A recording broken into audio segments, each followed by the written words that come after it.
Welcome to Matchday 10 here from the Copper Box. I'm delighted to be joined by my co-host, Chunks, who's back here. And Chunks, this is crunch time. This is do or die. This is, if you want to make that top four, this is the game to win. It's a big one today. Oh, but I've got to ask you this question, right? Everybody wants to be at the O2 on the 25th. Yeah. But who's actually going to be there? I don't know. Who's going to be there? You're supposed to know. Well, that's in top 4 teams? Yeah. Oh, my bad. Yeah, top 4 teams. There's also going to be a big game as well. That I don't know if I can say too much, but it's going to be a big game. All I'm saying is, I'm playing. So make sure you're locked in for that one. Trust me, stay tuned because we're going to be giving you some big news. Chunks, I've got to ask you a question, right? Because you've been here from the very jump. This is one of the oldest rivalries in Baller League history is going down today. I want to know what side of that are you on, because you're affiliated. Yes, 100%. I feel like season 1, this was the biggest rivalry, and I feel like historically, even there's only been 3 seasons, this is the biggest rivalry. So I'm sure no matter what form both teams comes into it, they're going to want to win. You know what I mean? Ginge obviously started off very well this season. They were in the top 4. SDS the same the last 5 games. They haven't won a game, so I feel like it's going to be a very important one. Of course, I'm supporting my boy Sharky, but I still want Ginge to do well because there's another evil that have joined the league, you know what I mean? So I do want Ginge to do well, of course. Well, Chunks knows why it's big. I know why it's big, but let me show you why SDS against United really ruffles some feathers. La historia.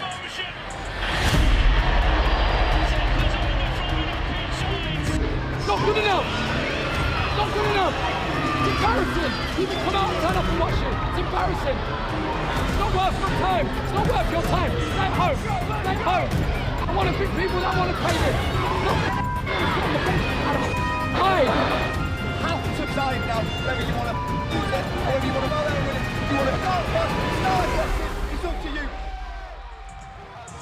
Oh, that is going to be a big one. Liez, thanks for joining us in the studio. I saw myself in that trailer, by the way. Huh? Well, I think you actually started that beef, didn't you? That's when he was an SDS fan. I think I did start that beef, low-key. Me and Faisal with Angry Ginge season 1. It was mad. I'll take responsibility. Okay, you want to spill some beans on what really happened there? And have you managed to, you know, you're supposed to be impartial when you sit on the sofa. Yeah. Are you really still impartial, Liez? Look, man, obviously things happened this off-season, and I'm Team Baller League now. Okay. But that was a crazy first season where I think we, like you guys said, we saw the best rivalry that Baller League has seen so far. From the managers, to the players, to ex-players, to the pundits, to the commentators. It was insane. I don't think we've seen anything at that level yet since then. Okay, well, listen, you know one game that's going to be happening today, and that's the one we've just been talking about. But let's see what else is on the slate for match day 10 at Baller League. Well, we're kicking off with Prime against Community FC, and they've been handed 2 L's in a row.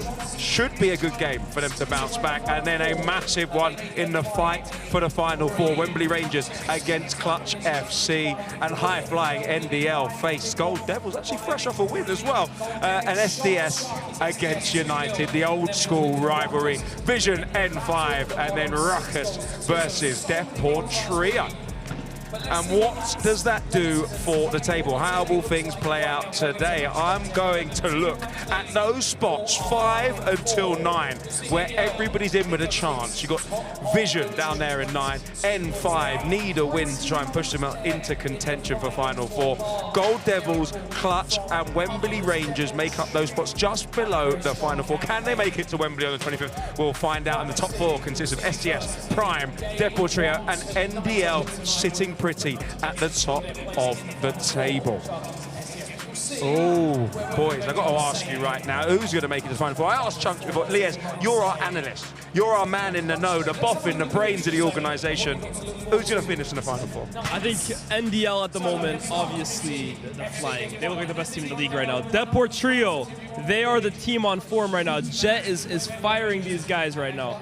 Prime have had their hiccups, but I still think, especially with the fixtures that they have, should be okay.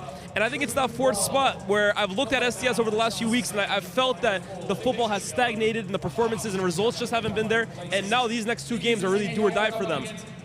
I'm gonna stick with SDS right now because they have the experience, but I'm looking at Wembley Rangers today. Yeah. If they can get a win against Clutch and SDS slip up against the United team that have Ginge back in the dugout, all of a sudden, I am extremely worried for SDS. Make no mistake about it. This is do or die for them today. Oof. Well, listen, we talked a little bit about the Final Four and who's going to be there, but let me tell you, I've got some big news. I don't want to spill too many beans this early. You know, I'm not going to keep you guys at home waiting. But the Legends against Creator game is going to be special because I've had a little sneak peek at some of the names, and later in the show, I'm going to be telling you one of those, and you will not be disappointed. A Portuguese legend. Chat, I want to know who you think it could be. I'm going to give you a clue. Won the Euros. Won Serie A. That's all. I'm going to leave it there. Cristiano Ronaldo did that. Well, don't tell me the budget went up like that. Hey. Whoa. Oh, yeah. I don't want to say too much. Okay, let's bring it back to football now. And I know Baller League is a lot about the managers and the personalities, but the workhorses, you know, the key pieces of the organisation are the coaches there. And we got some graphics out, and I want to show you guys at home about how important these coaches are and some of their win percentages. Can you talk me through this a little bit? I just want to say something quickly, yeah? Yeah. I was a coach for one game and I got 100%. Oh, sorry. Say that. Should we change this? You see the fine print. Active coaches with over 10 appearances. Okay, let me be quiet then. You're 1-1. I can't lie. 100% win record. 100% record. Yeah, you know, just somebody get Chunks a job. Where can he go next season? All jokes aside, hey, man. shout out to Paul Marshall though. Genuinely, I think that he's been a big change that people actually haven't taken, you know what I mean, consideration to. But yeah, yes, I'll let you go. No, I mean, Paul Marshall actually just leapfrogged to the top of this list last week because Maz, at the time of making this initial list, was at the top.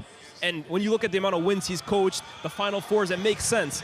But SDS are on a 5-game winless run, and that has killed Maz's win percentage, which now sees Paul Marshall, the man in the Deportrio dugout, at the top. But I want to give a huge shout out to Marfo, man. Honestly, this guy is just a Baller League specialist at this point. He masterminded the M7 resurgence last year, and he's masterminding a Vision resurgence this year. Now, the question is, if they had him from the start of the season, first and foremost, where would he be on this list? Would he be even higher? Yeah. And secondly, where would Vision be in that table?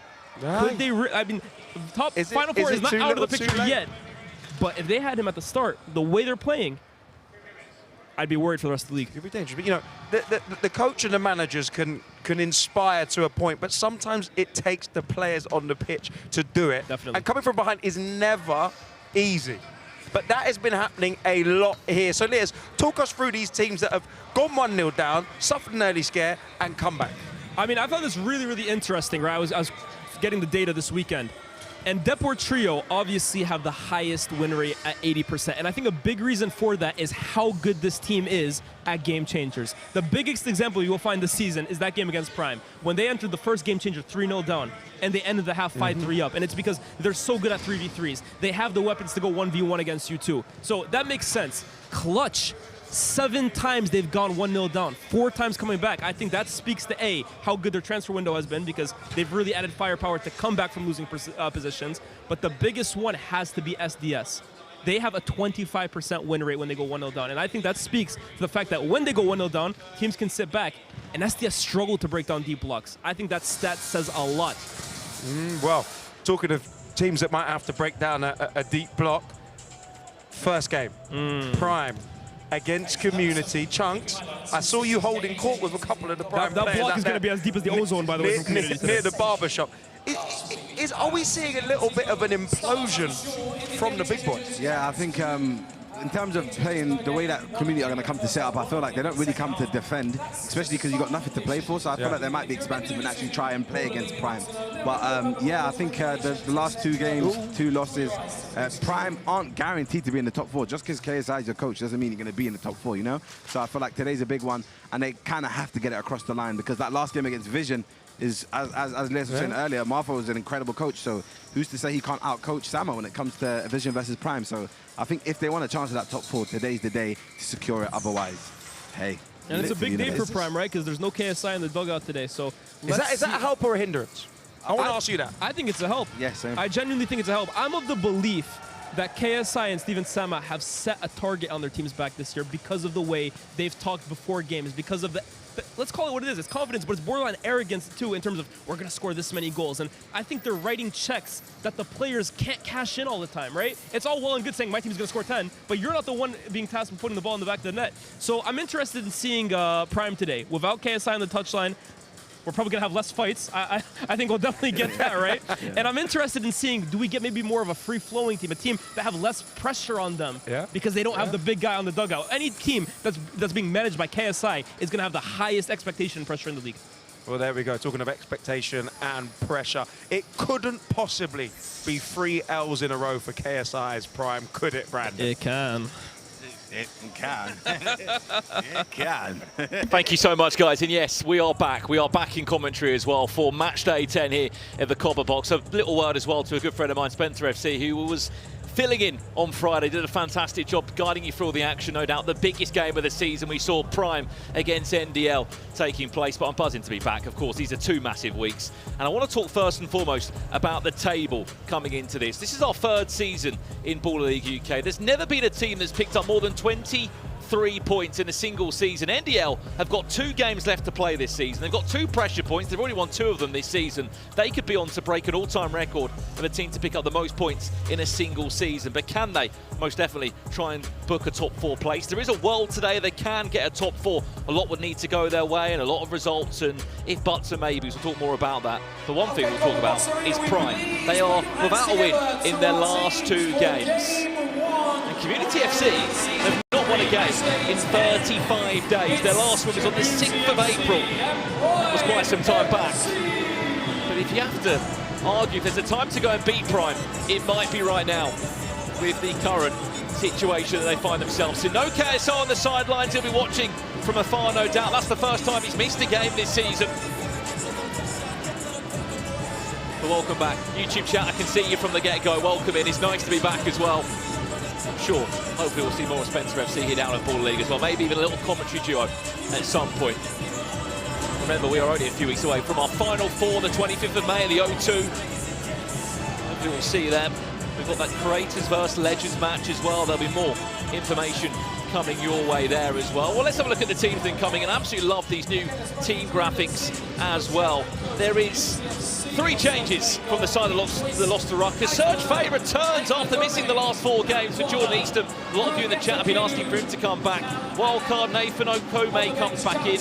Peter Ojimen comes in for Jack Patter and Akil Francis. Remember, they haven't won a game for quite some time. Can they go and turn it around this week? Of course, Final 4 is massively out the window for Community FC, our Community Cup champions, but they could certainly shake up the top 4. On the other side of Prime, as we said, there is 1 change for them coming in. That's Scandari back in for Ahmed Onsel, their wildcard pick, who was a name you may remember from Ruckus last season. He played in the German Baller League. That's their starting 5. Enemy Aiko Abraham, August Pepai, Scandari back in the side, Mackenzie, and we see Harvey Reese here. Well, here I am in my commentary box as well. I get the best seat in the house, and this drone will give you the best shot of the Copper Box Arena. This is only our first game of the day. All eyes are who can be in the top 4. Okay, the players are almost ready. The officials, you can see them. Galarenko filming his own POV by the looks of it on the sidelines there. And your wrestlers up in the top. Are you ready? 5, 4, 3, 2, 1. And we are underway for Matchday 10.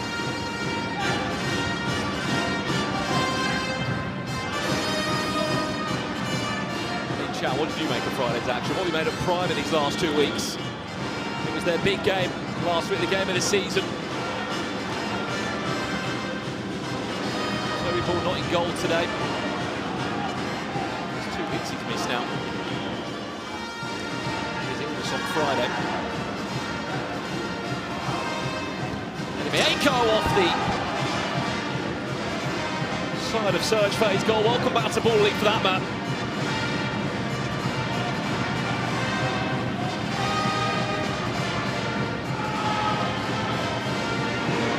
Toby Ball did miss a game with Dulwich Hamlet when he played in the London Senior Cup against Cupra. I mean, what an opportunity that was. Why would he turn it down? You have been watching the Prime documentary as well. There was some real interesting insight there with Stephen Sammer in terms of his decision of 1 week Harvey Reese is playing and the next we saw Toby Ball feature. Toby was quite vocal there of what he thought was fair and what wasn't fair. And we'll see Toby Ball back in goal as well. Of course, Harvey Reese has been superb and he's also been an important part of Prime this season too.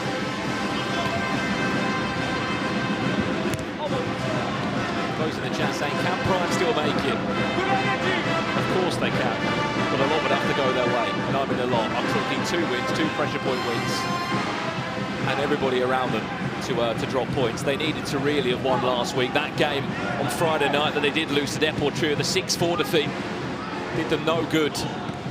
Alex Byrne having his first shot towards the Prime goal.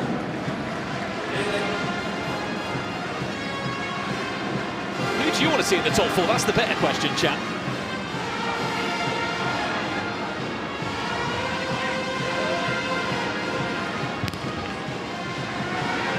We'll pop up the chat in a second and say hello to you. Let us know where you're watching from all around the world again.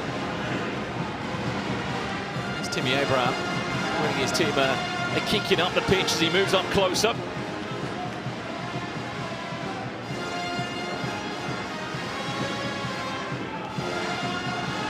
Mackenzie, the captain, dispossessed there by Keane Joyce, and Kiddy will look to play long back to Joyce. Was Alex Byrne, sorry, into Joyce. Is he onside or not? No. What a start that could have been for Community FC.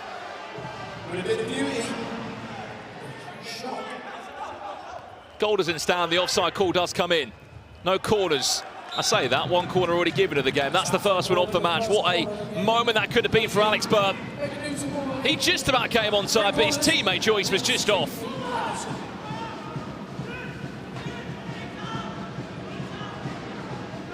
As it stands, your top 4, NDL, Deportrio, Prime and SDS. Remember, SDS play United tonight.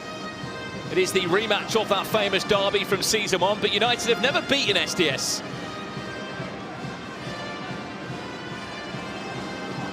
And the form that both teams are in, they need a win. Neither team have won in their last 5. Chat, we can see you.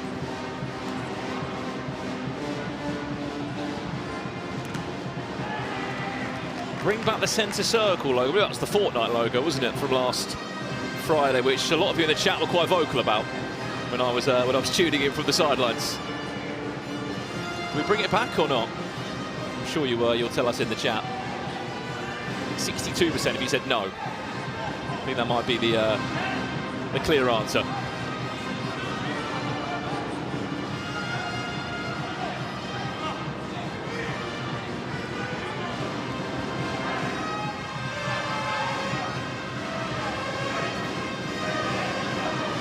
Serge Fay. Quick message as well to Callum Charlton. He picked up quite a nasty injury. It's Alex Byrne will put out a save from Harvey Reese.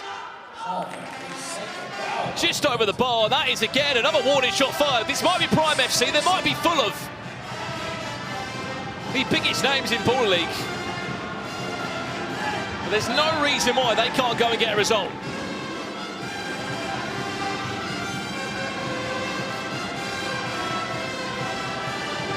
Can hear the tones of Prime FC in the corner box.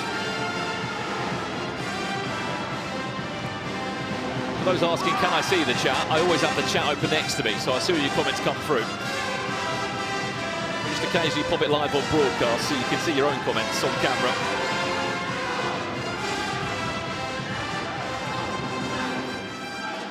Alex Byrne does well into Joyce. He was onside, the pass wasn't great from his teammate there to try and tee up the shot. A little bit sloppy were the words of Stephen Sammer there. I mean, who's been watching the Prime documentary has certainly given us a BTS angle. I'm sure you would have seen the viral clip across the last few days of KSI not happy at all in the Prime changing room. And maybe on the other side of that, Sam Fitzgerald and Nico outside the interview room having all the fun. off the back of that big result. As we said, NDL are 1 point away from equaling the most points we've ever seen in a single Baller League season. A win for them tonight would make them record breakers of the most points accumulated in a single season.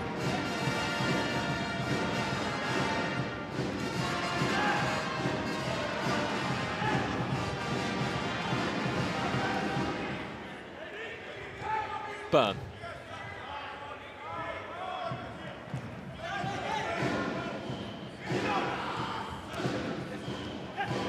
Nicely done by Community FC, who are finding their feet in this game. It's a lovely turn from Burn.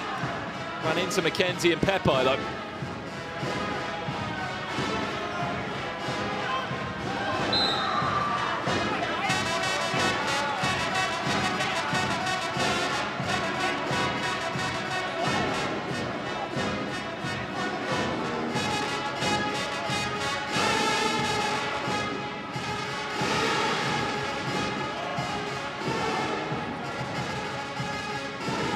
For those asked in the chat, unfortunately I couldn't be here last Friday. I did have the chance to interview a former Baller League manager.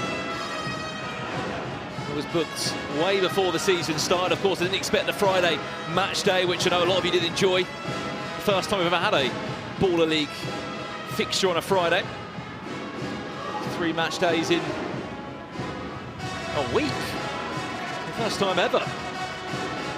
Remember, we are back here next Monday at the Copper Box to conclude match day 11. Hopefully we'll have fireworks and another dramatic ending. And then all eyes on the 25th of May. We're at the O2 Arena for our Final Four. The best 4 teams in the league. The Creativerse Legends match. There's Zach Hassan. There's the tap-in, surely. Mampolo. That's a brilliant block. Handball shouts coming in, but completely waved away.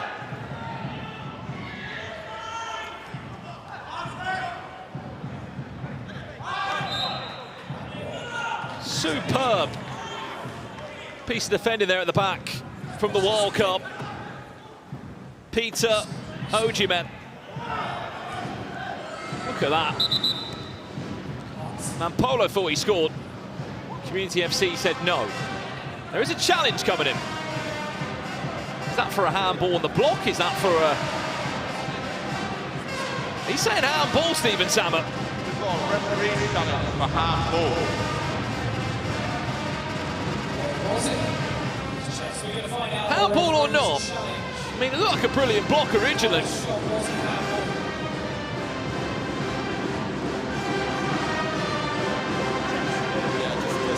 few people in the chat saying, well, Emmanuel Thomas get the new record for the most goals scored in a single season. It's Brian Lee in season 1 who got 21 goals as an M5 player. The challenge is unsuccessful. That challenge is unsuccessful. That means that Prime are going to lose their challenge. We're only just 8 minutes into the game. It's a brilliant block from Ojimen.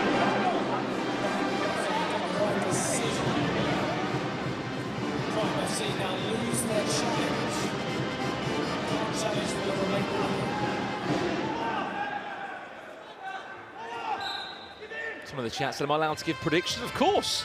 For me, I see NDL and Deport Trio most definitely getting in the top 4. I'd love to see Prime there just for the antics and the big name value that they bring, the fans they bring. What I'd love to see is potentially NDL and Prime in the final. That would be unbelievable. The only way that could happen is that they don't both match first and 4th or 2nd or 3rd in the table. They both have to match in different places for potentially that matchup in the final. But saying that, Deport Trio have been in fine form. Is there a world where they could top the table? That's a brilliant head back to Kinu. This could be a tap-in for Joyce. It is! Community FC lead Prime in 9 minutes. Goal score for Community FC on 6. Joyce! Well, it's the top goal scorers of the league against the worst defenders. And you wouldn't believe that it's the worst defenders that leads after 9 minutes.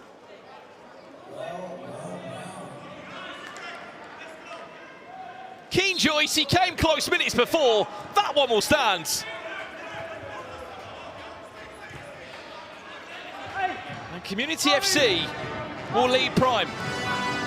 They've not won a game since the 6th of April.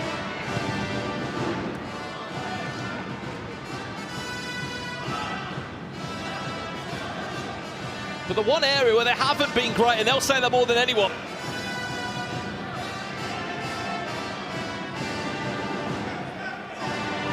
is game changers. They've conceded 51 goals this season. But in game change, they just seem a little bit disorganised and not always on the same page.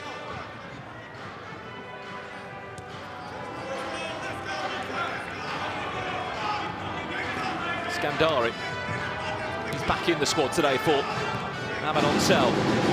Hassan to Scandari, then shoot him out. Brilliantly there by Nathan Okome. Back in the squad. I remember him previously from MVP's United last season. He's a wild card tonight.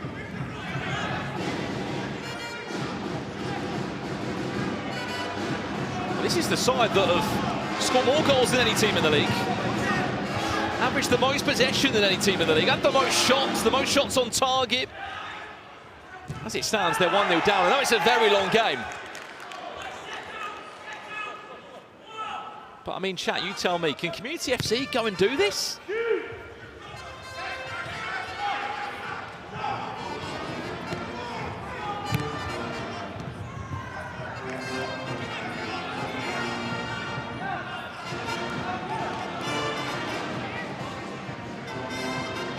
McKenzie. There's the chance, Polo, as he overcooked it, goes for a cut back. Kiddu will get it clear.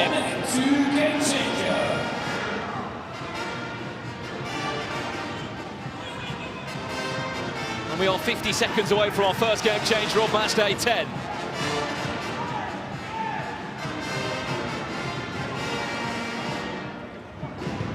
Hassan off target.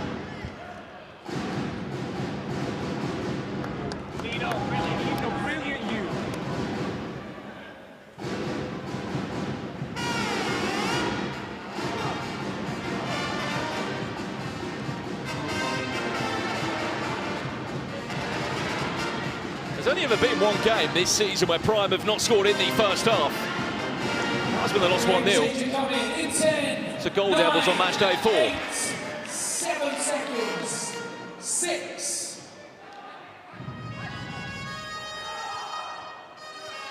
There's a foul there on Matthew Waller, the captain of the side.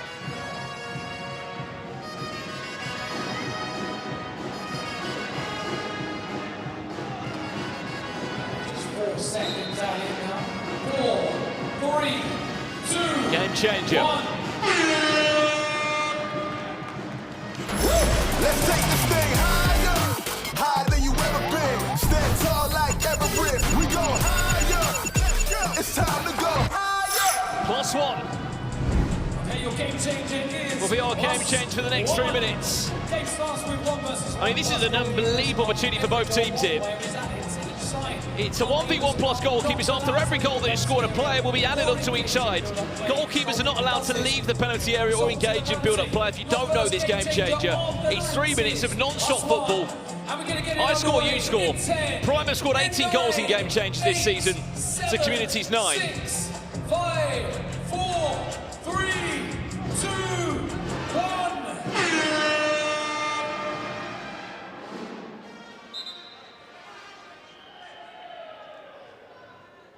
We are on the way for the next 3 minutes. Alex Byrne against Montel McKenzie.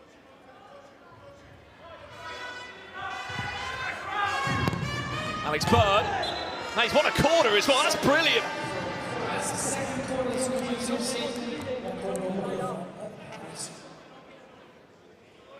Alex Byrne not on the score sheet today, but he's scored 8 goals already so far this season. The top goal scorer of the side. He loves a game changer too. He's got a hat-trick in a one-on-one.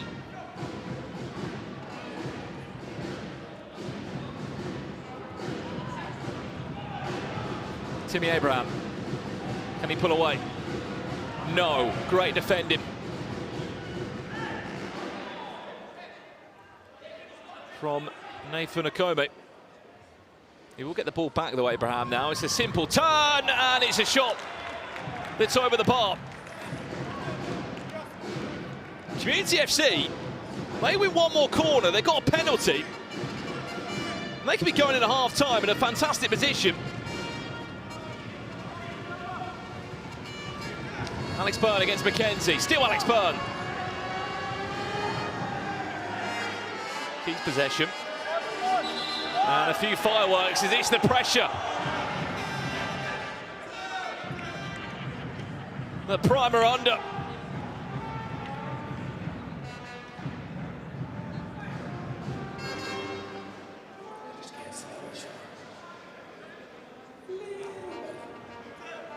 Minute gone of the game change already. Byrne gets away from Mackenzie, he gets the deflection, they've got a penalty.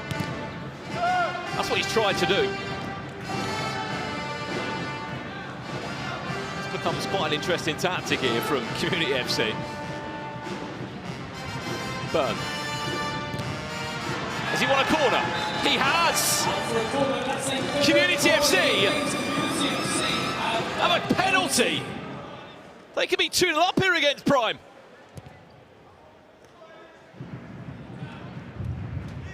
Well, well, well, back to you, Alex Byrne. For his 9th goal of the season. Can he get past Harvey Reese?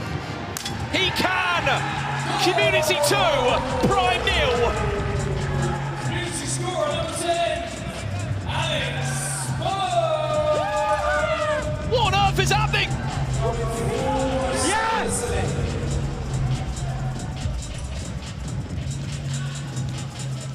Prime are 2-0 down.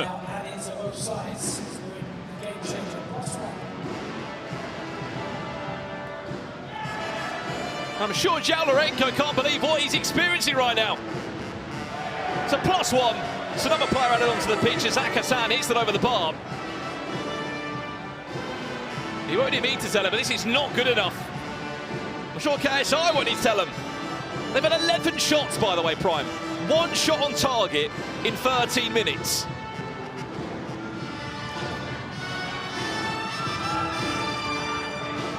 There's the 2 wild cards in this as well, by the way.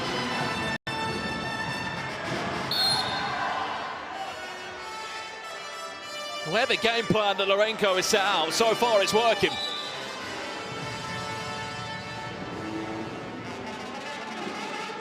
You have to remember, though, this is Prime FC. These are the top goal scorers in the league.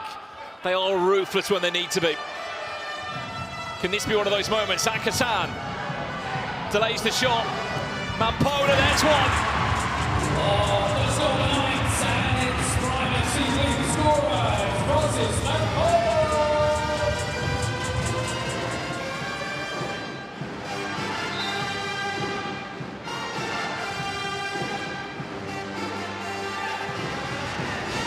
Hang on, Zach Hassan, this can be all said and done already. There's a corner, there's a penalty. Prime, in about 20 seconds, about to turn this game back on square at 2-2.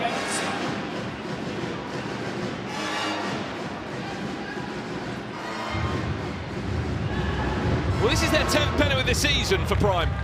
They've scored 5 and missed 4 before this point. Over to you, Zach Hassan. Can he get past Serge Fay? No, he can't. What a chance wasted. Serge Fay. Just a minute left until half-time.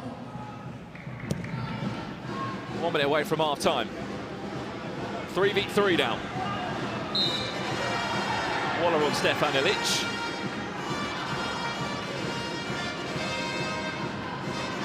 Just a quick word, by the way, on Serge Fay. He has been unbelievable at penalties. Missed the last 4 games during the transfer window. They brought in another goalkeeper, Jordan Easton, who, don't get me wrong, is just as good. It's due to a style of play. They wanted to try and play a bit quicker out the back, I believe. And the goalkeeper that's maybe more comfortable with his feet. He's back in tonight. And maybe he feels like he's got a point to prove. Ilic. Last 20 seconds, great idea towards the back post. Chance to break in out for Community FC.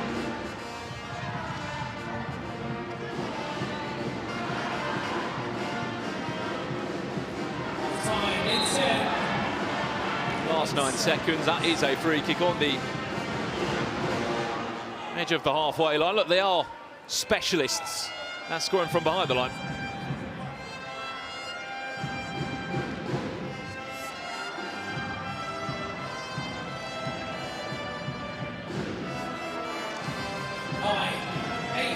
Shot needs to come in. Try and win a corner, have a shot and goal. Zach Hassan over the bar. Half time.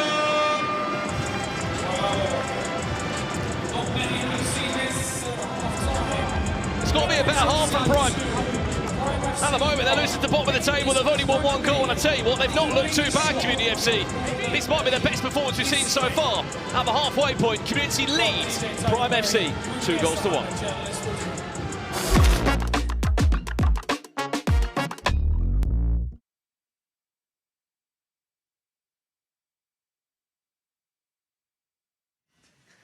Guys, back in the Phillips room. I'm with the villain of Baller League. Back from suspension. Ben, the real question is, do you owe Mr. Stefan an apology, or are you just a man that plays with your heart along your sleeve? Yeah, play my heart on my sleeve. Yeah? In the game, I don't think you realise, but we were playing like bang for bang, and he picked the wrong person in the whole Baller League to go bang for bang with, and sadly, he come off second best. Rumours are saying that it was actually AI, you know? It might have been AI, yeah. I think I wish if it was AI, they could have put some nice curls on my hair as well, and we'd have both looked good then. But yeah. But today, man, we got a big game. This is the battle of top 4, man. If you win, surely you're making that. What are you as the captain saying to lead the troops to success, mate? Just do what we're doing, basically. Yeah, coming off a couple of game wins, so yeah, just basically just not complicating it and going out there and doing what we do best and playing the Wembley Rangers way. And of course, you know, if you need an extra player, me and you did a little challenge the other day. We did. I know you scored a couple bangers this season, but what do you think of me if you need a wild card? I've seen you score a few bangers as well at Crystal Palace. I don't think anyone knows that, but yeah, it's some player. Allegedly, innit? But Ben's going to be balling out today. Let's dance, let's boogie. Well, who would have thought it? We'd be sat on this sofa in this studio and Prime would be losing to Community at the half. And they've largely been outplayed. Stefan Illich saw that Ben Long is back in the building. Maybe that's why he's playing that way right now. This is the biggest shock, or we're en route to the biggest shock. Is this in the history of sport? Guaranteed. Genuinely, I'm so this confused. is how it started, Chuck. Yeah, look at this. Oh my word. But you need luck, honestly, when you're up against this kind of game, right? This is David versus Goliath. And I'm sorry, David didn't win just on pure ability. He needed grit, he needed luck, he needed some things going his way. The biggest thing, though, is the missed penalty from Prime. I thought that was Guerra 2-2. One thing about Prime this season, when it comes to penalties, they've been very bad. Like, I don't know the exact stats, but they've guaranteed missed at least 3 or 4 of them. Eddie Michael being a couple, Sachs missed one today. For some reason, when it comes to that clutch moment, just something's in their head, and it just shows you how important momentum is. 2 games they've lost in a row. Everyone expects them to win this one, and it's proven to be harder than expected. There's a lack of consistency, by the way, in terms of who's taking the penalty, affect the team. Yeah. Because we've seen it even at Premier League level, right? Players feel comfortable when they know the penalty, it doesn't matter who wins it or whatever, they're set to take it. I feel like there's a lot of rotation with Prime, and I think that does lead to some of the times. Eddie Michael sending it absolutely wide. Sachs' penalty is so poor. These guys are way better than this. They will be way better than this. They need to be way better than this in the second half. But I want to pivot a little bit and ask you who you want to see in the Legends versus Creators game, because I look over there, mate, they need to be playing better than the Prime boys. So talk. I want to see him, but I want to see him take a better penalty than he did the other week. You know what I mean? When I have my full gear on, it's going to be a wrap. You can't talk about penalties from Prime when you gave me that show. Yeah, you guys can carry on. Okay. Sorry, Chuck. Sorry. I'm sorry. You think I just analyzed the players? Brother, if you play Creator game, I'm making a whole breakdown on Chuck's performance. Minute 13, lost the ball to so-and-so. Who do you think? Which player would you very much like to see very, very quickly? Hatem Ben Arfa. Whoa, special. Freestylers. Eden Hazard. Woo! Eden Hazard, Hatem Ben Arfa. Whoa, guys, special. Second half coming up right now.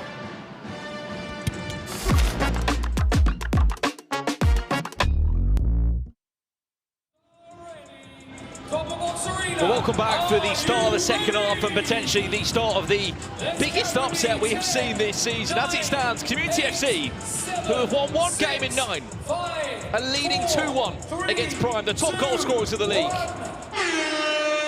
at half-time, the guys are chatting. Chunks was just chatting about the penalty record of Prime, and he's spot on.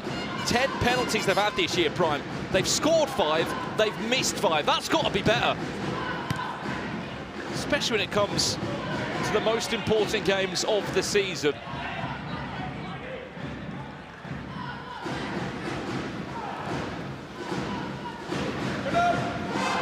Two-1 down at half-time. First win in 35 days would be for Community FC. This would be a third defeat on the bounce from Prime. I can't see it happening with the quality there and the time left. Beautiful. And that first goal tonight, by the way, was goal number 400 of season 3. Coming in from Keen Joyce. That's a corner as well to Prime. Well, one for the chat. We have always made Ball League about you guys, the community at home. We are so close to breaking 500,000 followers on the Ball League UK Instagram.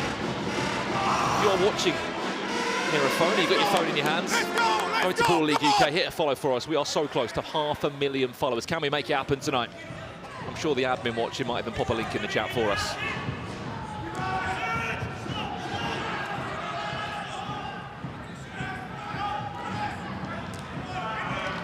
One down, or whatever game plan is in play at the moment. The Community FC is working wonders.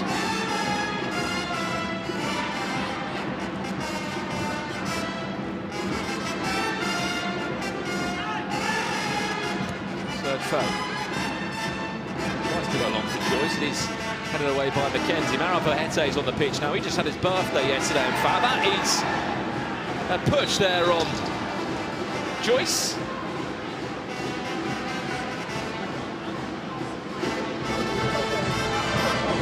Watching on YouTube, click the link, head to our Instagram page and hit the follow button. 500,000 followers tonight. Let's make it happen.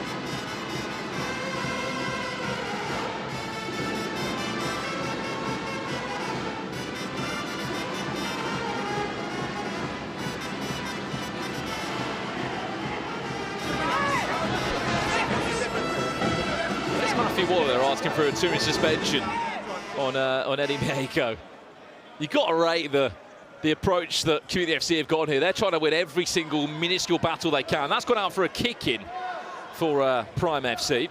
There was the push.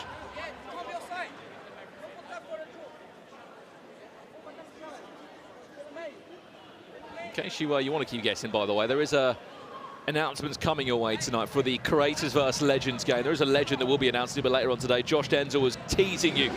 He's a Portuguese legend. There's quite a few of those, but see if you can throw a few guesses in the chat. What legend would you like to see play at the O2 Arena on the 25th of May for our Final Four?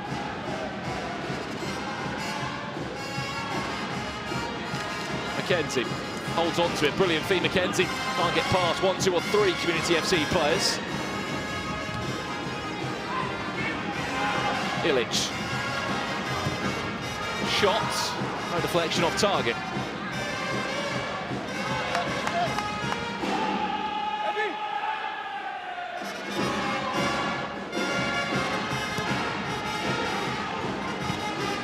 And if you are wondering, no, it's not Luis Figo.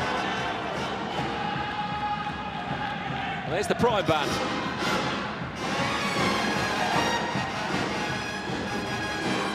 Well, earlier tonight, our Prime FC. That's a foul, or Maravo Hete. Must have said happy birthday for yesterday to him. Can he get himself a belated birthday goal?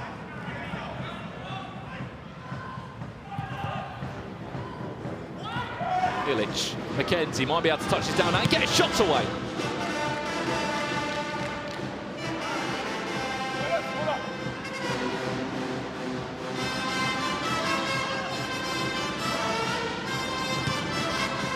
Another kick in, no corner.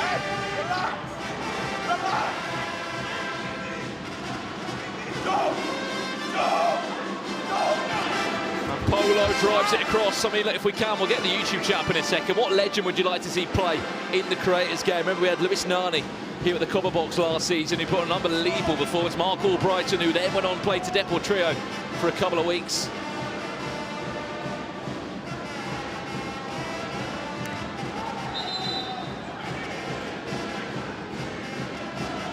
It's going to be a kick in on the far-hand side. Illich feeling a little bit of pain there, back up on his feet.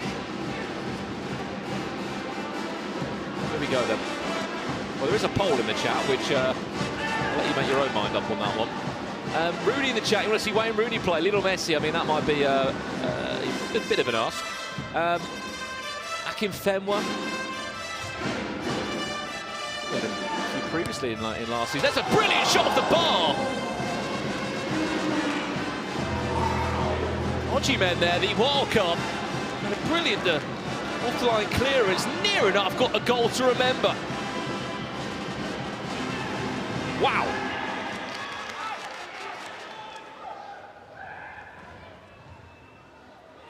Obviously, there are legends to suggest, but you can also nominate some of your favourite content creators who will be part of that team.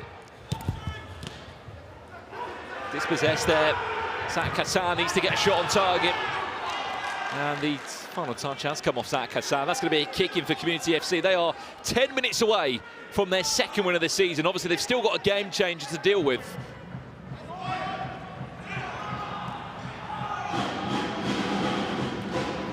What was my favourite goal this season, if you ask? I've got to say, the Emmanuel Thomas behind the line was a special finish, especially in the form that he's been in.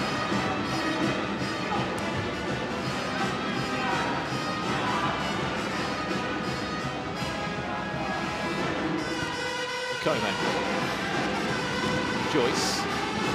Kick it on the far hand side.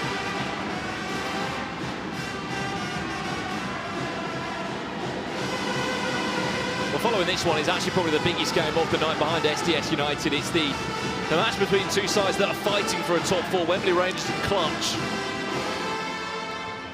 I think that one of those two could sneak away into the top four. That shot just wide. 18 shots Prime have had at this moment in time of the game. 18 shots, have had three on target. Community have had 6, they've had 4 on target. Could have been 5 if that shot off the park. It's a save or a goal. That's a gift of a pass back there from Serge Faye. He's got to be careful.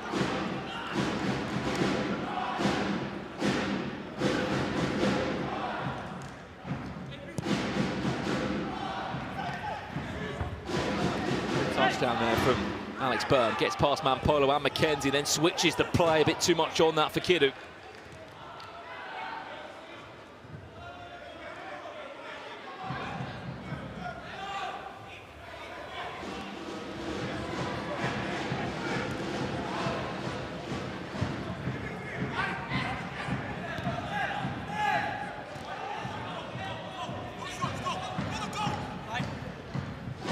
Sam tries to switch into McKenzie. There's too much on him.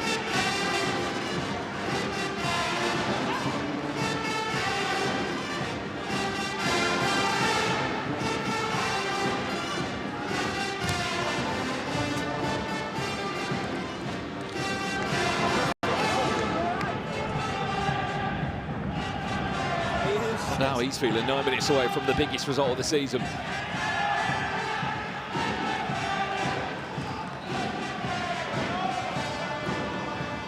Look at the only 2 games that Prime have lost.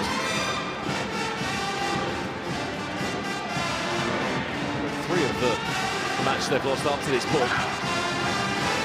Losses against NDL and Deport Trio, then there was the 1-0.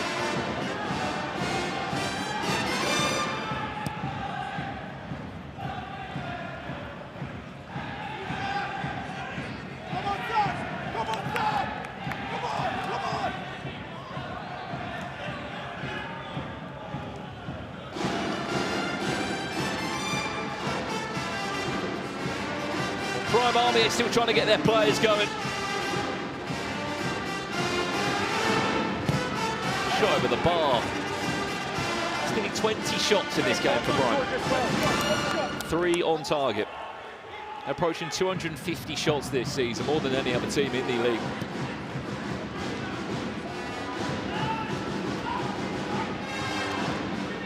Good touch from Mampolo, keeps it in play. Is there a pass or shots coming from Mampolo? Cuts it back to Illich, who puts it over.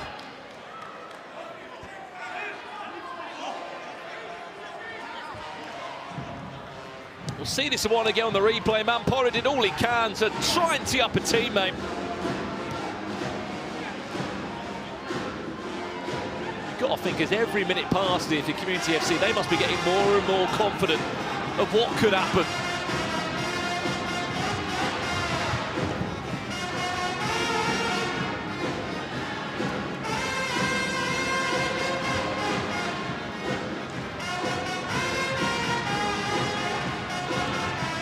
Pepe. Offside, Isak Hassan. He had a chance there in the first half, his penalty miss.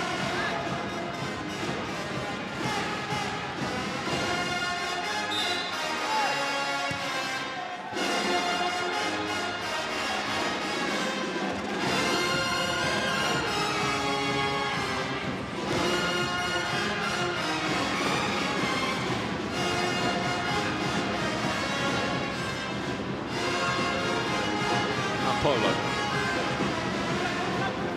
McKenzie gonna have a shot. Thought about it once or twice, then the shot came in. Joyce, who scored the first goal of the game. And a foul, an easy decision there.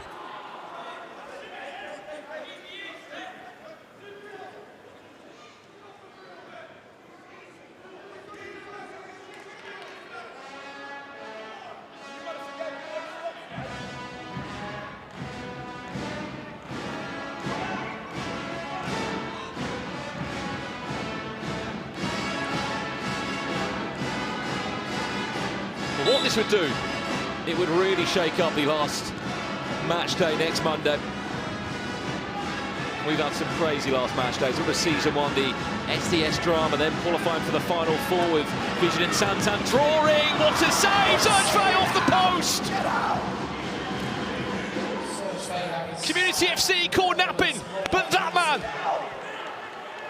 stepped up just to get part of his body on it, tipped it onto the post. And Community FC are still leading this game 2-1.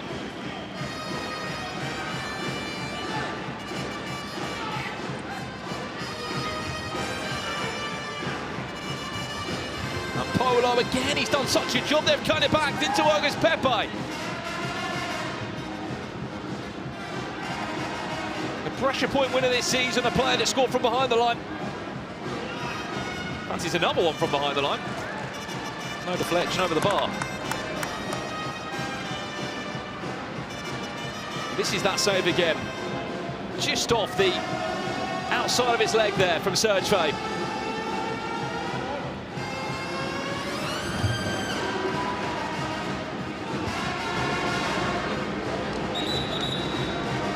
They are playing for every minute. Of course, we've got a big announcement.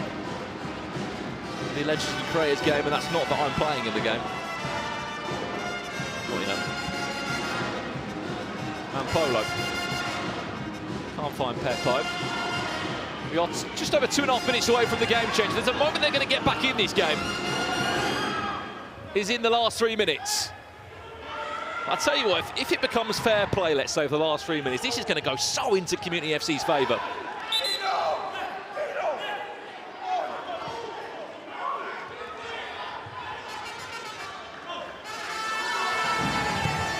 Pepe, saved by Faye, and Alex Burns just told him just to slow down. Serge will go long into the path of Joyce.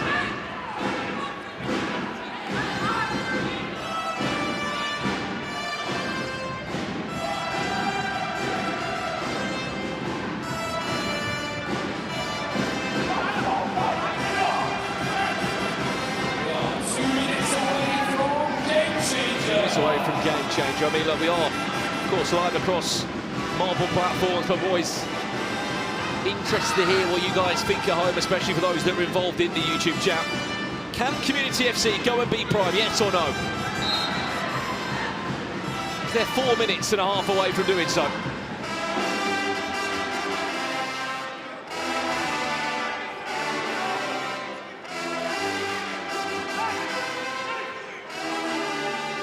Can Rukkas Pepe bend this around the wall and bring Prime back into it?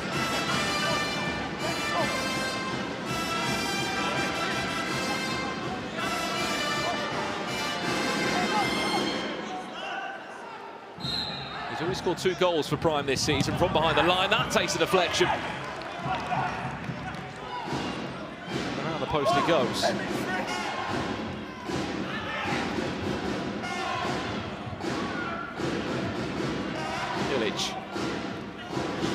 Duete off the chest of Kidu. if they wanted to try and argue a handball. They haven't got a challenge, Prime, so it's always going to be the final decision of the referee. Clever idea there from George Chimel to try and play through the legs of McKenzie.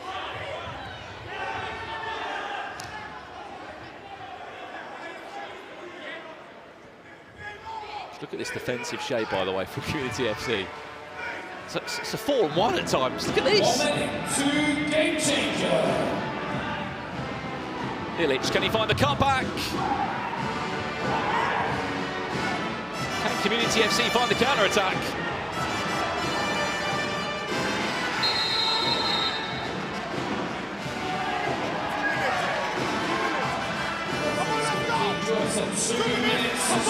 Well, well, well, Keen Joyce, 2-minute suspension there for time wasting.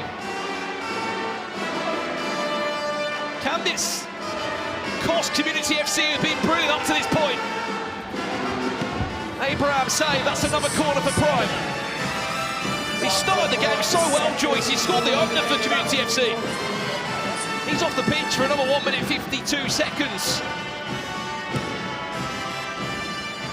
The referee was having none of it.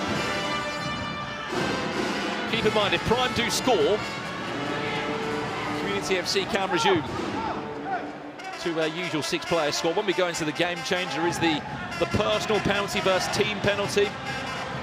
Obviously, if we go into a one-on-one, the game will still play as normal. We just won't be able to see Key Joyce. So we serve the full 2 minutes. There's the cutback.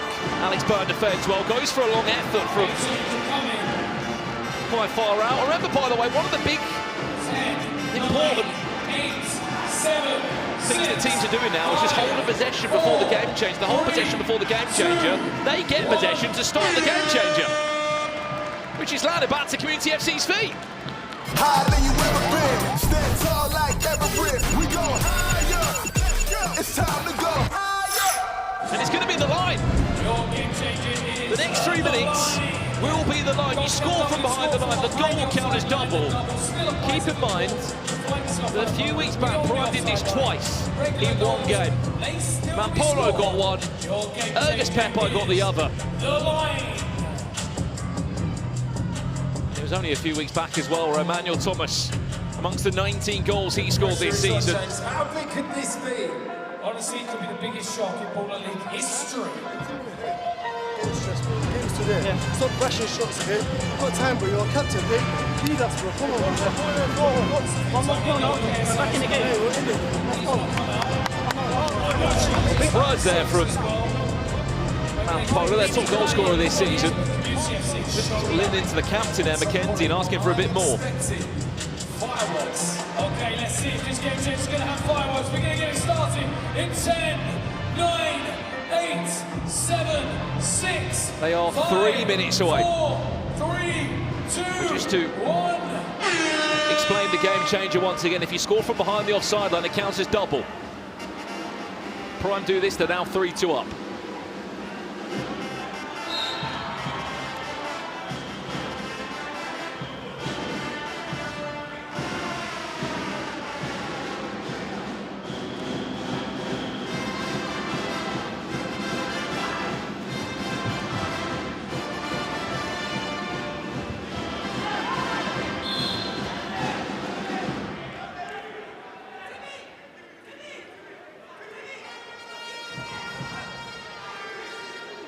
What a shock this would be. And the teams that are outside the top four will be looking at this and licking their lips and saying, this is very much open for us.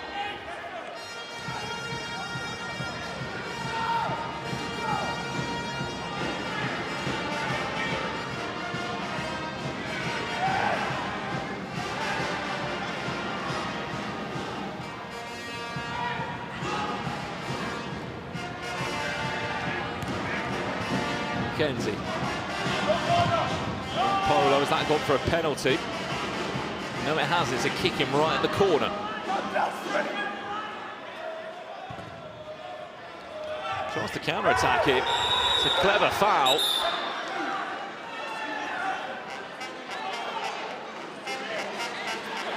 They're asking for a 2-minute suspension there. I don't think they're going to get it.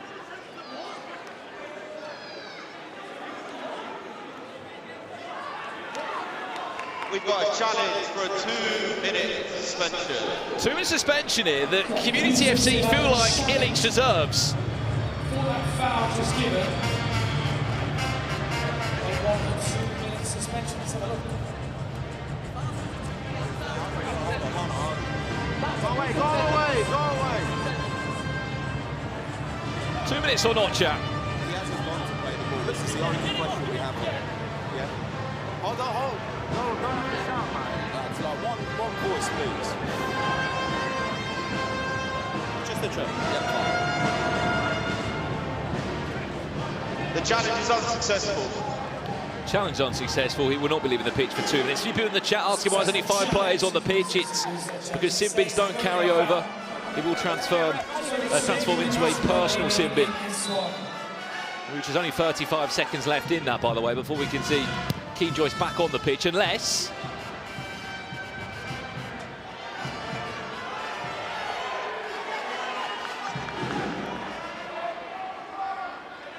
Prime are to score.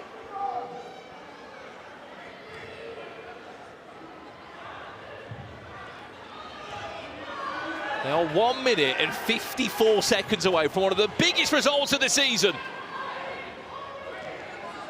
What a way to start match day 10. But something still tells me that Prime are going to come back in this.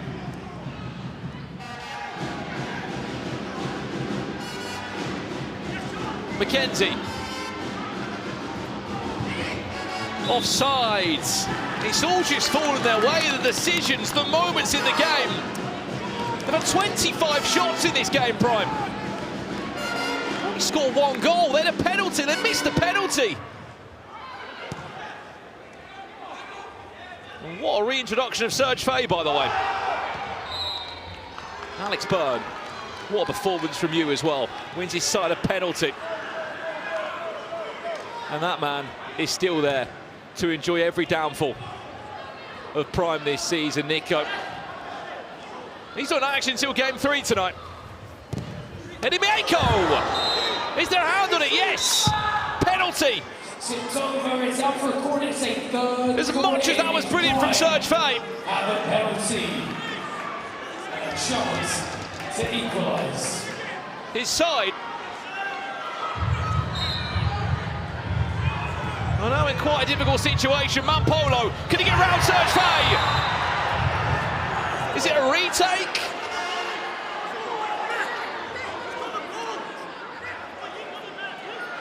He said he's got the ball. There's no challenges left, by the way, for either team.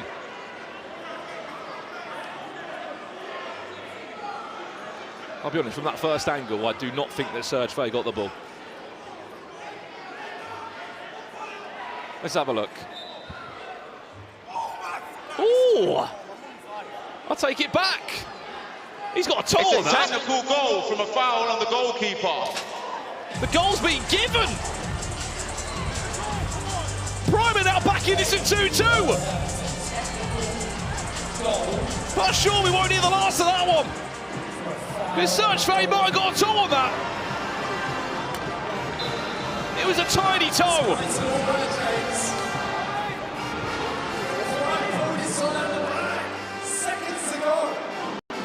There's only 1 minute 15 seconds left to be played.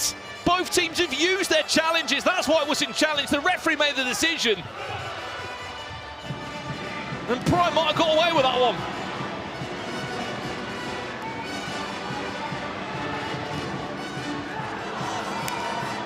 And it's just wide.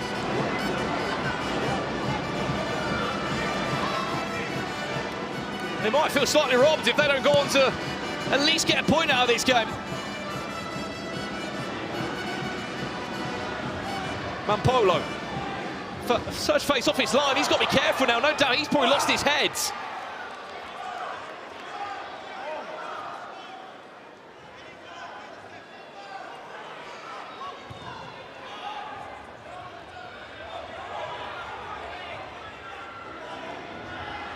And this is where the frustration starts to outpour now from Community FC. And it always seems that there's a lot of handbags for every side that tries to put the pressure on Prime. No doubt this is the frustration here from Community FC.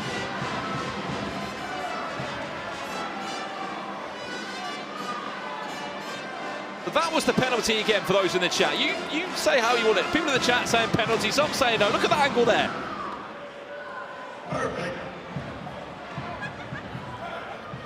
There might not be much, but there was contact with the ball.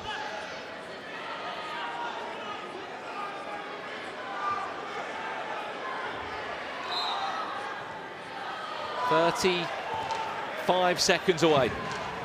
Prime score. They win the game." There's a poll in the YouTube chat as well. Yes or no penalty? You tell us.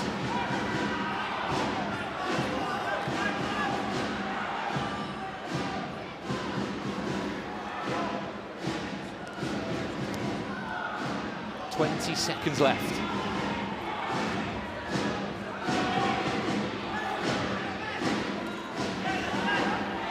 Can Prime snatch this late on? Maybe they can. 8, 7, 6. 5 seconds left in the game. It's going to be a draw. 3, 2, 1. And it's going to be their second draw of the season. Surge Fay will not. What a performance from Community FC. Forget that one in the hurry, that's for sure. Sensational, so unlucky. And at the end of the game, Community FC 2, Prime 2 after such hard work. Prime, you always knew they'd get a chance. You always knew there'd be a potential way back for them. They're still in the top 4. They're on 18 points next to their name.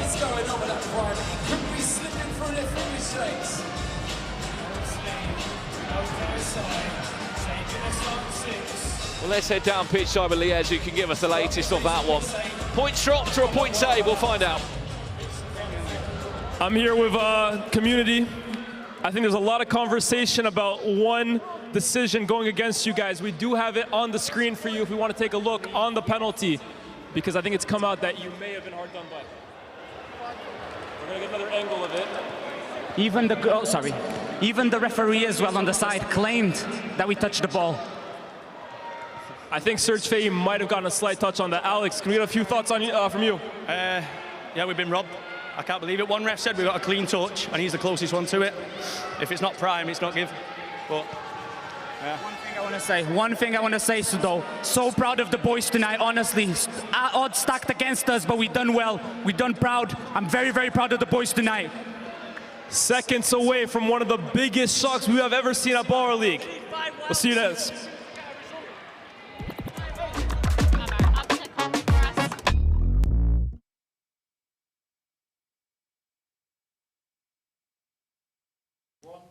Ladies and gentlemen, you know we're in the Fortnite room. It's another segment where Mr. CC has to bring someone into the sofa. And today, we got none other than NDL Solomon. How we doing? Good, man. Happy to be here. That's it. That's it. I'm just going to go straight into it. Big victory against Prime FC last week, man. What's the mood and the feeling in the camp this week? Everyone's buzzing. Obviously, it was a big win. We were positive going into it. And to get the win, it was a hard game. We had to fight. But we backed ourselves, and now we're just looking forward to the next one. And you guys, off the pitch, you look like you're having a lot of fun. I'm seeing a lot of things on the socials. You know, I think you went for a meal last week, or you were doing a little bit of games night, yeah? So how would you say that is relating to what we're seeing on the pitch? Yeah, like we have fun off the pitch. It's a good group. The group chat's always popping. Nico's top, and he's brought everyone together. He welcomed us all in. And so creating that bond going into games gives you so much confidence, because you know the people you're playing with, you know everyone's got your backs, and yeah, it's brilliant. Well, I feel like I'm missing out on all the fun, but people in the chat, people in the comments, have NDL got what it takes to take the full glory? Let's dance, let's boogie, see it there. Top class. Nice. Well, it is North London forever in the studio, but let me tell you, it's not a united front here at Baller League, because we've had a few issues. We've had a few managers roll past, Ginger's roll past, Chloe's here, Righty's here, and they feel a little bit aggrieved that that race in the top 4 maybe isn't as tight as it should be, because Surge Fay's touch on the ball has upended this Baller League season. I want a very quick chat about it. Yeah, obviously the bosses, they would need Prime there for whatever reason, I don't know. But how are they not going to look at that and see that the goalie got a touch on it has deprived the community of an unbelievable result. They deserved it, the way they worked against that team. He got a touch, they should have checked it. That's embarrassing. But is it referees' decision? Both referees did make that decision. Thank you. So, human error. Yeah, but at the, look at that, touch. It's crazy. The poor keeper. The keeper's done unbelievable. VAR, it don't really work in the Prem. It worked for us. But sometimes it gets but fixed the thing is, with Prime, if Prime don't win that game or get something out of the game, then one of us two can like. But the 1-1 draw. So they've affected us. We did it. Nobody saw that result coming. 2-1 or 2-2. Yeah. This is for you guys now. The door has been opened. It was already open. You sit in fifth and tip respectively. Yeah, but it should have been wide. There's a little creak. Thank you. There's a little creak. We've got to come push this door open now. Try and beat each other. So when you look at this game, like, this is now crunch time. Yeah. This is why that game makes it's so important. And you two say, and it's friendly now. But I don't believe that as soon as that whistle goes, because this is such a must-win game. No, there's so much respect between us. Obviously, previously me being at Wembley, seeing their success last season, they did unbelievable, and hopefully this season we can do exactly what they did in pushing in the final few weeks to get into that top 4. But a lot of these players, I worked with them when I was at Wembley, so I like seeing them do well.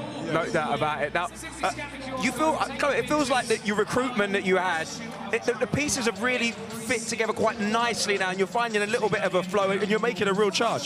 Yeah, for sure, but I was so disappointed in the boys for 2 weeks. We dropped points when we really shouldn't have, but now hopefully we can get going again, and the boys last week were unbelievable. Hard done by the referees, but hopefully this week we're able to get a result. Ian, talk to me. Ben Long coming back, how important is that for the team? Ben Long's our leader, you know what I mean? Listen, we're not going to condone what happened that way. It wasn't great. It was not a good look, and he knows that. You know, he got a lot of comeback on that. You know what I mean? We had to make sure that he was cool with it, but his character, he's exactly what we need. He's our leader, you know what I mean? And he made a mistake, but like the fact is he's back, and I'm delighted to have him back. Delighted. Chloe will know. Chloe knows what he's made of, his character. So to have him back in the team is big for us. No doubt about it. Right, big players back. Chloe, massive game. Final 4. The door to Wembley is ajar. I can't wait to see it. You've got teams to manage. Me and Chucks will be watching intently. Brandon, take us away. Okay, guys.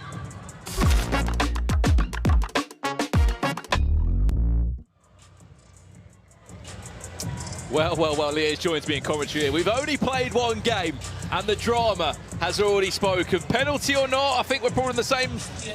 It's a lot of us watching penalty, but the reason why there may be some confusion at home as well, there was 2 different angles that were given. A lot was said on the pitch as well. We'll try and give you the replays there, but the first replay that I'm sure that we both saw. Oh, yeah. Penalty. Yeah. That is a crazy game. It's everything about that game was insane, and I feel for community because they were seconds away from pulling off what would have been undoubtedly the best comeback we've ever seen, the best story we've ever seen in Baller League. But there's some real concerns about Prime. Honestly, the big conversation has to be not that Prime rescued a point. There are huge issues with this team. Well, let's bring out our teams for game 2 of the night. Wembley Rangers first, Chloe Kelly's coach, of course. Chloe Kelly, a former Wembley Rangers, part of the managerial team, her alongside, of course, Ian Wright led Wembley Rangers. Wembley Rangers went on to become champions last season. But something tells me that one of these 2 sides, Liaz, could potentially sneak into the top 4.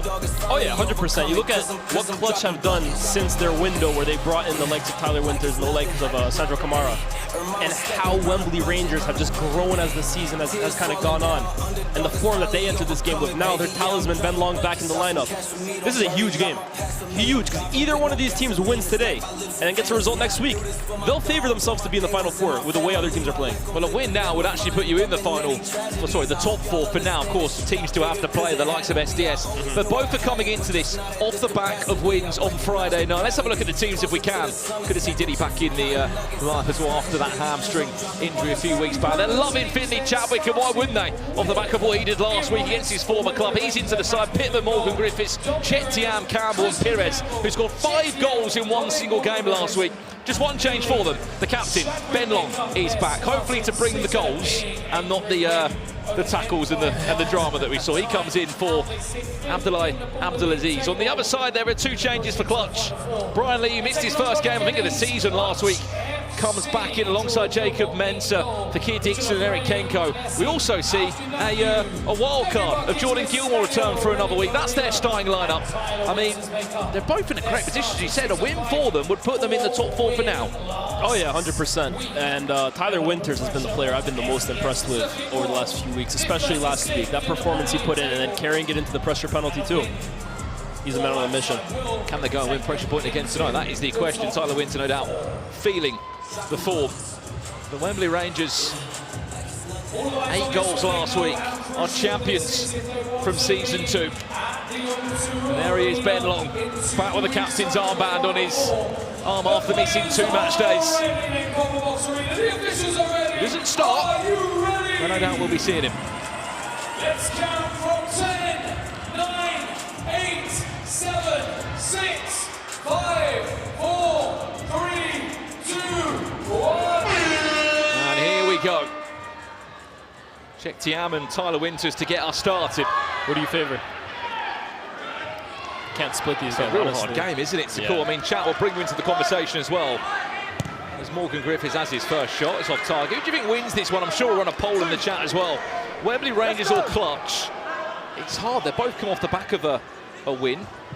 It's 2 wins on the bounce to Wembley Rangers. For Clutch, it's their first win last week after losing their last 2 games. What a different story they could have been, but they did pick up 4 points, remember, last week with a pressure point win. Heavy touch. Chat, what do you guys think, by the way? Brandon Smith or Spencer Owen?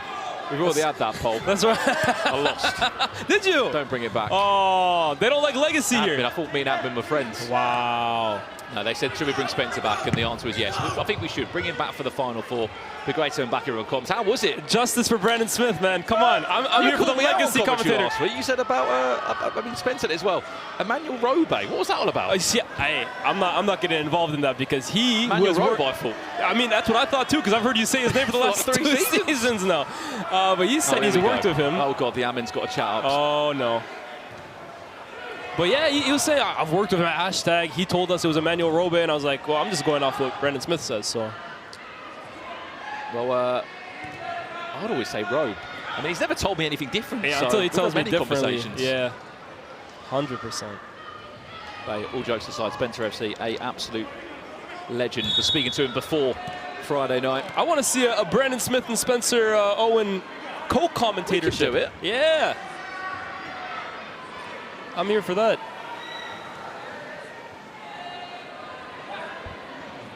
He was enjoying a Kashiko, I think he called it, didn't he? Yeah, I gave him that. Hold on. Gave it to him. I hope he's not claiming that. That's my invention right there. All I heard was the... you know what it is? I'm a ghostwriter. It's weird that, because I've done any lines from yet. Yes. You don't need them. Spencer, you know, first day on the job, you know, feeling it out. I said, yeah, go ahead, use that one. You have my blessing. Don Perez, 5 goals last week. How impressed with you of him? It feels like he's now coming into his form. Yeah, I mean, he is just a 1v1 specialist, man. That left foot is an absolute missile, and I give him a lot of credit, but I also give a lot of credit. Winters fouled or not? Steve Hughes not interested. I was going to say I give a lot of credit to defensive players like Finley Chadwick. Perez, back post, stop Morgan Griffiths, back to Perez! Over the bar.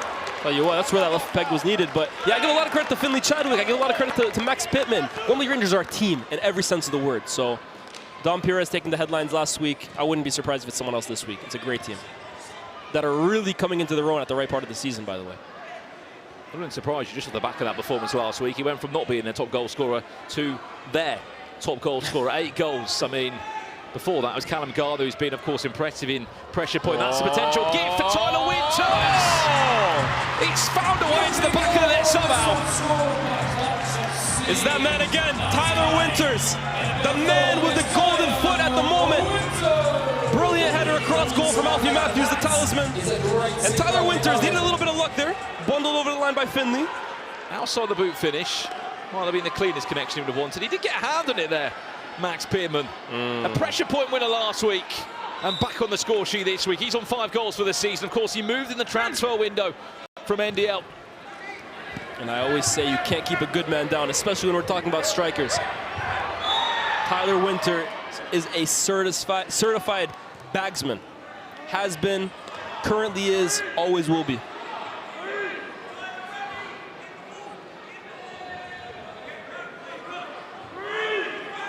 Let's see what version of Diddy we get today. I think he's been struggling massively the last few weeks, all season really, with that hamstring. But he is back today. He's been back for a few weeks now. Can he bend this around the wall? Dom Perez, over to you. No doubt it's going to be him that's going to be taking the I'm shot. looking at check TM as well. Or is he going to bend it around himself? Of course. Dom Perez. Deflection in. Not quite sure how it found a way into the back of the net. You have to say, it's a poor wall. Has it gone through the wall? It's a poor wall, and it's a poor attempt at a save there. Keeper has to be keeping that out. I know he's probably seen it late, but not struck with incredible power or accuracy. The best of saves there. The wild card, Jordan Gilmore. This is his third appearance, by the way, as a Clutch goalkeeper. You cannot forget that Clutch's former goalkeeper was Aaron Stevens. He was dropped just before the transfer window, actually asked to go on the transfer list. Unfortunately, didn't pick up a club in the window, but we have seen him as a wild card the last couple of weeks for Ruckus. Yeah. I guess it's the risk you take, Lies, to a degree, isn't it? You put yourself on the transfer window, you hope that someone's going to pick you up, but there's only one goalkeeper in each team. Oh, yeah. And a lot of them have already got a goalkeeper. 100%.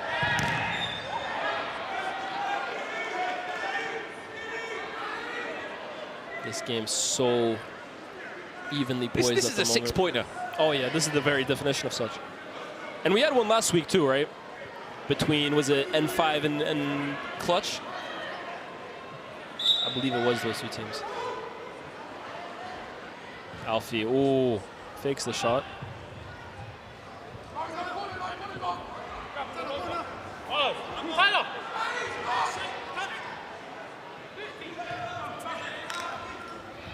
Afran Kessie, he was the hero last week for Clutch in that 5-4 win against United. A late goal from him as Kamaru also stole the headlines. Oh, Dom Perez a bit too much on that. I really want to comment on Max Pittman, who I was really complimentary of last week. Max Pittman is one of the best shot stoppers in the league, no doubt. But I think might be the best goalkeeper in the league at preventing corners. Honestly, the way he parries it consistently for throw-ins or just out of danger in this kind of format is so invaluable. Matthews. It's a kick in on the far-hand side for Clutch.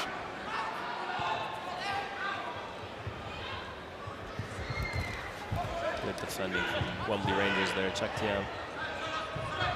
Up against his former teammate Sandro Camara. Ooh. That will be a foul. Tell you what, Wembley Rangers had a decent advantage going on there, though. If Dom Perez gets that, Campbell's wide open on the far side.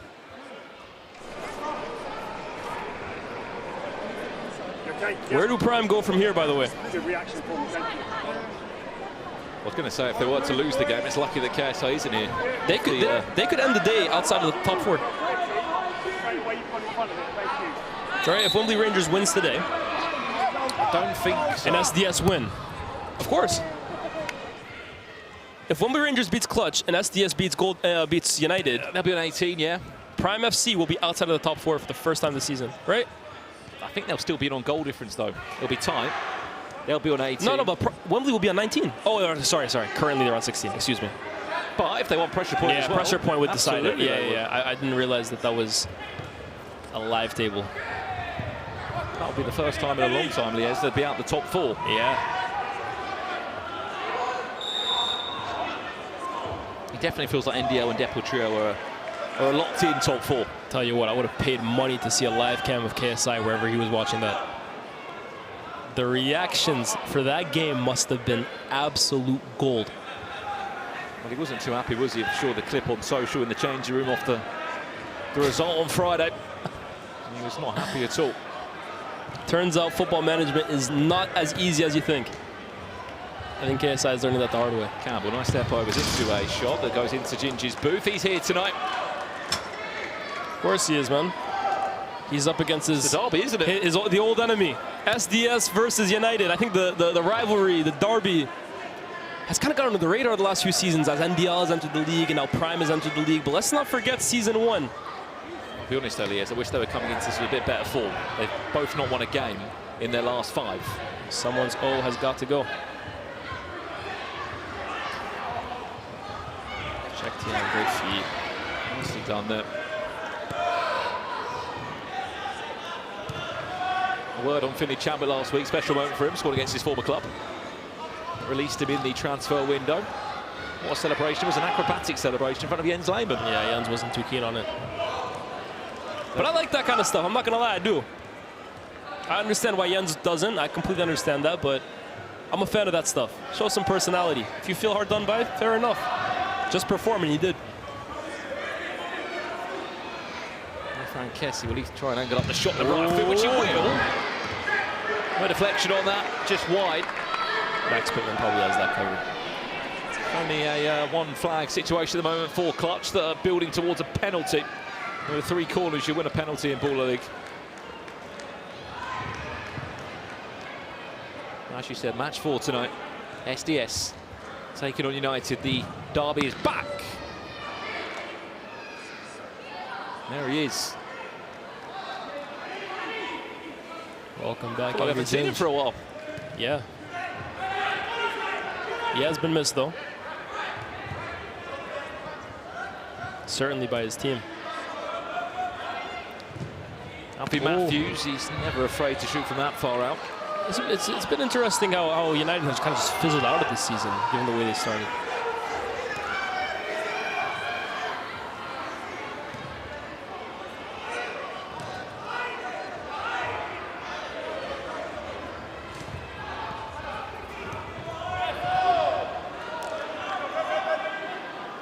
Surprisingly, he hasn't scored in the last 2 games, Alfie Matthews, who is their top goal scorer this season. Yeah. He had an unbelievable start, didn't he? He was sort of up as the top goal scorer after just a few weeks.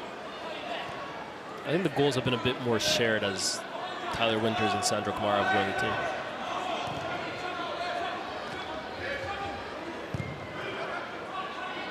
And also, let's call it what it is. Alfie Matthews is getting superstar treatment now. He's not being allowed to shoot from 30 yards anymore. Ben Long back on the pitch as that shot comes in. His first time back on the pitch. Callum Gardner, 6 goals this season for him. He is their second top goal scorer. Scored that all-important goal in the final, you may remember. Wembley Rangers beat SDS to become champions.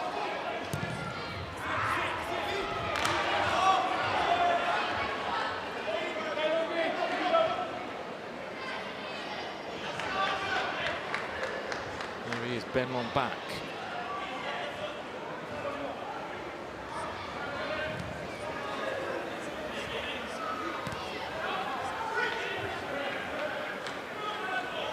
Jump.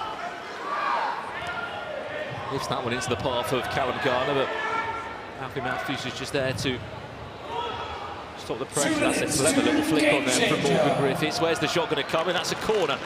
Second one of those of the match, but one for either side.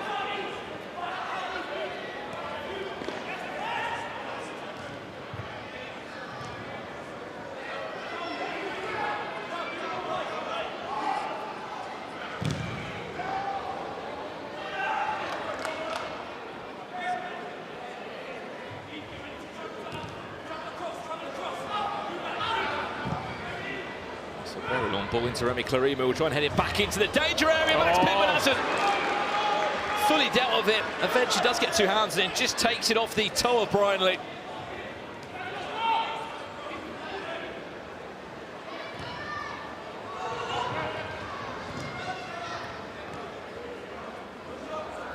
We said that is the top goal scorer of season 1, Brian Lee. 21 goals he scored in that season. 1 goal in 8 matches. So far this season, missed last week, back in the squad of course for this week.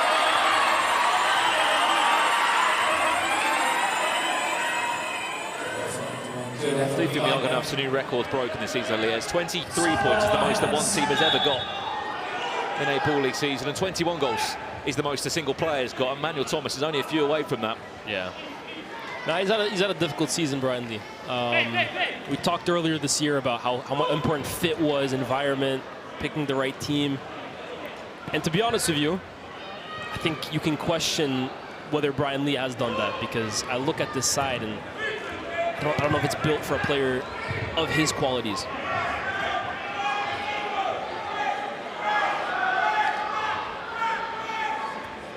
We know what a player he is and what he can provide. Definitely.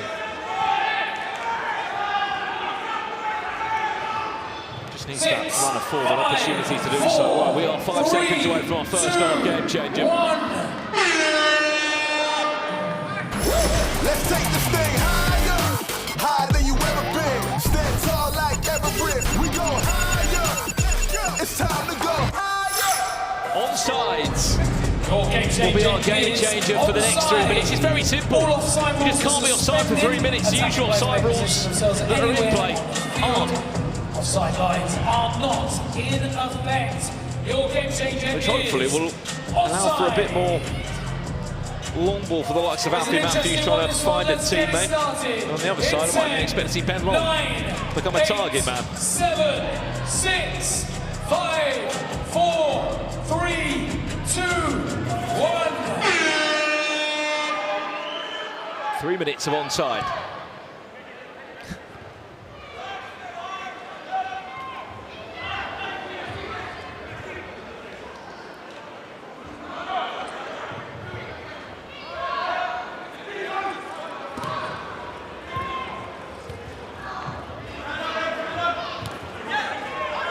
I wonder if Ben Long's got a celebration planned for us. I know his first game out, Callum Gardner obviously had something planned, but I think Ben Long's the kind of personality to have something in jest. Bring it on. Seemed in good form when I spoke to him earlier. Taking it all on the chin. I know, obviously, the reception from social media hasn't been the best, but... Isn't the best, no. Yeah, give him credit. I mean, he hasn't let it get to him.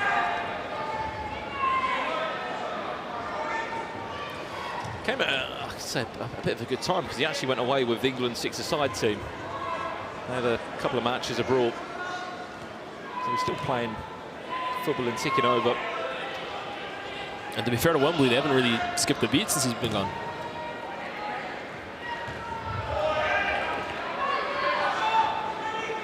Minute 15 gone already. Of onside. In case you missed the first game tonight, Community FC got a draw against Prime.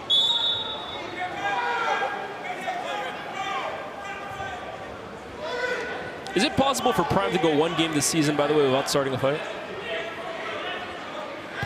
I asked them before the game, I said, is this going to be the one? Surely Community, you guys aren't going to fight with them. It's the Community. It felt like in the nicest way possible that Community FC, from the form they've showed defensively, how poor they've been, this was their way back. This was their confidence booster, wasn't it? Their chance to get 3 points and then start building some form towards the top 4. Oh, yeah, I was quite dismissive of Community last week, and to that I actually apologize because it was Spencer who said, like, who do they need to wild card? And I said Mbappe, because I thought it was that much of a David versus Goliath situation that no way that Prime weren't going to beat them and beat them convincingly, but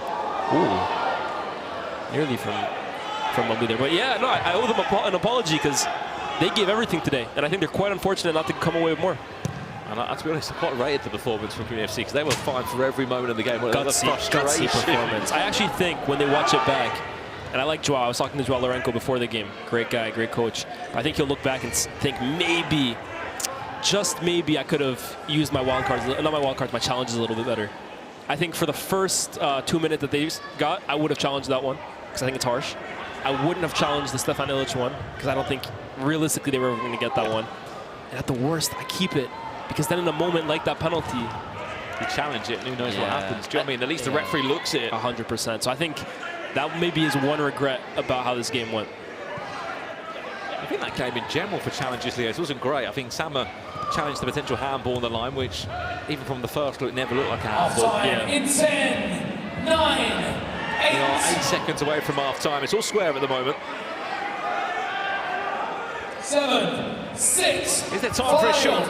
4, 3. No. 2, 1. This one to be half-time, 2 teams that are off the back of wins trying to get to the top 4, but nothing is to separate them at the break. It's Wembley Rangers 1, Quants 1.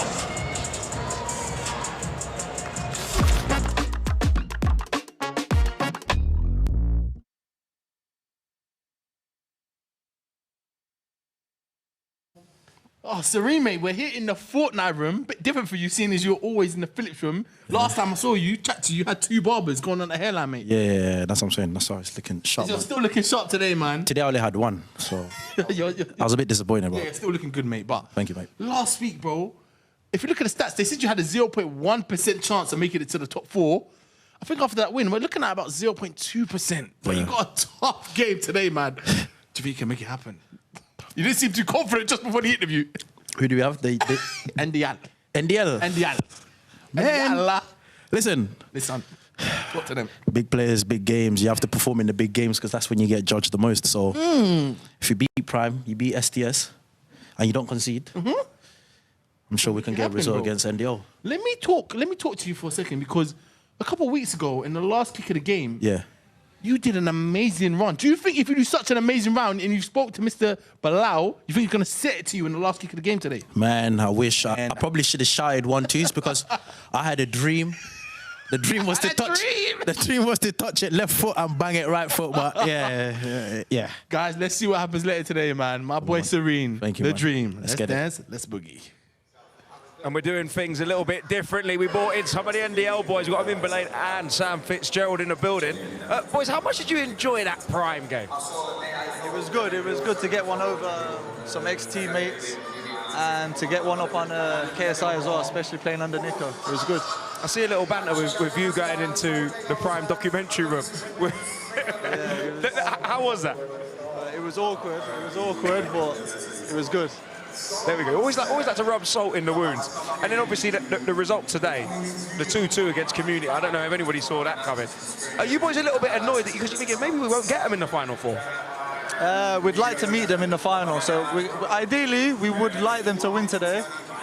But we'll see. We'll see what happens. I want to play them. I want to play them. Like I actually like their team. It's quick football, it's fast football. That's what I like playing. I don't like playing low blocks and all of that. Like Goldbridge will be much harder to play against. Again. I'd rather Prime though, because it's KSI as well. You want to go. You know what I mean?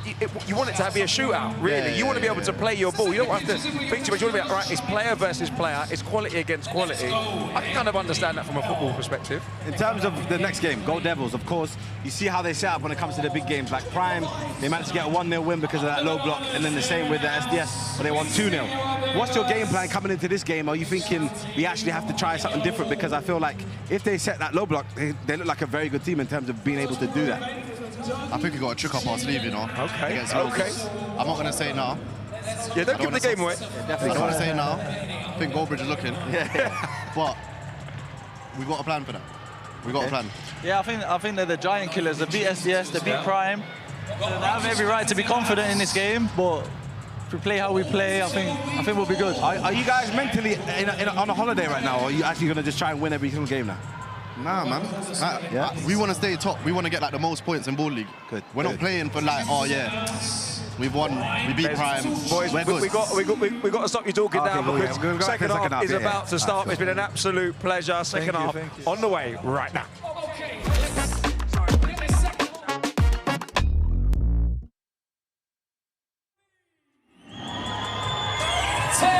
Welcome back to the start of the second half between Wembley Rangers and Rukkas FC. Interesting insight there from both Sam Fitzgerald and Amin Belane at the halfway point. They were saying, look, we might be near enough in the top 4. I mean, mathematically it's not confirmed, but they're right to say they can break a record. They could be the team that's picked up the most points ever, Lies. Yeah, definitely.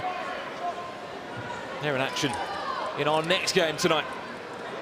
They're taking on Mark Goldbridge's Gold Devils that seem like the clean sheet specialists. Yeah. The league's great spoilers. You go 1-0 down to Gold Devils early, my word. Good luck. Good luck. I like what Mark Goldbridge said midweek. I don't like playing handball, but we're really good at it.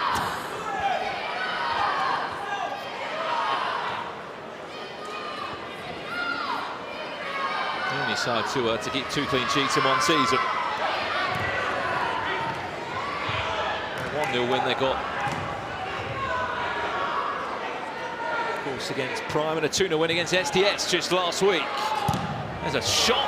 I definitely think Goldbridge has a really good, what's the word, foundation to build on going forward, but I think heading into next season, the goal has to be adding more creativity to this team because they can defend against the best. They have an absolute bagsman in Bilal. But I think there are times where you can maybe accuse Gold Devils of lacking a bit of X factor, a player that can almost like unlock a defense. And I think that was supposed to be Salim Nassour, but for whatever reason, it maybe hasn't worked out as well as Mark would have hoped. He's been great from pressure point forward, picked up 2 important points. And as much as we're talking about teams getting in the top 4 or not, they are still very much in that conversation of potential. A lot would have to go their way in terms of how to start today. They need to win pressure point, they need to be NDL. But yeah, they are well and truly in the race, especially with that early result from Prime. Dom Perez over this one, just inside the offside line. This is Dom Perez's range. I actually think the further away, like this kind of range is perfect for him. Can he find a way through? After this Wembley Rangers, Dom Perez deflection. Corner. For corners, Wembley Rangers' second corner is just 1 away from the shoulder of Remy Clarima. Tell you what, 1-1 is the next game changer. I would love to see Alfie Matthews versus Dom Perez 1v1. That would be a showdown, wouldn't it? Clutch have been the danger team though when it comes to game changers. 21 goals they've scored from this season. It's going to fall back nicely to Cheng Tiam. Can he get the angle for his shot though, or is he fouled? Did he not ball there?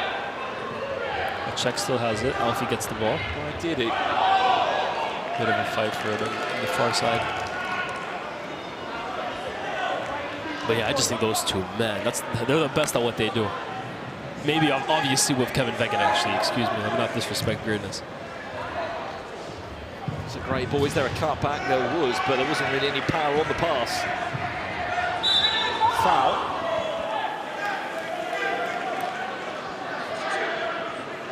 Well, the draw right now makes Wembley Rangers stick on 16 points, Clutch on 15. They're both outside the top 4. We really need a winner in this game. As we said, it's a 6-pointer with the top 4 around the corner. That's the table as it stands now. That is how tight it is, by the way. As much as they lost 2-0 last week, Liège, SDS's goal difference, so they've still got to play tonight. Let's not forget they play against Yanited. Both have not won a game in their last 5. The most staggering thing about SDS right now is only 2 teams have scored less goals than them. But then defensively, the best team in the league, they've conceded 21. But eventually, that has to change because against the big sides, I think that's a perfect way about going about it. And that kind of shows why in the big games they're so prolific. But that failure to just absolutely put away teams below them, like the NDLs and Primes are able to do, is, I think, what has hurt them over the last few weeks. What doesn't make sense, Liège, is the last week they played against the team that have struggled to score goals in Gold Devils against the team that have conceded the fewest goals. Yeah. Gold Devils have scored 21 goals this year. SDS have conceded 21 goals. And somehow, Gold Devils won that game. Gold Devils just have a knack of being able to put everyone behind the ball and defending for their lives. And I think there's a lot to be said about there's a lot to be said about SDS's struggles from penalties. A lot. Kaz Sterling's missed a few, and then this week they changed to, or the previous week they changed to Camilo Restrepo, and he missed 2. So I think they've missed 5 penalties this season. Something crazy like that.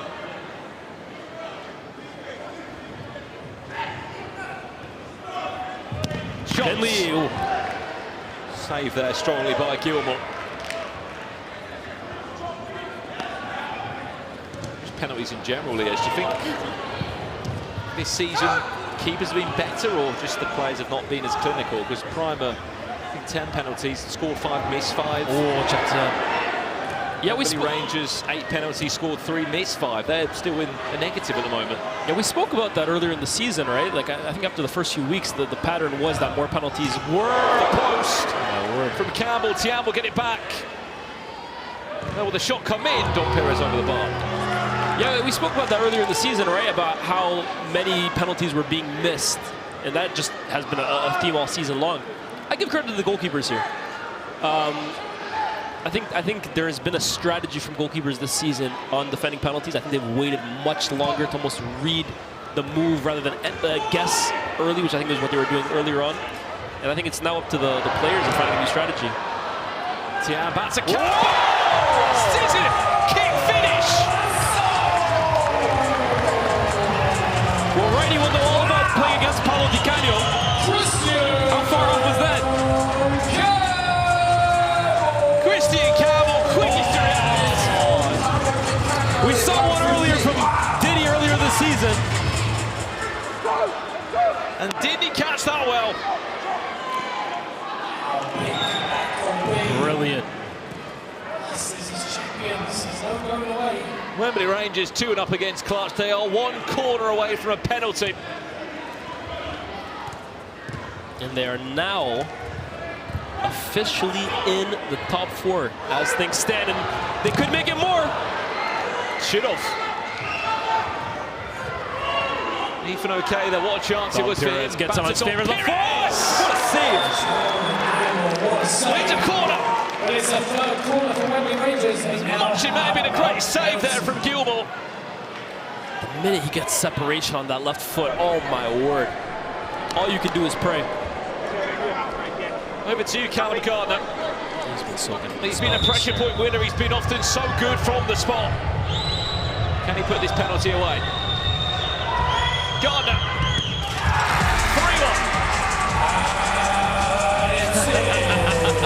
My kind of penalty, by the way, right? He doesn't wait for the goalkeeper. He says, I'm going to pick a corner, and you're just going to be good enough to save it. Callum Gardner, like you said, has been brilliant from the spot this season. And it's another huge goal in his repertoire for Wembley Rangers. And now, they really threaten to run away with this. Oh, I like more the finish or the celebration from Callum Gardner. His celebrations have been class all season. Dom Perez, he's feeling himself right now. But it's going to be a free kick to Clutch, and they need to find a response. Well, that's the result now, Liez. They're in the top 4. Keep in mind that SDS still have to play. And unfortunately, I think this result would put Clutch out of the reckoning for this. 4 points behind 4th. I mean, still 2 pressure penalties in a game to play for, but you'd have to imagine it's difficult for them. Wembley Rangers, seemingly down and out just a few weeks ago. Well, you were giving us all the stats, weren't you, at the top of the show about teams going 1-0 down. I mean, we've already saw potentially a great example of it. Clutch went 1-0 up in the game. Wembley Rangers have come back. Incredible stuff. I'm looking at Alfie Matthews right now. He's been their catalyst. He's been their main man all season long. Brian Lee looking for a second goal of the season. Save. Max Pittman again. That was the moment from Brian Lee. But I'm looking at Alfie Matthews. Your team needs you now more than ever, brother. That's a great pass. Afran Kessie, hero last week, can't be the hero just here yet. Captain Ben Long. We know how quickly Ball League can change, though. One penalty for Clutch and everything looks different. Remy Clarima blocked by Gardner, although edge out the pitch a little bit more. There aren't many teams in this league that I'd rather face less defending the lead than Wembley Rangers. Corner. There you go, one more. He's being given. One more and they're in business. But these guys are just so difficult to break down when they have a lead. Them, SDS, Gold Devils, these sides defending the lead are brutal to break down, man. So well drilled.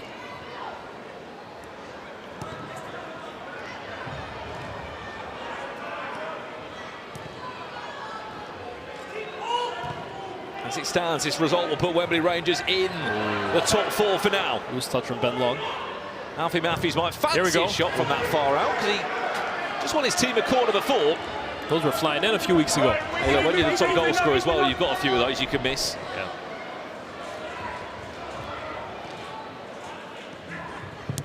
Keep in mind, after this, NDL are in action. They take on Gold Devils in the game of the night, the derby, the famous derby from Ball League archives. SDS against United, of course, a very different derby though, because at the moment, both without winning their last 5 games. Someone has to get back to winning ways today. Back to Remy Clarima, not the best first touch. He then tries to recover it. Ooh, Tyler Winters leaving one on Max Pittman. Max Pittman not too appreciative of that. Former teammates at United? They were former teammates at United. So look at this again then. Yeah, Tyler Winters, that is naughty. He knows what he's doing there. Tell you what. If Wembley Rangers wanted to contest this... Well, they haven't thrown a challenge in, Wembley Rangers. If they were not happy with the decision, Tyler Winters is still on the pitch. He's not been given a 2-minute suspension from what we can see. Or even a talking to. I think it's one of those, not just the fact his shoe came off, it's how the knee potentially was just jarred.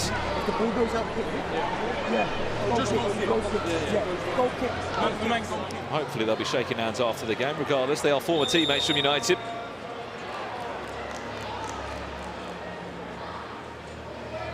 Telly doesn't feel right though.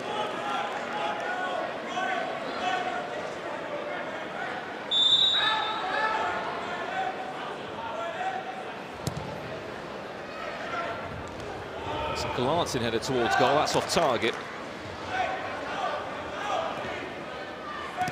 3 minutes away from our second half game changer. Clutch will get a penalty, no doubt, in the last 6 minutes, you'd like to say. Who can be the difference maker for Clutch here? Brian Lee.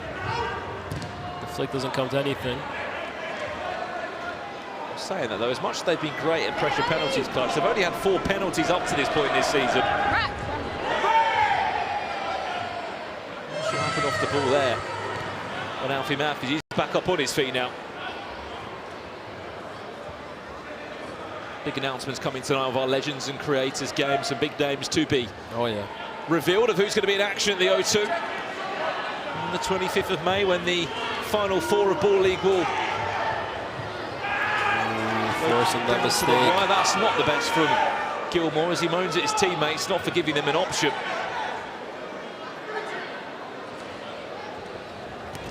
Oh, great feet. Check Tiao, is there a cutback? There was, but there wasn't the finish. Opportunity. Clutch off the break here. Tyler Winters. Oh, that pass doesn't go to anyone. Don Perez. Game is starting to get really scrappy here.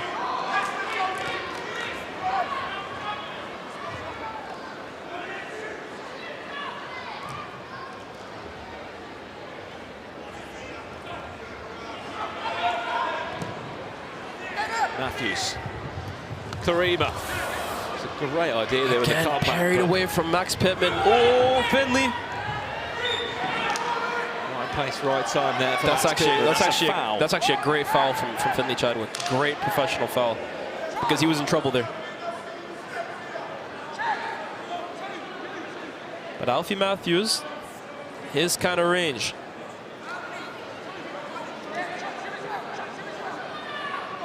You won't mind this, even if he gets on target, there's a touch around the post. It will be a penalty for Clutch. Alfie Matthews steps up now. 3 players in the ball. Can he bend it round? Alfie Matthews straight into the ball and a chance to counter-attack potentially. Just hasn't been his day so far. Let's build out of pressure there though. Oh, loose pass. And here Wembley go again. Check TM. Shots! Big save. Chance to build the corners back up. That's the first corner there for Wembley Rangers. And Wembley will defend in this shape all day long. They're so good at rotating. They're so good at switching in between a 3-2 and a 4-1. 1 minute to game change. They can do this all day, man.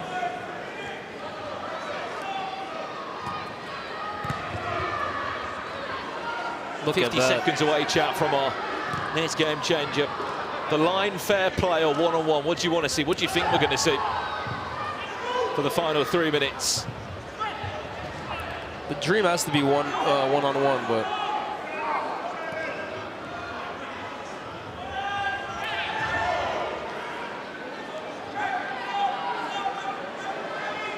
I think what's really concerning is that Tyler Winters, another moment I think you might have just got away with. He moans at the ref there as he tries to bring us forward. There's not been a player that's played more Baller League than that man. 34 games he's played. That experience has to come in Clutch soon, man. That's even missing the last couple of weeks due to injury. Last 4 seconds. Shaw needs to come in.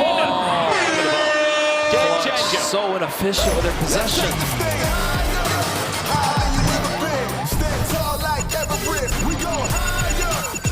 It's time to go higher. The line. Goals count over the score from behind the offside line, and that was still applies. Will be the game changer for the last 3 minutes here. It's very simple. You score from behind the offside line. The goal will count as double. Game changer is the line. And let's get it started. If you spoke to me a few weeks ago, and I said this is probably not the most entertaining game changer in the last 2 weeks. We've had more goals in one single season from this game changer than we've ever seen in 3 seasons. It's not Prime scoring from behind the line. It's been Deport Trio of Emmanuel Thomas, the top goal scorer in the league. They're in action a bit later on tonight. 3 minutes of the line. It's a brilliant turn from Campbell, who gets past 1, then 2, then eventually can't get any further.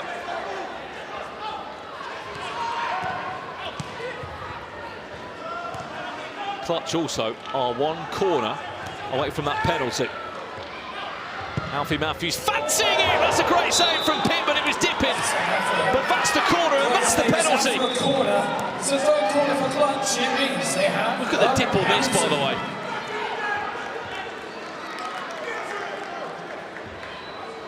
Didn't even get the cleanest of saves by his own liking there, Pittman, but did enough to keep it out. Right, over to you. Winters against Pittman. 2 former United players. Can he score? Yes!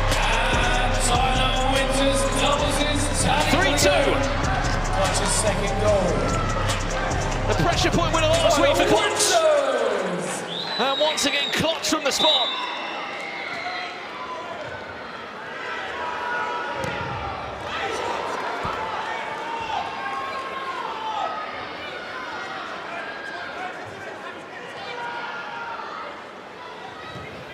Good 2 minutes left of this one. Winters touches it down, then gets a shot away, which he couldn't quite catch it.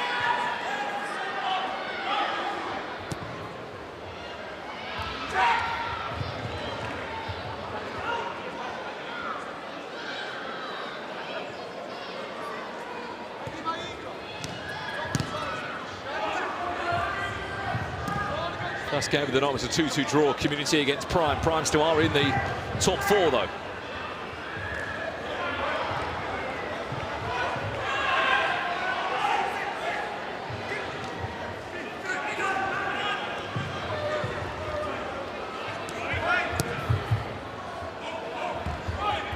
Nicely done there by Chetty, active down play. Does he fancy a goal from behind the line? Back to Chadwick.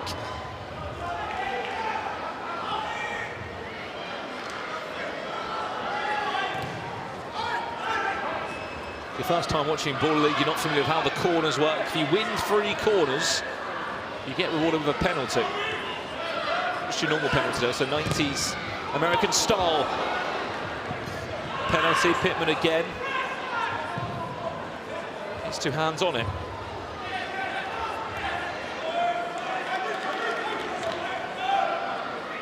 That took a horrible deflection there from Tom Perez's body.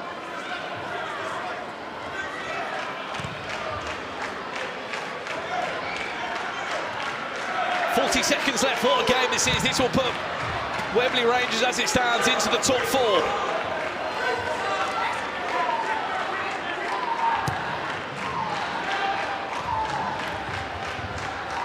They've just got hold on here.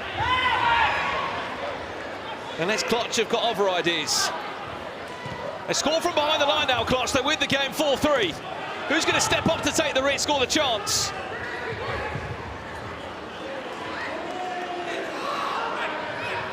Or are Wembley Rangers going to see this one out? Is it going to be 3 wins on the bounce for the Season 2 champions? 9, 8, 7, 6, 5, coming off the back of that loss to Prime. 2, and they lock on there. Wembley Rangers. Massive 3 points. The Season 2 champions are back in the top 4. They're not there just yet, but they're doing all they can with the cards that they've been dealt. Still a pressure point to come. A hug between the two former teammates or managers when they were both part of Wembley Rangers. But for Clutch, he's back to the drawing boards. And the full-time result, Wembley Rangers 3, Clutch 2. Huge result, building in to our last game. Still 2 more pressure points as well to follow.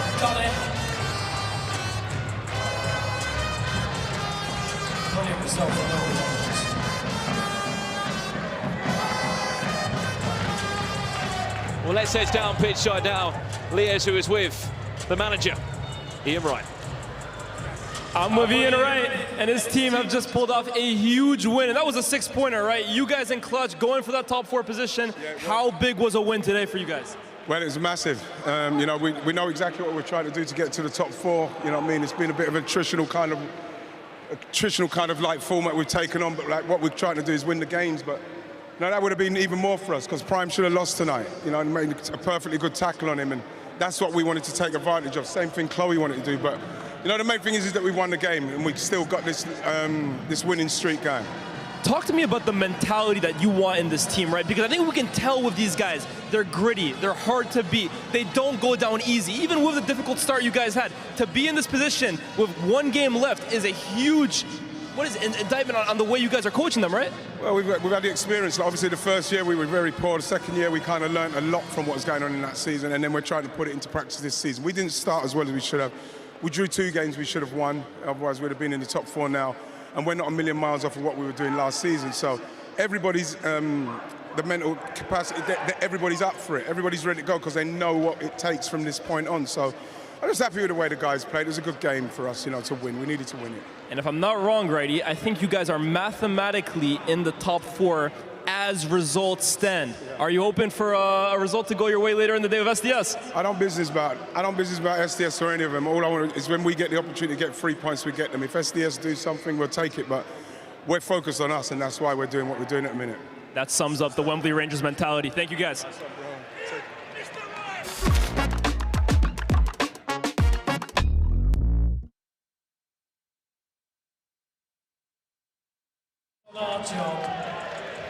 Well, it's that time of the night after game to vote for your Head & Shoulders MVP above the rest from what you've seen so far. We've only played 2 games, remember, but if you haven't already done so, grab your phone, scan the QR code, and let us know who's been your MVP of the night. There'll be multiple chances to vote across tonight, but get an early voting now for what you have just seen. 2 games done, still 4 more to come. But before we do that, it's time for our 2 halves challenge with Cupra. That is right, Copper Box. We are here for the Cupra 2 halves challenge. And I'm joined by Connor. Connor, how are we feeling before you take this on? I'm feeling good. I'm feeling a little bit nervous, but I think it'll be all right. I think it'll be pretty good. No doubt about it. Listen, you look like you play ball. How's your skills? I'm all right. I'm all right. Not too bad. You've been practicing the crossbar challenge at all? I have before, but not here. It's a slightly different pitch, but it should be good. You got the fans in attendance. A little bit more pressure right now, but let me explain the rules for those who are watching at home and maybe those that do not know. You will have an attempt to hit the crossbar from the halfway line here at the Copper Box. If you hit the crossbar, you're in with a chance, not in with a chance, you will win yourself £2,500 thanks to Cupra. Sounds all right, doesn't it? That's quite a lot of money. Okay, exactly. And even if you don't, spin this camera around right now. Your Keith Joyce and Rukkas Pepper, who are going to take a shot for you. So listen, I've got so much belief, I'm not even going to ask which one you're going to pick to take your shot if you miss, because I believe you're going to hit this crossbar, yeah? Copper Box, we need a little bit of noise for Connor. That's more like it. Okay, Connor, in your own time, son. Take it away. Okay, no pressure. Here we go. Here we go. Come on. $2.5 grand on the line. He dinks it. Ah! Let me tell you right now, someone's been digging up that centre spot. No, that's not nice. That's not, the yellow wall weren't happy with that. Okay. Rukkas. Key, talk to me. Community, Prime. You're looking at the boots, you're looking at the vibes. Who fancies it more? I'm feeling Prime.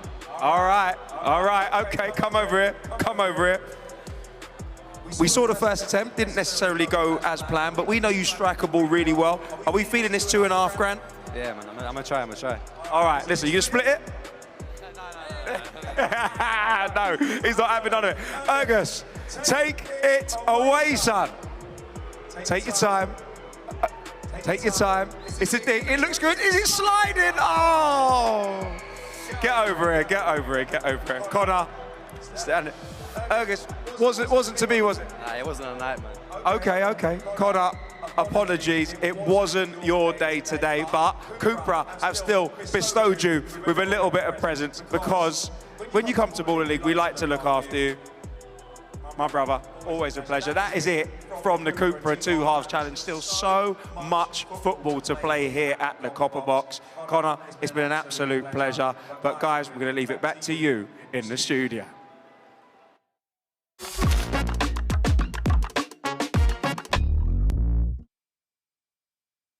Listen, you didn't hear this from me. Are you ready? Yes!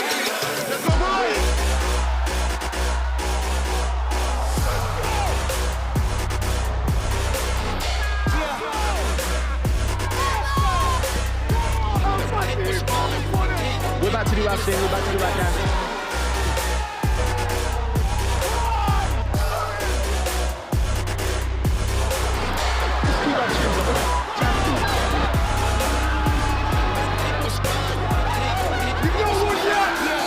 Boys, we are not losing. No mercy! No mercy! Are you ready? Yes!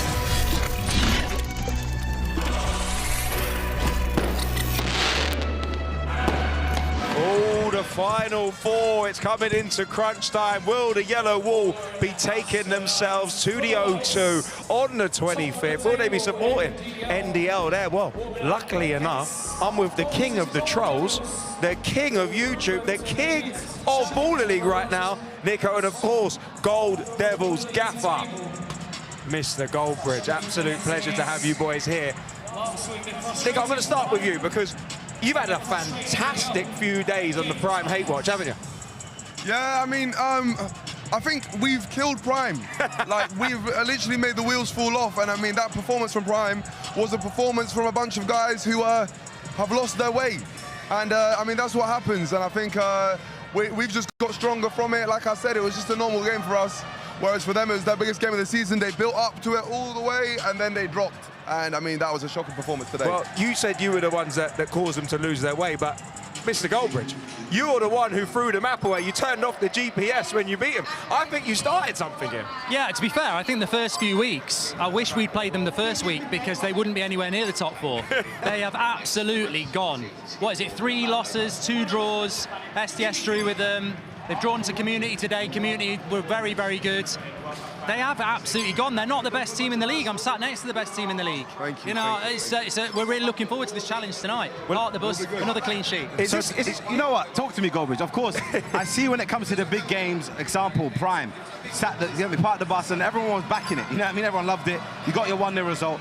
Came up against SDS. We were expected to see maybe just a bit of free-flowing football, but respect to you guys, you came with a game plan and left 2-0 victorious. Prime, SDS have never not scored 1 goal in a game in over 3 seasons, so fair play to you. Again, another big team in NDL. Are you coming with that same game plan, or are you going to come to try and play? No, I think with SDS, we scored so quickly, and we did respect SDS. They're a fantastic Baller League team. And then you just keep it tight, and you see them getting frustrated, and you think, hold on a minute. And you just play it. But we scored another goal offside, we scored another goal. It was counter-attacking football. We've tried to open up against teams, and we're not very good at it. So we play to our strengths. It's not the way I want to play, but I want us to be competitive. You know, we've got 2 big games that have a big impact. Nico, I know you want to speak. What you got to say about that? Well, I think we have to look at Goldbridge, right? And end of the day, he's had no transfer window. So when I see him playing Harambe, I actually don't mind it because he's dealing with the tools which he has. Whereas when SDS and Wembley Rangers play Harambe, I think it's a cardinal sin. 3 years. Because they've had multiple seasons, multiple transfer windows to build, and they choose to play Harambe. I mean, it's lesson 1 of football management is breaking down a low block. We won't be clean-sheeted like SDS. We won't be clean-sheeted like Prime. We very much look forward to the challenge against Goldbridge. and may the best team win. That is high respect from the man that has tried to get rid of the dictator, who hates Harambe so much. He's had a campaign to get rid of it. Oh, but he says, you know what? I actually respect your version of football. But you know, if you look at me, the camera's not on me enough. I'm crying while I'm winning. This is totally against what I believe. But you have to do the best with what you've got. You know, take the trophies, enjoy, and ignore the haters. Well, maybe there'll be another giant killings. You guys are the king of giant killings. Nico, top of the league, sitting pretty. Everyone around you is falling apart. We're gonna go on. Can I play for you next week if you win? Well, I mean, we'll have to wait and see. The thing is, we're trying to break the point record and be the greatest team in Baller League history. What are you saying? He's a good striker. I know. I've got nothing on Dara and that. So. All right, fair play. Well, boys, see what your happens. teams are out on the pitch. You get ready. Get out of Let's the do it, studio. man. Go manage your teams. I'm going to leave you in the capable hands of Ginge and Brandon. Well, here we are. He's in the commentary box. We've got him back. that. He's from Japan, wherever he's been. He's back in the comment box for a change. Ginge, we haven't seen you for a while. Welcome back. I've been exploring the world, Tokyo, Benidorm. Big difference there, I will be honest. Exploring the world or just hanging out under the toilet because you did have food poisoning, didn't you? For Yeah, about 3 days? severe food poisoning. Wasn't the happiest of time. There was a part of me that was talking a bit too much and it weren't my mouth. Enough said on that. Moving on. You've been watching the games from abroad. You been watching at about 12 midnight or 1 in the morning? No, it was 4 a.m. in the... 2 a.m. in the morning for Tokyo. And then in Benidorm, it was, I think, 8 o'clock at night, so it's not too bad. Bit different, isn't it? Yeah. Tokyo, Benidorm, slightly different. We'll speak more on United as the game unfolds, but no win in 5. You're playing SDS tonight. Looking forward to that one. It's a little bit of a derby. Yeah, of course. I'm looking forward to that one. There's a little bit of a rivalry there from season 1. Obviously, they got the win last season, and then Ilyas apparently was speaking before saying he started the rivalry. So it's nice to know it's not got to their heads, and there's no delusion there. I'm looking forward to it. And of course, NDL coming for the most points ever in Baller League, so that should be a very, very good one tonight. Should be very interesting. As we said, NDL, 23 points was the record. If they could just pick up 1 point, they'll match it. They win tonight, they'll be setting a new record in Baller League UK history for the most points for a side. Nico, no doubt, is over the moon this side. They've not lost in their last 3 games. They come off the back of the all-important win, the game of the season for them against Prime. Let's look at the teams.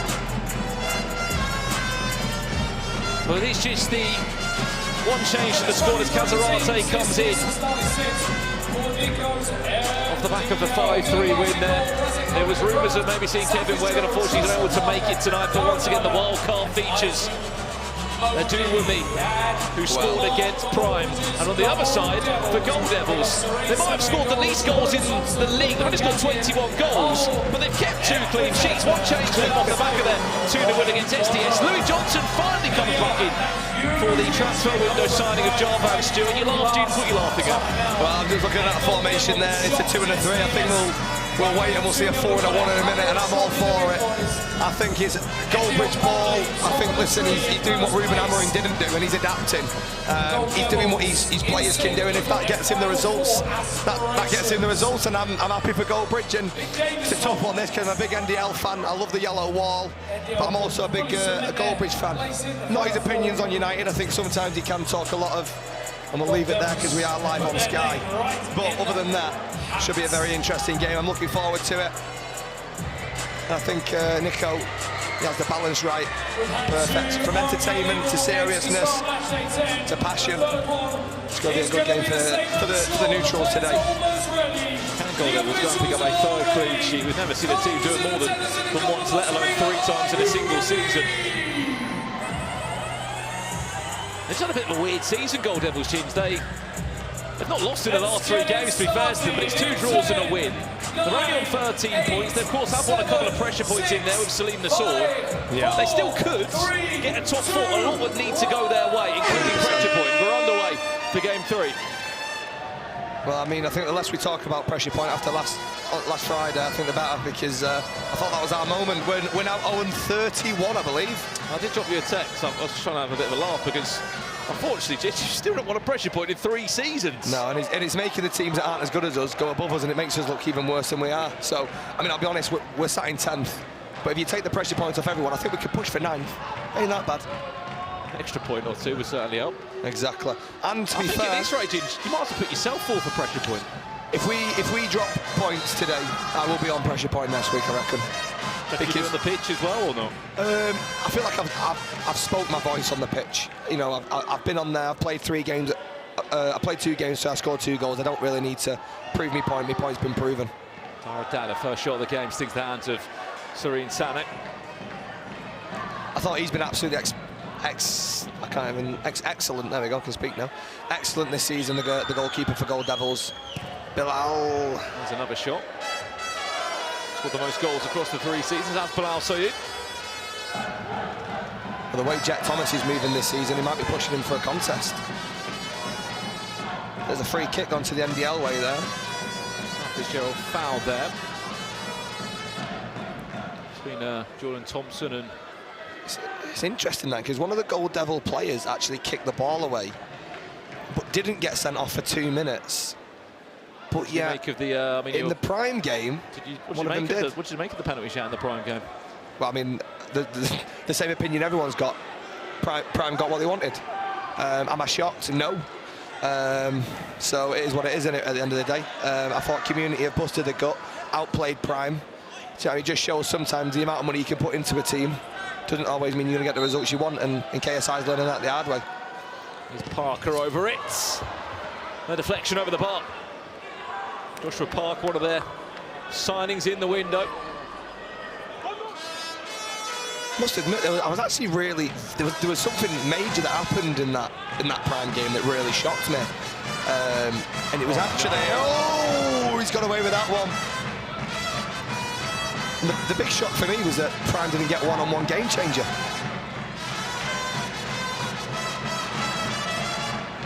I feel like fair play would have been the game changer to have. Isaac Modi tries to cut it back. I thought the referee was playing that anyway, the way he sent someone off for 2 minutes just because he kicked the ball away. Well, I think Devils have got away with one there. It's definitely an edgy start from Devils. All NDL at the minute. Devils just to look to catch you on that counter and then sit behind the ball. And I think Devils, they kind of have to go for it in these first 10 minutes, because if they don't, they are out of the top 4 race. But as it stands, they're still within a chance. They do need a lot to go their way, but like KSI said, it's not over yet. They have only lost 1 game this season. That was against N5. Chance now, Lukman Kasim. He's onside. Good Great save. Barnes. Great save. That's why he's had the most saves of the season. Fantastic goalkeeper. He structures. It's tall. It's wide. I mean, if anything, there's probably a foul in there, but the referee's obviously got his eyes closed. So it's not be a foul of the referee on the far-hand side of the pitch.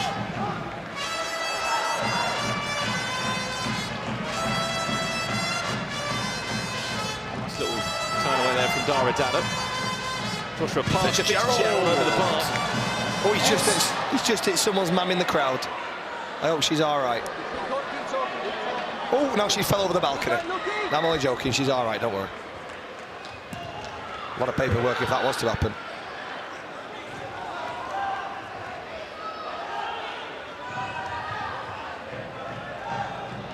Good word on your season. Where do you think it's gone wrong? Where do I think it's gone wrong?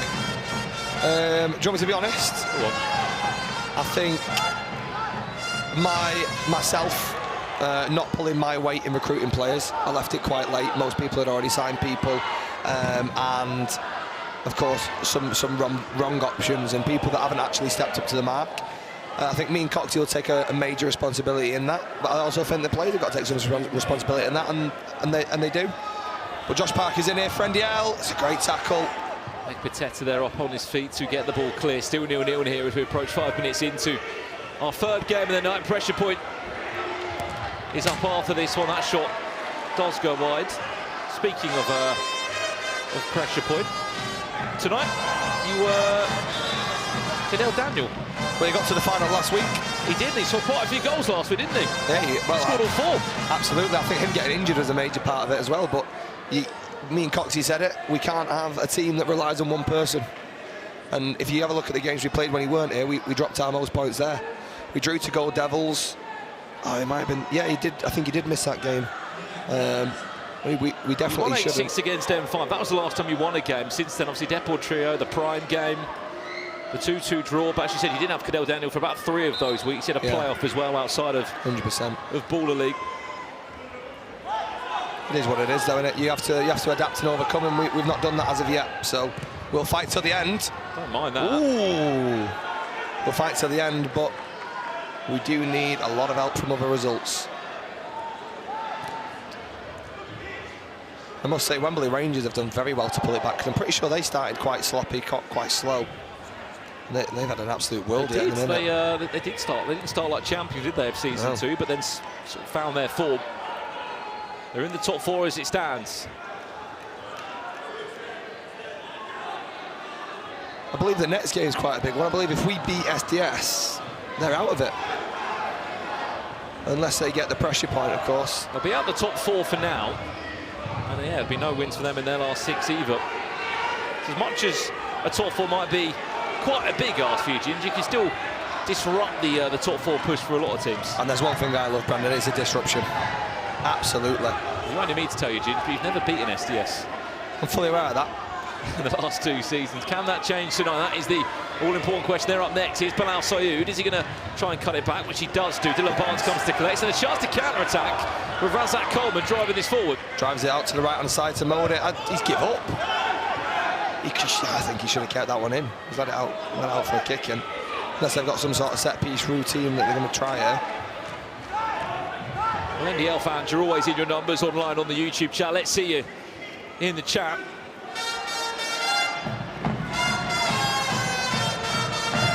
Sam Fitzgerald.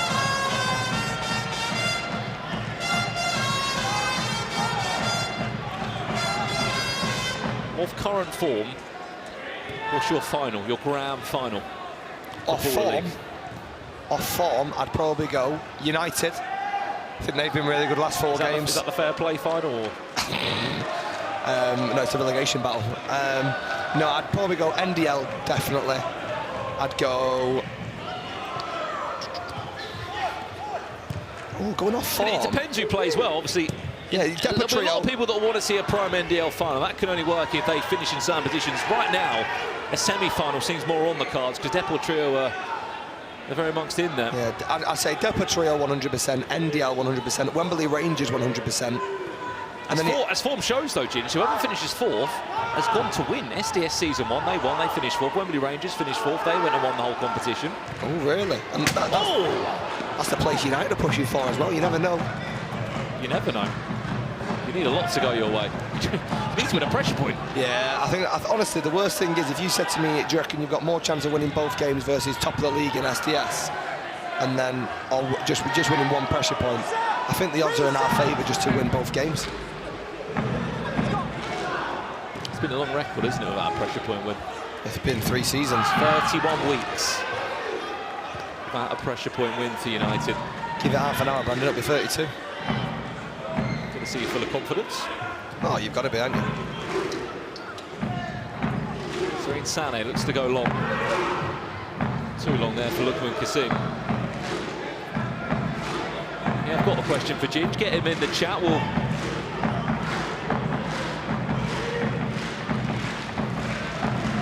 see this shot come in. Is there I've got a question here. Ginge, why are you so good looking? I appreciate that as well. Thank you very much. Ginge, I met you the other day, you smell really nice. No, I appreciate that, thank you, I look after myself.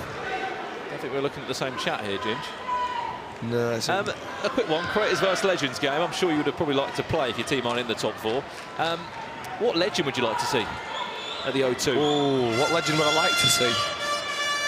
So I'm looking at this from a legend I'd like to go through, or a legend I'd like to meet. Oh, I'd like to see Nani there again. He was brilliant last year, wasn't he? Brilliant, absolutely brilliant. And I also think Fellaini. Do you know what I mean? Has he still got an afro? No, he doesn't. He's got rid of it now, but I think Fellaini would be a shout. Wazza would be unreal as well. Yeah, he's had a lot of shout-outs to Wayne Rooney in the chat. He is looking a lot sharper, I must admit, with his soccer aid training. And speaking to him, he is up for it. In the chat saying, Ginge, can you play the last game for United? Well, it depends. If we need to win, they're probably just naturally wildcarding in anyway. I got all the games. What more do you want? a chance we could wildcard Spike in to the last game? I'll be honest, I don't think he'd make the journey down. 2 hours in, he might pass out or pass away. Hopefully not. Tell you what, put him on pressure point. Might have a chance of winning. I'd rather put him on it than touch his pressure point, might kill him. It's my 14-year-old dog, by the way. Not a person, don't worry, it's just my 14-year-old dog.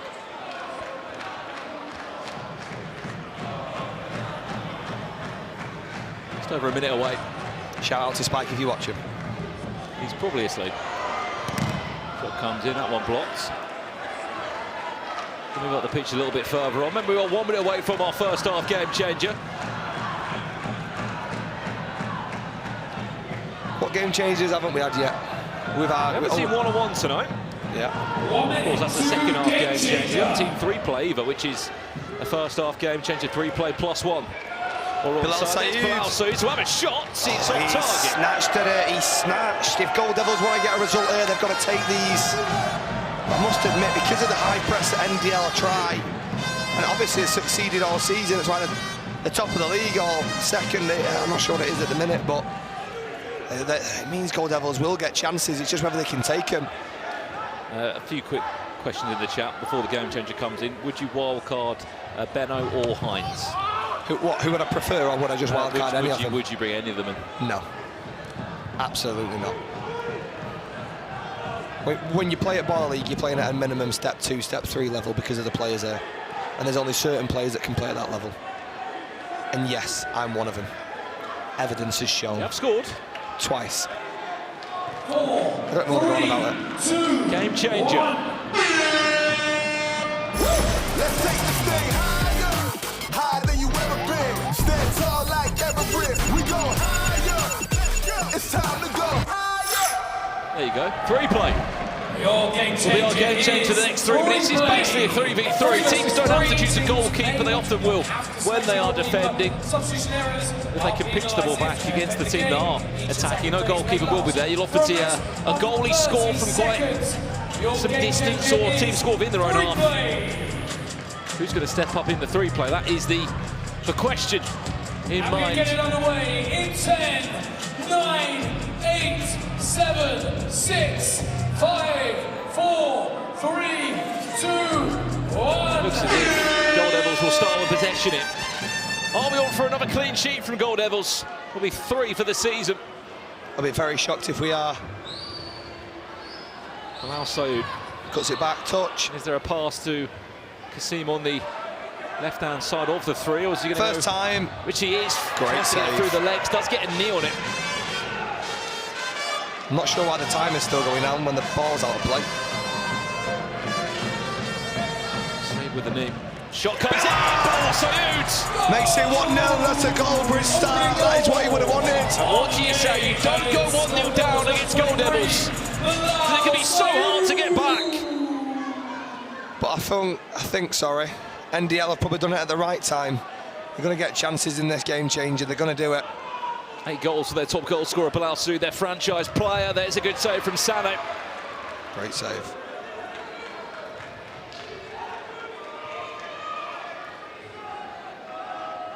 Dara Dada, Joshua Parker and Razak Coleman. Back to Coleman. Ooh. Not sure where the ball went there. That touch was like his loyalty. Not very good. He's going to one of his major That's a runs foul. again. See, I just don't understand how can you get away with that? How can you get away with that? They've got no goalkeeper on, and yet they've just fouled him, and now they've got a goalkeeper on it, and yet they've not been punished for it. It makes zero sense. Gold Devils are there, great opportunity to go 2-0 up, he fouls him, and there's no punishment.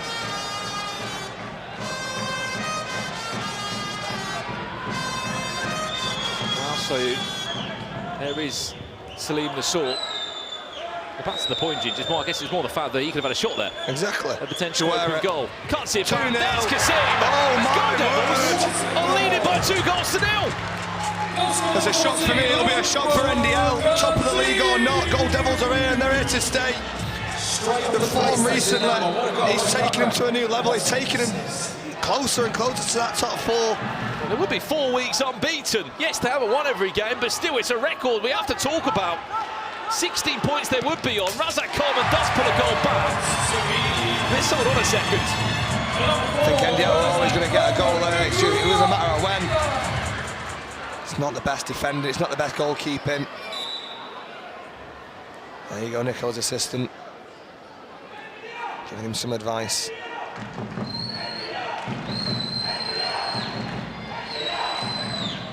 Josh Parker on for defending. It's an interesting one. Parker and Modi. It's the same 3 again. Salim Nassour, Bilal-Su. They are running out of time though. Salim Nassour. There's no goalie in goal, remember. Oh, Bilal's done very well important there. win that is. I think the last touch did come off Parker. It is going to be possession for Goal Devils.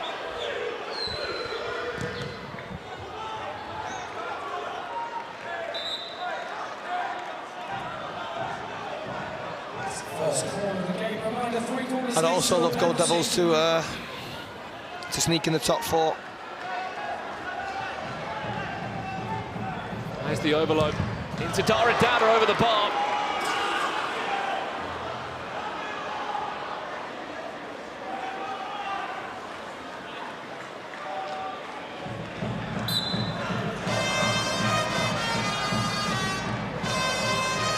Seconds left. They need to use this time wisely. Don't give NDL another chance and potentially take a 3-1 lead in at half-time. Isaac Modius dived in. He's managed to play it out wide to the right. Still onside. Bilal got to make his mind up. I mean, if that's not a foul, I don't know what is. Is this one going to end up? There's a goal in! It's a tap in for Parker! 2-2! If I'm Goldbridge, I'm challenging that. I think that's a foul on Bilal. Well, no flag has gone down from Goldbridge. For the 2-0 result that they were in, following the clean sheet, has been. I think that's a foul, but either way, it's 2-2, and Gold Devils have got 15 seconds to try and take the lead again. Take your time. In 10, 9. Do not throw it away. Do not throw it away. It's a tap in. Daradana. What a terrible game changer for Gold Devils. They've threw it away. Goldbridge sits down. He can't believe it. It's over 2-0 about a minute ago. A lot can change in 3 minutes. That's what my ex said. I'm joking, I've never had an ex. Half-time. NDL are 3-2 up against Gold Devils, but for Mark Goldbridge and his side, he'll be fuming. They should have been at least 2-up at the break, but half-time here, it's NDL 3, Gold Devils 2.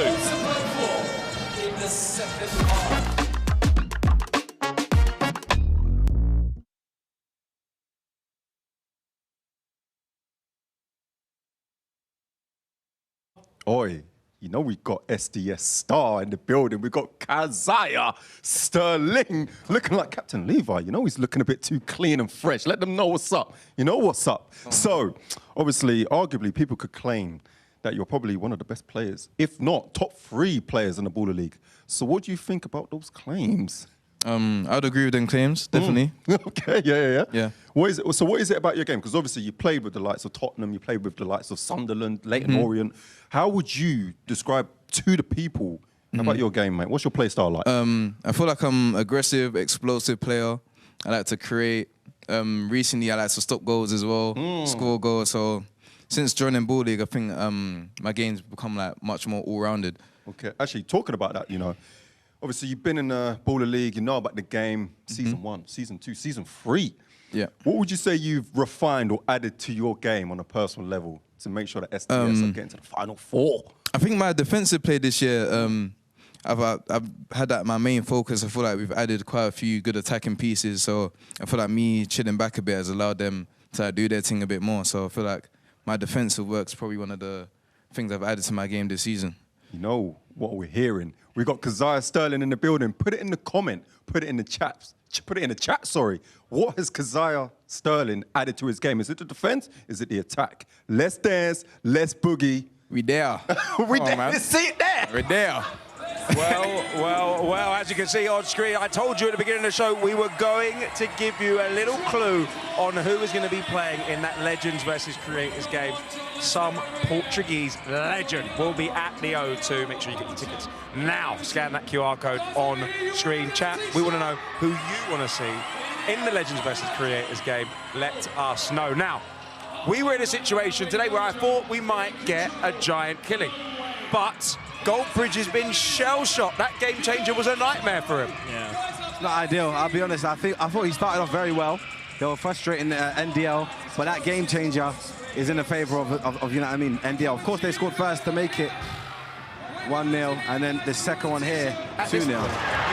You think it's all over? And then they fell apart. I thought it was done, yeah. And then you see Razak Coleman, incredible goal from him. And then 2 mistakes. Yeah. Talk to me about this one there. Was that a foul on Bilal Said? Should Goldbridge have challenged it? He needs to be stronger there, I think. Bilal himself will know he has to be stronger. And this right here from Salim Nassour, who's supposed to be he's a fantastic technical player. That is sloppy right there in a position, in a moment where you can't afford to lose the ball. And you see Goldbridge here, he's not a man known for hiding his emotions, and he doesn't look particularly calm there. What will he be saying to his players now? I think he's going to now tell them in terms of trying to get that lead back, because they're much more comfortable when they're chilling and they have that win, or have that other winning, sorry, compared to NDL. NDL winning, you have to chase the game off that. It's going to be much more of a headache. So I think they want to make sure they score goals. We've spoken a lot about the low block, and very quickly before we jump into the second half, can they break that down? Can they make sure they change their way they play? Who's that, NDL? Yeah. Good defense, better offense. That's what I always live by. We got to go. No doubt about it. Guys, that's enough from us. Second half is on the way right now. Brandon, take it away.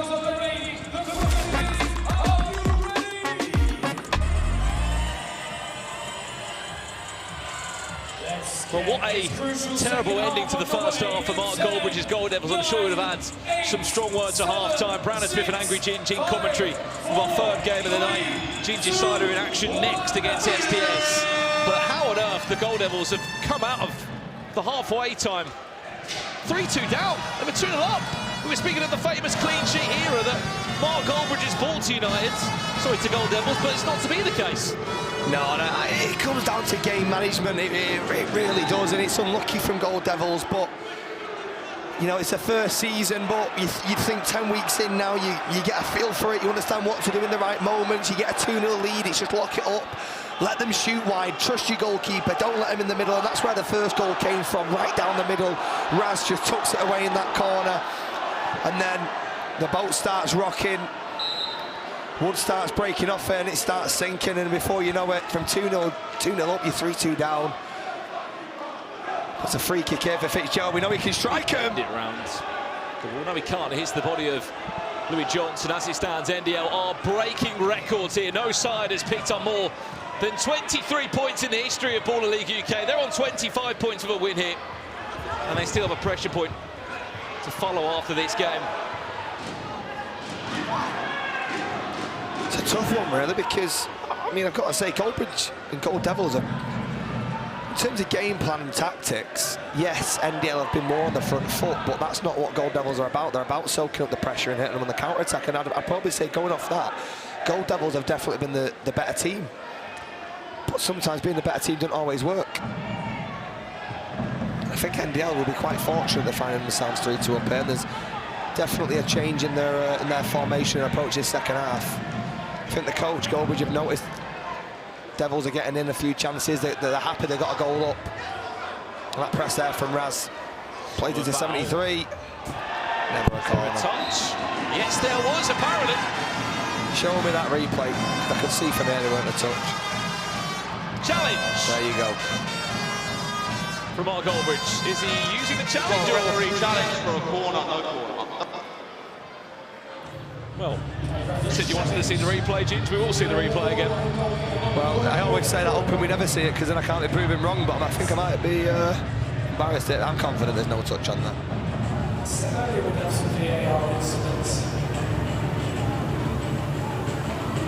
Absolutely no touch whatsoever. Remember, if the challenge is successful, you will keep the flag. Are we going for another look? I guess we are.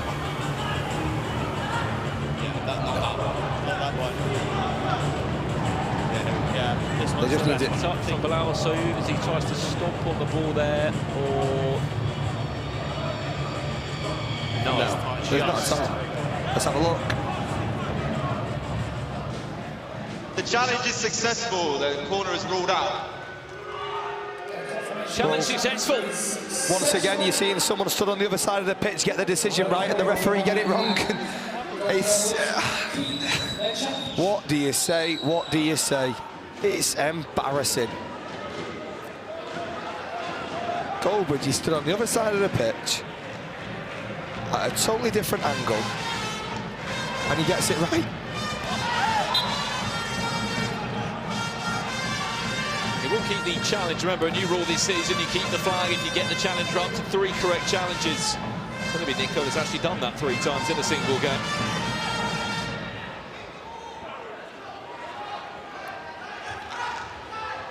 There was a chant going for the Prime game. I'm not sure if it'll be broaded on Sky Sports, but I can give you a hint of what it was. Directed at Sak Hassan. Willstone were right. You're I'm not saying he's not the best player. Right, you're dynamite. No, definitely weren't dynamite because he had a rotter. I think the second word began with an F. And the second one began with S. I'll let you make your mind up on that one. She missed the game early today. It was 2-2 draw, Community FC against Prime.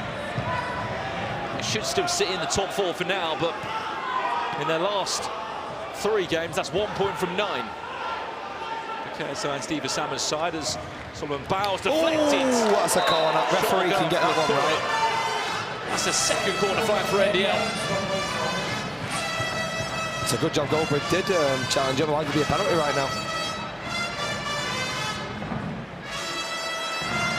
Did you see the Prime Ultras before, Brandon? They were going off. Wow, it was loud, it was emphatic, it was electric. All 6 of them. What's the table as it stands right now? NDL are top of the table. As I said, they will be setting a new record for the most points accumulated by a single team in a season. They can still pick up more points, by the way, with Pressure Point, and also next week when they're in action, as all 12 teams are for their final league game of the season. Oh, the clock stopped. We'll, sure the clock keeps moving there. Oh. Well, what about the 20 seconds it was just stopped, Brandon? We're just going to check how many seconds were, of course, played in the small stop there. 19 minutes gone of this game. NDL leading Gold Devils.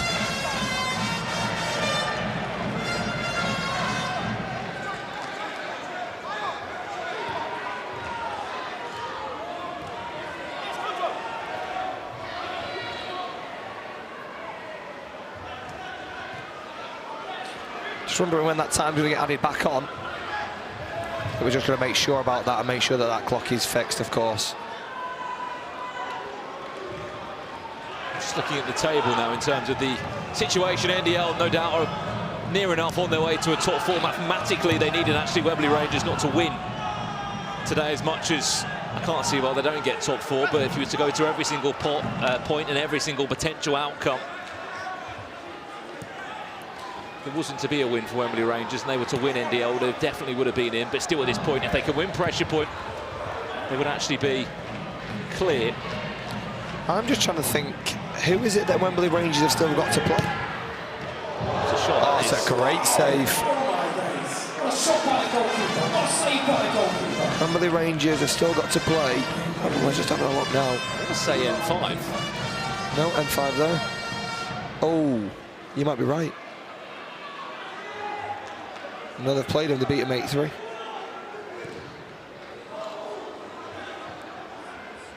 Chat, can you help us out? Who have Wembley Rangers still got to play? Is it Deportrio? His Gold Devils. They've still got to play next week. Oh, Gold Devils. Another game that could upset the top 4. Solomon Bowles, that's going to come back, not to Sam Fitzgerald, and moved away. Gold Devils coming forward here. Playing into Bilal on the left-hand side. Goes for it, drills it across the box. Pass back. Got a call for it. Well, I'm not sure it's not, to be honest.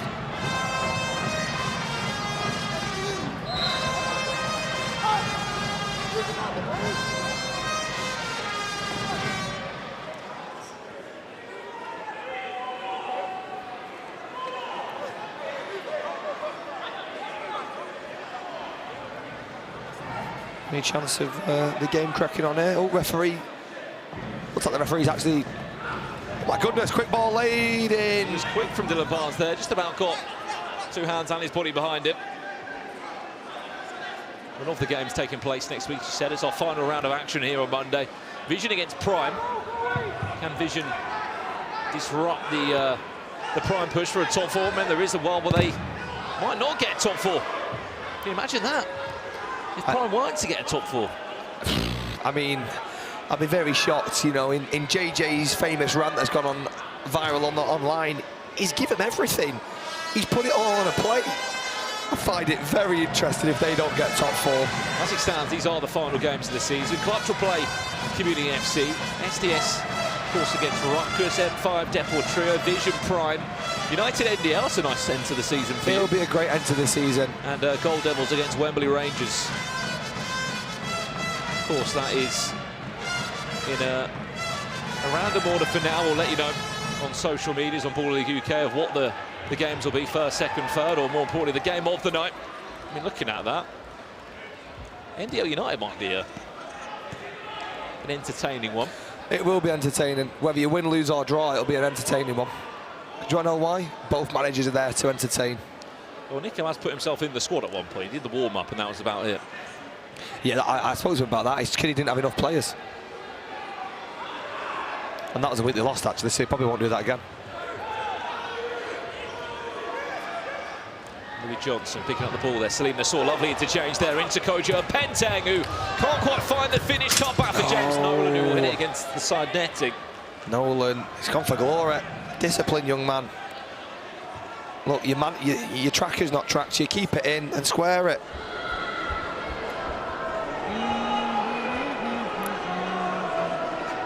Can't quite find the angle there. We are 3.5 minutes away from our second half game changer. What do you reckon, Brandon? Do I put my suit on for the game or do I stay in my drama tracksuit? What do you reckon? I've got my Diego Simeone suit. Well, is there a chance you can outdress Sam Cox tonight or not? If not, I'll probably stay in the tracksuit. What do you reckon, chap? Suit or tracksuit? Might get a little poll going for you as well. Should Ginge wear a suit or tracksuit tonight? He's desperately wanting us to say tracksuit, probably. Don't blame him. I mean, last time I was in a tracksuit, it kicked off versus SDS, so I'm happy to do it again. I don't think his dog will be next to him this time, though. Salim Nassour trying to go one-on-one now with Razan Coleman. Back to Louis Johnson. Just under 3 minutes.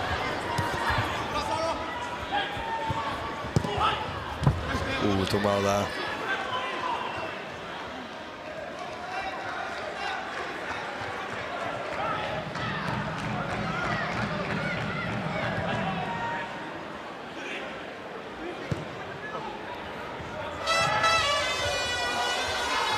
Trying to look for the answer for you, Jim. Don't let me see one at this moment in time. No, I've got a poll going in my chat on Twitch. Don't worry about that one. Suit. I think Suit might be winning.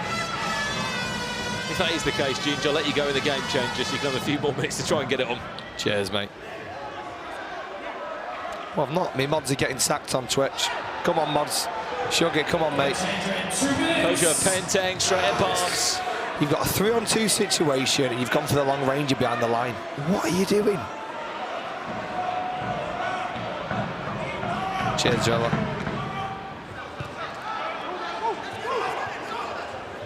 Solomon Bow, deflection, not a corner, a kick in. Will they get that penalty before we head into the game changer? Well, if the game changes 1-on-1, they kind of need to get a penalty ASAP because you can't win a penalty in that. The referee's blew it. There's too many players on the pitch. Oh, so there is. I'm all for a handball, but I'm also all for sticking for the rules.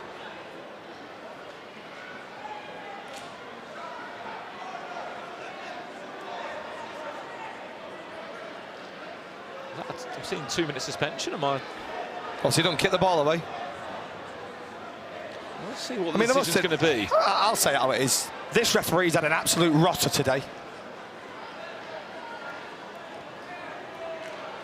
Let's have a look. What's going on here? Look at that. There's 7 players on the pitch at this moment in time for Gold Devils. I mean, there's tactics, Mark Goldbridge, and there's that. All it is a bit of miscommunication. It happens. There you go. Is he just looking at the rules? Yeah, definitely can't have 7. Yeah.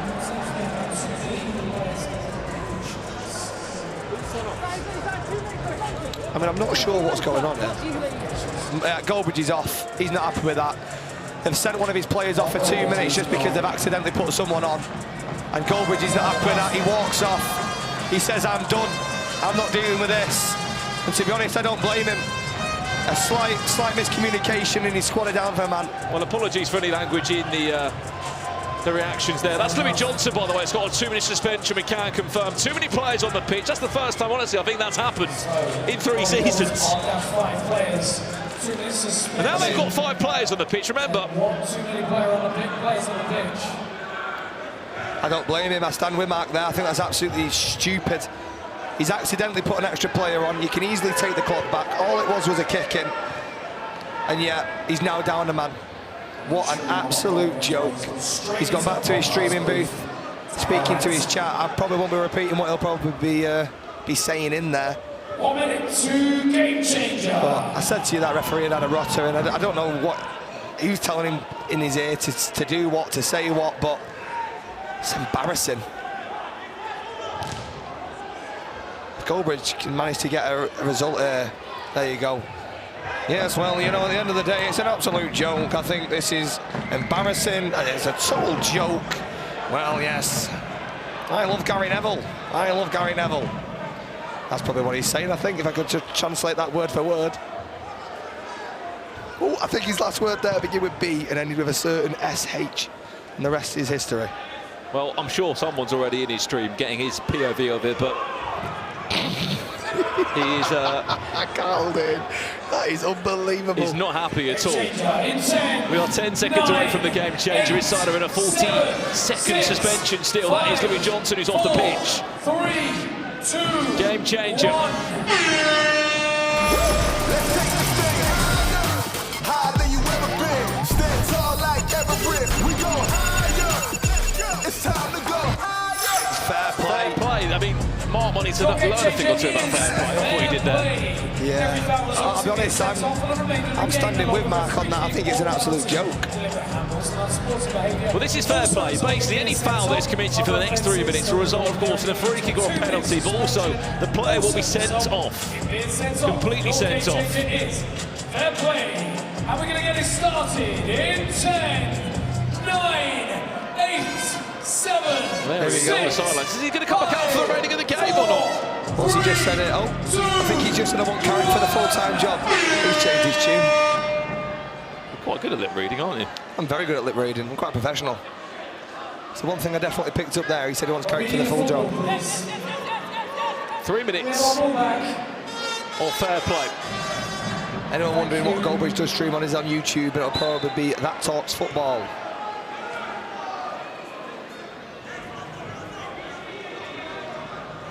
Of course, we have got Legends vs Creators match happening in the Final Four.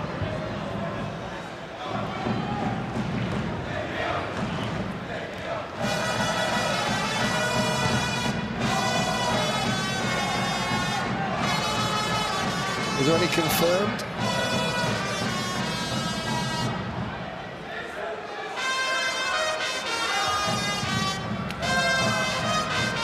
Raz taking it forward.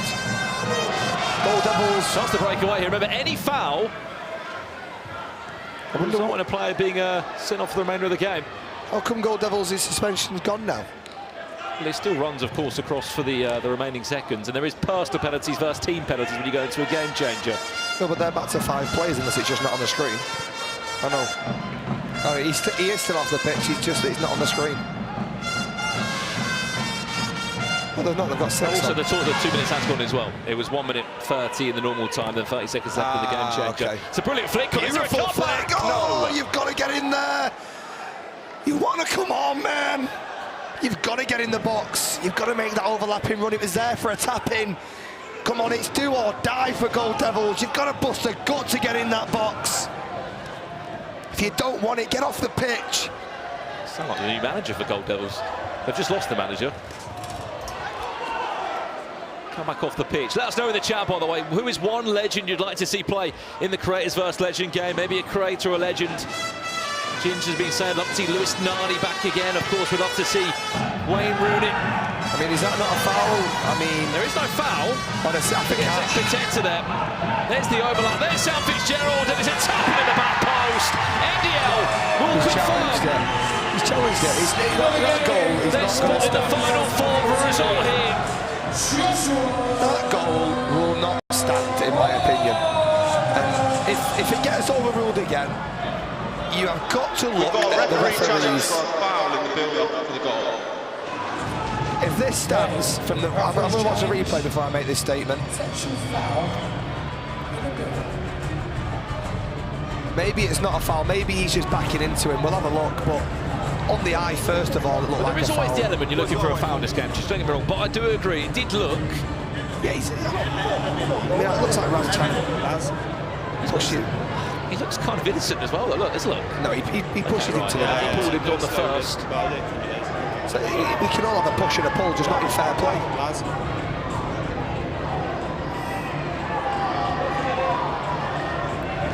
It's a foul, in my opinion, now. Chat, foul or not? It looks like he pushes him to the ground. I think it's a foul. It is a foul. Will be a red card, and the goal will actually be removed. See how Goldbridge thinks. Challenge unsuccessful. Well, let's see how Goldbridge feels about that. I think Goldbridge is laughing. There we go. I think he's calling the referee a great ref, and I think he's had a great game. An absolute fantastic referee, I think he said there. Yes, I think the referee's had a great game there, and I think the decision is spot on. I think that's what he said.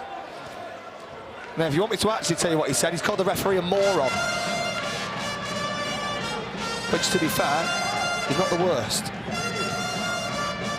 Last 50 seconds of the game here. 4-2 NDL lead. As we said, they are going to confirm a top four place at the O2 in the final four. The first team to do so. Lukman Kassim, no way through for him again. And it could be 5. It could be from bad to worse. Bow over the bar. Final words, Ginge, before we see you in action. Final words. Are we going to find a win? No win in 5? Can we turn it around today? We'll find a win, mate. Absolutely. Just don't know if it'll be here. Final words from me. Let's hope that referee's not refereeing my game, because if it is, I'm going to do a Goldbridge. Perfect. Ginge, good luck in your next game. Good luck in pressure point. Is it going to be 31 or 32 weeks without a win? Let's find out. It'll be 32. Speak to you soon. Thank you, Ginge. John Cobb's there with me. Good luck in his next game against SDS. 3, 2, 1. And a full time. NDL in the top 4. Confirms they will be there amongst the best teams. Are heading to the final 4. And they'll be at the O2, the first to put their ticket there. Pressure point to follow next. He's not happy. His side put 7 players on the pitch by accident. It costed the team in the game changer as well. They lose the game 4-2. And the Yellow Wall are over the moon with that one. It is another win. And that is a new record as well. No team has picked up more points than what NDL done in a single season. 23 was the record. They're on 25 after just 10 games.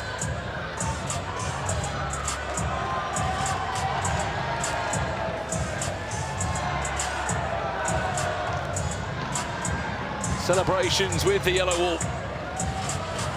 And hopefully we'll catch up with him, as he's going to be catching up with Liez in just a second. How's he feeling off the back of that top 4 guaranteed? And as we said, a new record set in Baller League history. Do I even need to ask? Yeah, so basically I'm a banana right now in honor of the banana crew who are part of our yellow army. They put the request in for me to wear the banana costume, and I said, when we win, I'll do it. Nico, I'm happy to actually break the news to you that you have just set a points record in Baller League with 25 points. That is the most any team has completed in Baller League history. I may be the manager of this team that have set this record, so you could say it's all me, but it's not.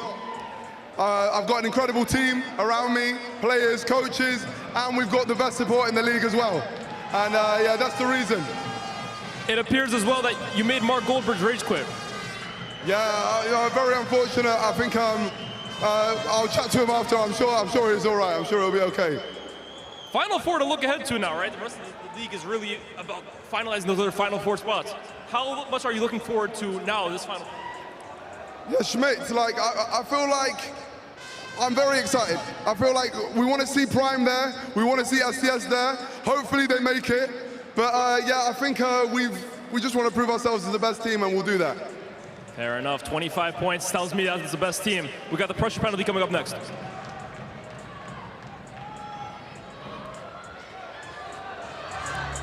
Well, it's time for pressure point.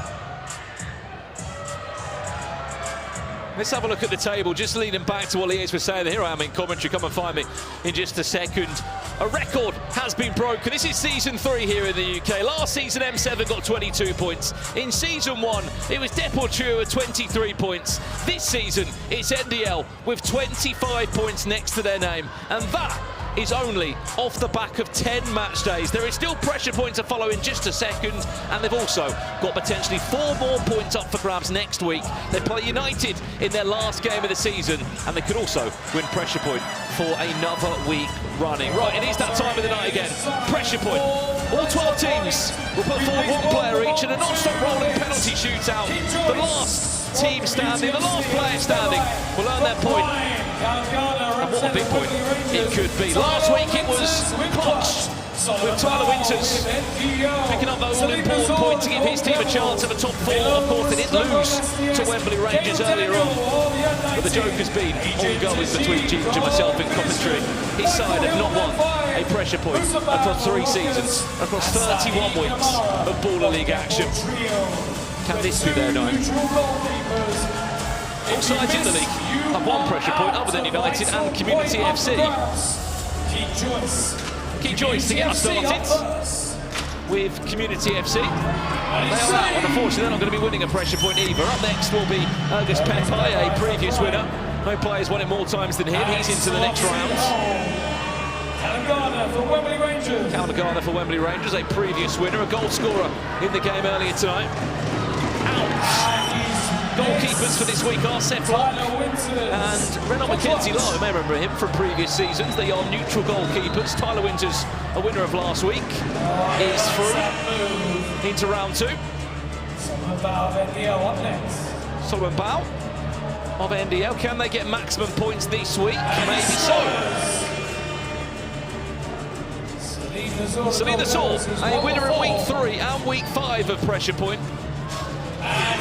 Through to the next round, that will give Mark Aldridge a small smile if he is able to pull through with a win for them. Camilo Restrepo, winner in week 7 for SDS. Misses! SDS needed that point tonight, they really did. They're in action next against United. Can they break the curse? Can they break the 31-week curse? Into round 2 he goes. He was a runner-up last week. He was so close, Cadell Daniel. Up next for Vision is Adrian Tajik. Into round 2 he goes, and 3 players left. Michael Hill for M5. Next up. And he takes M5 through. Musabam for Ruckus. Through. Done. Finally, Sahi Kamara, reigning MVP. Oh no! Oh, he's missed. We go back to the top now. We lost 4 in the first round. Rukkas Pepai for Prime. Rukkas Pepai. And he scores. Tyler Winters for Clutch FC up next. Tyler Winters misses. Solomon Bao in the old. Solomon Bao around the goalkeeper, the angle's time. Scores. Celine Lazor, the Gold Devils. Celine Lazor.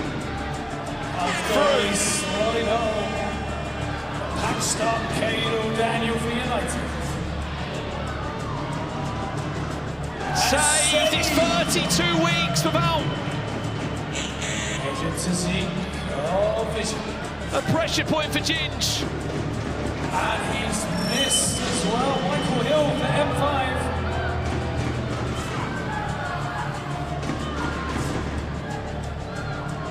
Michael Hill through.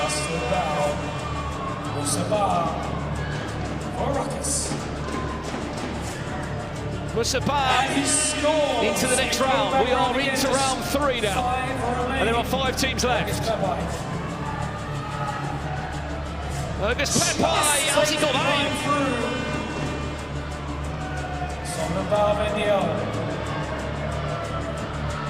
Solomon Bow through.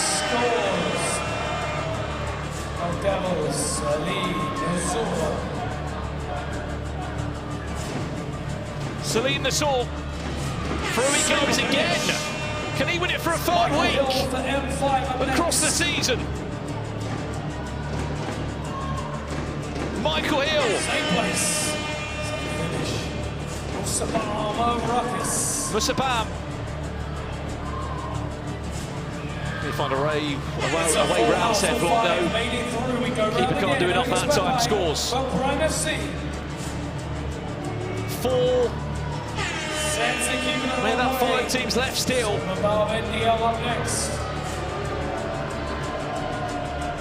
Solomon Bow scores.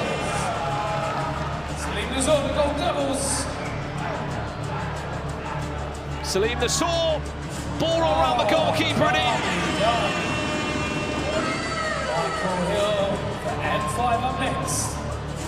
Michael Hill. What was that for a finish? Went into the keeper's face. It's a great save from Mackenzie Law, but he felt that one.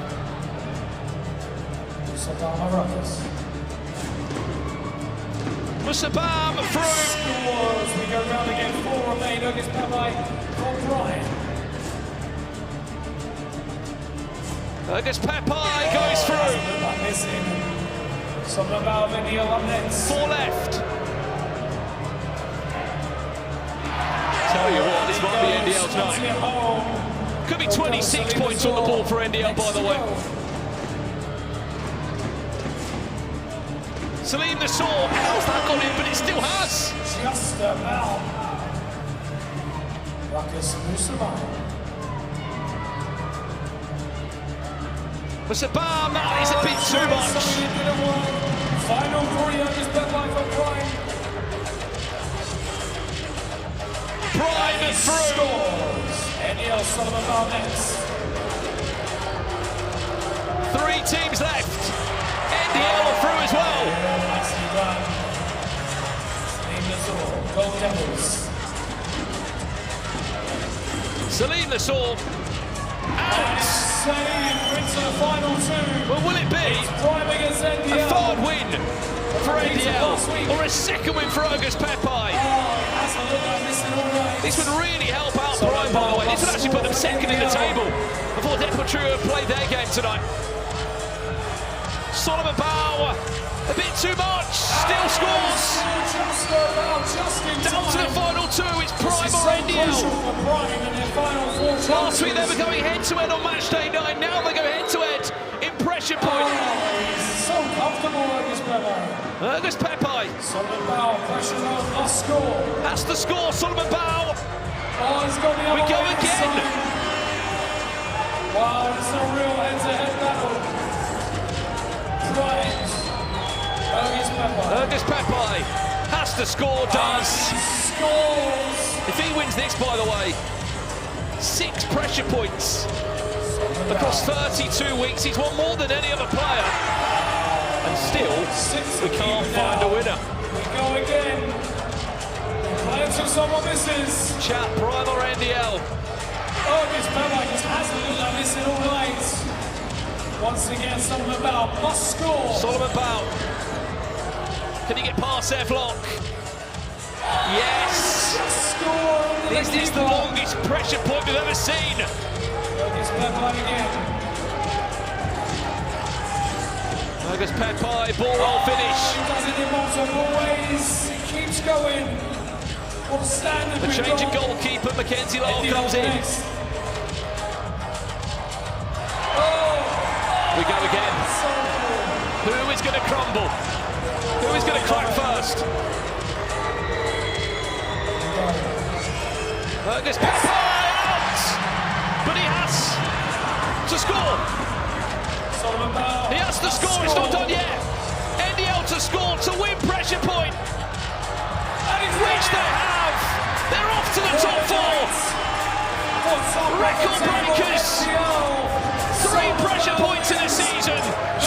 6 points on the boards. Maximum points on Matchday 10. They are the team to beat. And they have a gap of 8 points between them and 4th as it currently stands. That's the table as it stands. So plus 16 goal difference. Are they coming for Prime's records? That's pressure point done. It's NDL's night. And up next, it's Yanited versus SDS in the game of the night. You don't want to miss this one.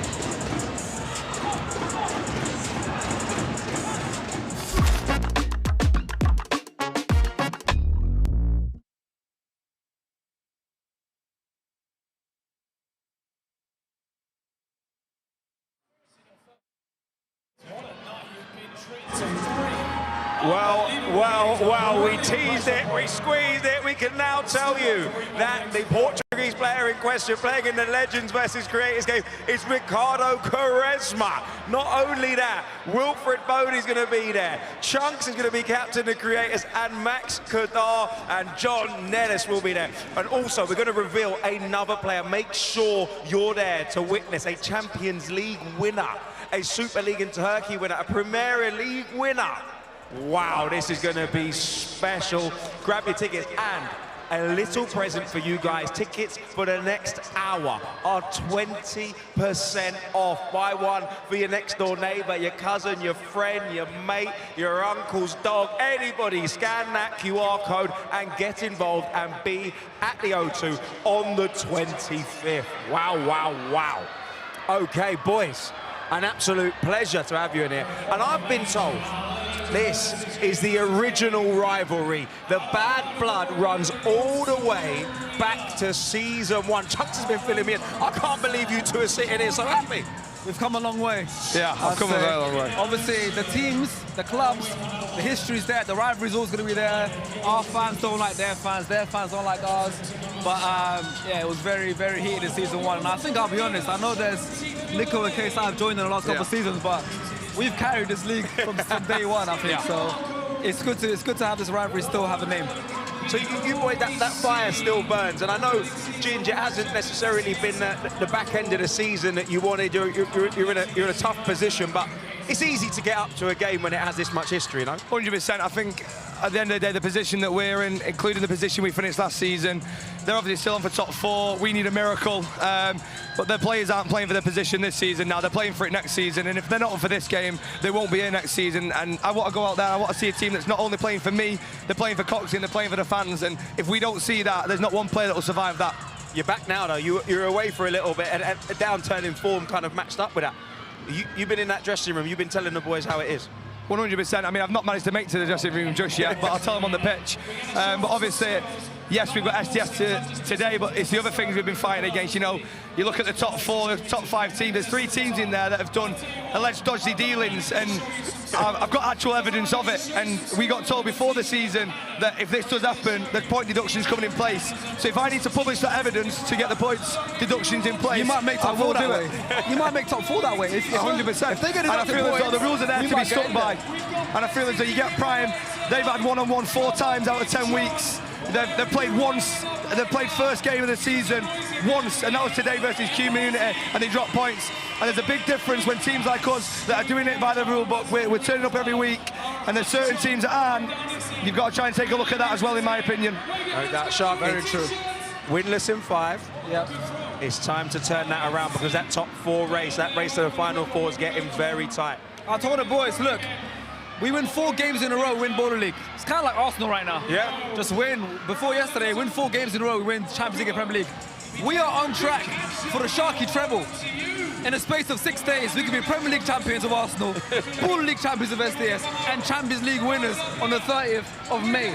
Those 6 days, we're going for the Sharky treble, and that's a big part of it. So we told the boys 4 wins and 1 Baller League for the 2nd time, and that's all I want. If that can't motivate them, I don't know what will. But very quick, I just want to see them on the Legends and Creators. Who do you want to see playing that? Because we've got Ricardo Quaresma, we've got some legends in there already, but who do you want to see on the Creator side and on the Legend side? I think the legend for me, he was here last year, Lewis Nani. Yeah. He was nice, he was filthy, it was a great watch. And as for the Creator side, Luke Pingu. Okay. Okay. We've got 20 seconds left, Sharks. Who do you want to see? Who do I want to see Ginge play on the creative side. 2 Ball League goals, not bad. There you go. He's like, to be fair, he's too good for that. He plays in actual Ball League. Sharky, we got 5 seconds. And he's scored a lot of goals. But I don't think I'll play. I've got a Final Four to focus on this year. No doubt. Massive game coming up next.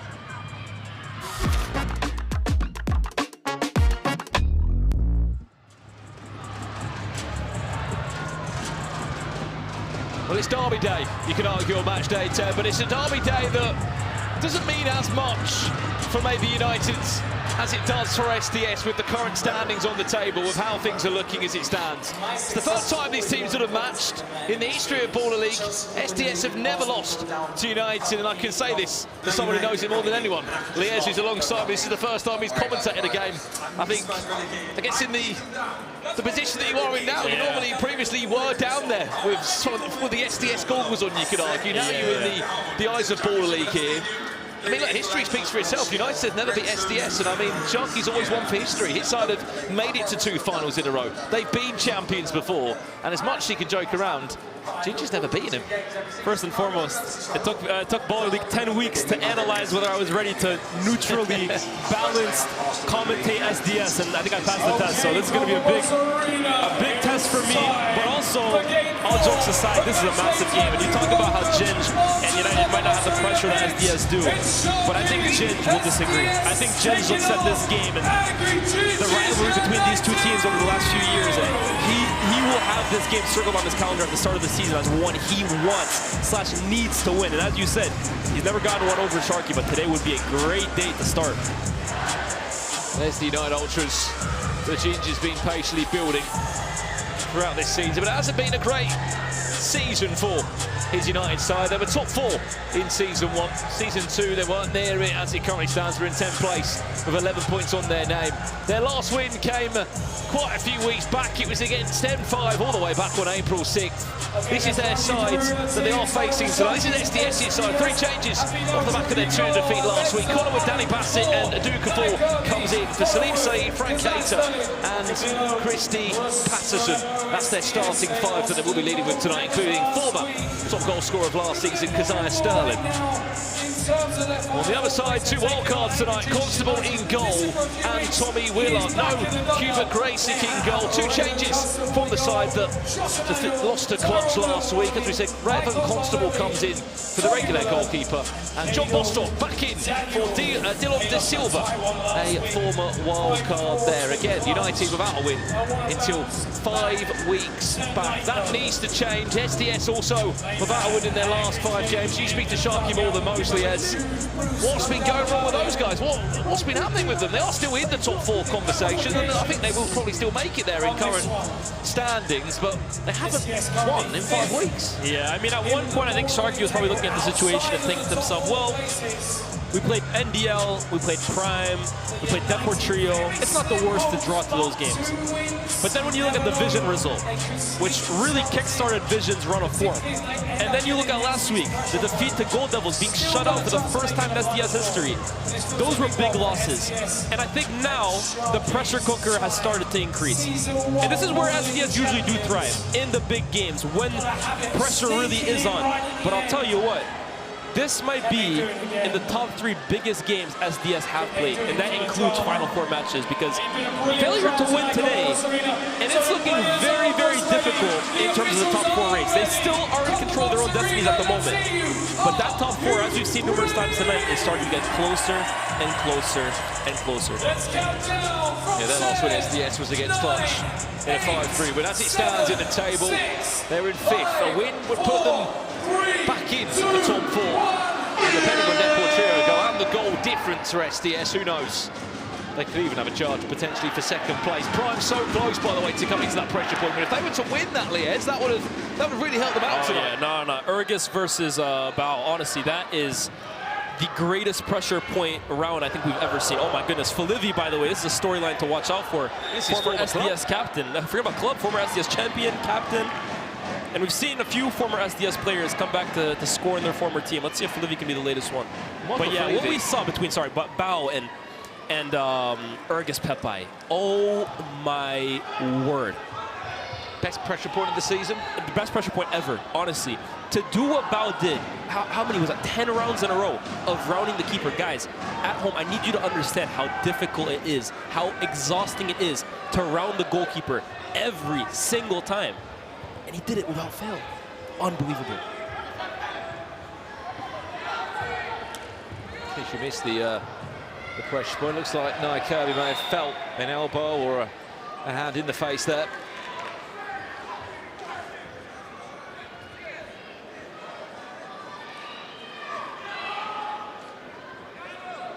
That's an accident. Nothing intentional there. Connor Wood back in the lineup for SDS after missing last week. I think that's a big one. He's actually their top goal scorer, believe it or not, this season, because Sterling stole the headlines last year. Connor Wood currently on 6 goals for the season. But, I mean, saying that, because Sterling scored 38 goals across his time in Baller League. How many this season? This season, because Sterling has got 5 goals to his name, 4 assists. Speaking of Michael Falevi, he hasn't scored a goal this season so far. This is his 8th appearance as a United player. I mean, he scored 10 goals in season by Michael Falevi as an SDS player. Last year, he was captain. He only got 1 goal. This season, he's still waiting to find his scoring boots for United. Yeah, I think first season, he really formed a nice partnership with Bailey Brown towards the end of the season. The two of them were really prolific up front. I think since then, Michael Falevi, I mean, he's a great player. We know that. We know his repertoire in front of goal, but just at the moment, still trying to find that form that made him such a dangerous player in season 1. Well, Cadell Daniels stole the headlines last week of scoring 4 goals in that game. As he often does, Cadell Daniel, unbelievable player.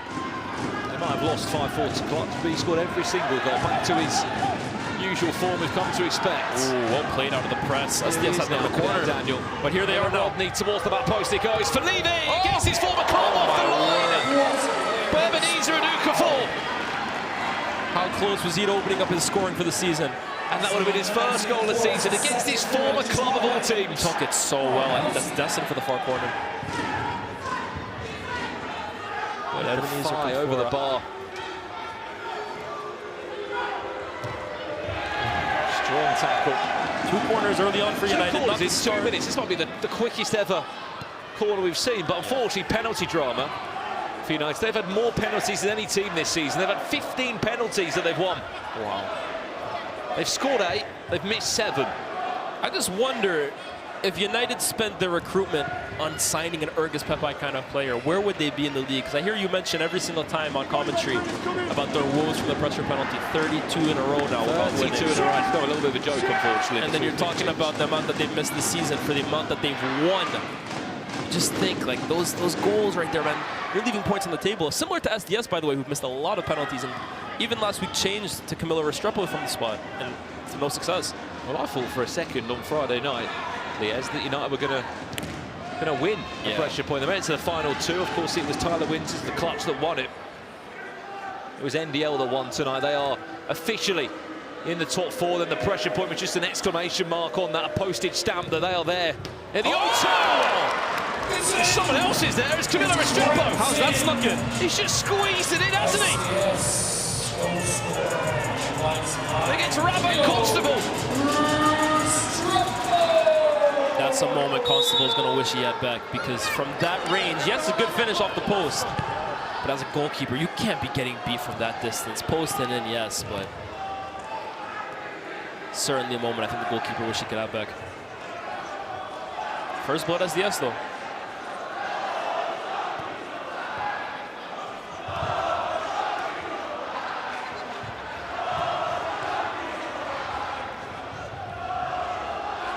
Falevi, another chance! Falevi's goal! Michael Falevi! With trademark celebration we haven't seen for quite some time!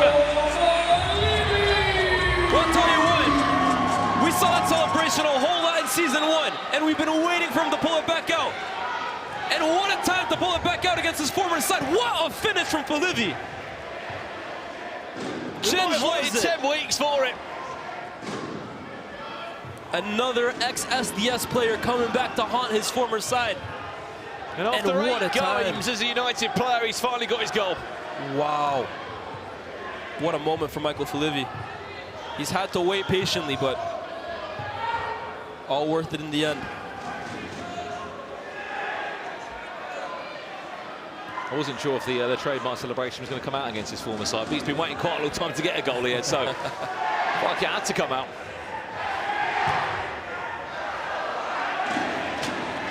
Two corners next there now. Ginge didn't go for the suit in the end. He was debating a tracksuit or a suit. I think if it was season 1 against SDS, he would have brought it out. This rivalry seems to have calmed down a little bit. Ooh. If they are to lose this game, United, and obviously top 4's out the window, he's got to put himself in the squad next week. I mean, we've seen it before. We've seen him score before. Don't think he might get the same opportunity against NDL next week. That will be their final game of the season. I just wonder, does a player like Cadell Daniels stay on a team that yet again misses the Final Four? Like, with all due respect to Yanited, I just feel like Cadell Daniels, a player you want to see on the big stage every single season. Yes, he's loyal to Ginge, but to what extent? This guy could play for any team in the league.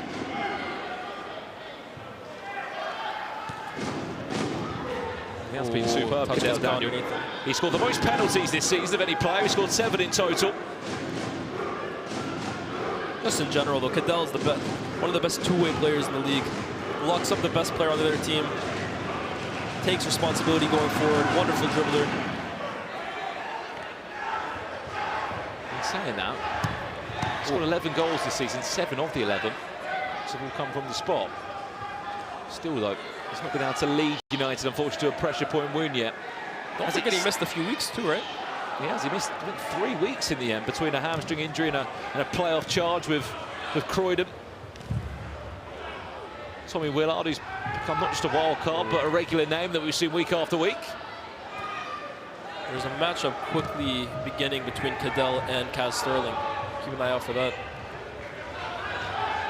Danny Bassett on the pitch now. He scored in the last time that these two teams met. Yeah, in fact, that's when he almost introduced himself to SDS, if you remember, where Sharky in a similar position, looking for a spark plug, brought Danny Bassett out of the wilderness from previously being let go at Wembley Rangers, and I think he scored in his debut, the winner. Scored his debut in a one-on-one game changer last minute. Round 8 it was of season 2, and then he played against his former team in the final. Yeah, funny how that works out. Bassett, oh, brilliant. Connor Wood just hasn't been able to get himself in the game so far. He's on well there. Can he keep it in? Ooh. Ran out of pitch.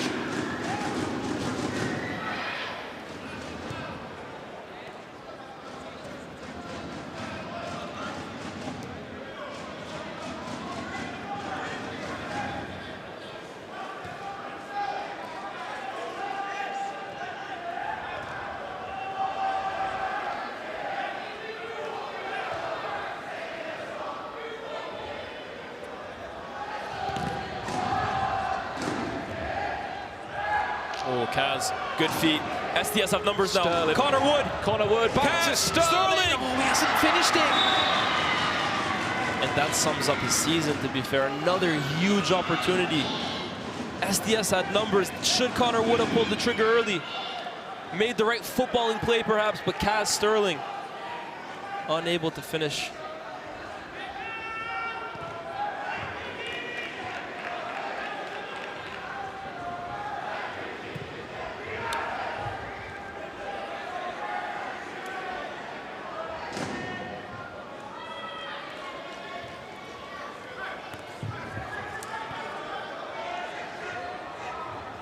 As into Connor Wood, half. The build-up is patient. That's a brilliant ball out to Camilo. Camilo cuts in on that right, looks to score again. Bassett. Is there an overload there, or maybe an overlapping pass into Restrepo, who's already got 1 goal? United still just around the corner from picking up a 3rd corner and a penalty. United are doing a really good job at just closing down the spaces. You know SDS like to play in those small pockets, and United are just making it really difficult for them to breathe when they're receiving it.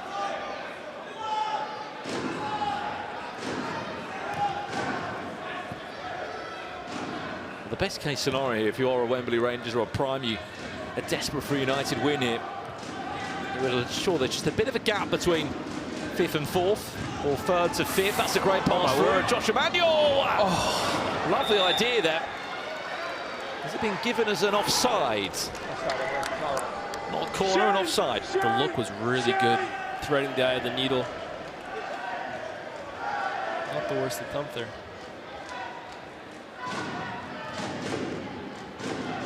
Feels a million years ago that we were talking about SDS and Prime both potentially going the season undefeated. And now serious question marks about whether either team will even make the Final Four. Big week coming up for the two of them. Collection corner, 2 each.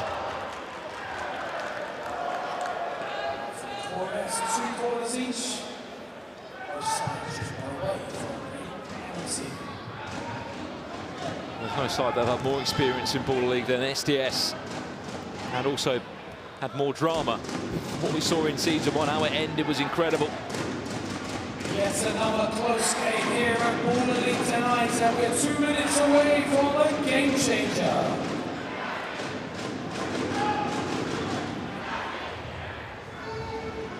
Daniel. Where's that one going to end up? Is that a corner? They've just gifted him a corner, haven't they? Cadell Daniel, over to you. No players scored more penalties than you. And it is penalty number 16 of the season for United.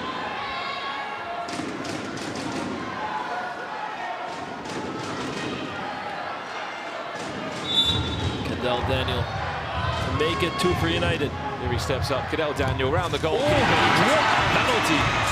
Your goal scorer, number 45, Well, you can't strike it much better than that. That is a fantastic penalty from Cadell Daniel in a season where so many times we've spoken about missed penalties. There's no saving that. 12 for the season for Cadell Daniel. 8 of those 12 from the spot. And now SDS really do have a mountain to climb.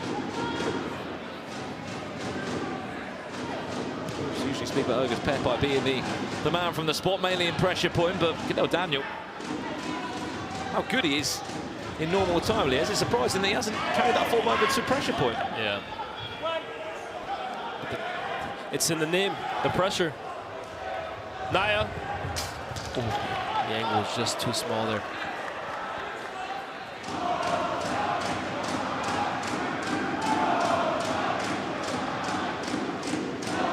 One minute away. 1 minute to game changer.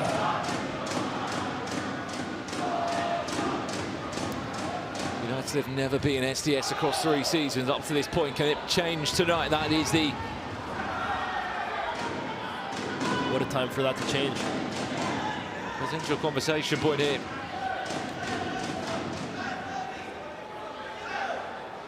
I will say They always SDS make away though in the top 4. Sorry? SDS always seem to get in the top 4. Yeah, but the competition, we've said it numerous times. They got a penalty here, but we've said it numerous times. Every year the competition is getting better. Corner, SDS. Now who's going to take it is the $1 million question. Kaz has stepped up. Last week relinquished his duties to Camilo Restrepo. There's a lot of pressure here on Kaz.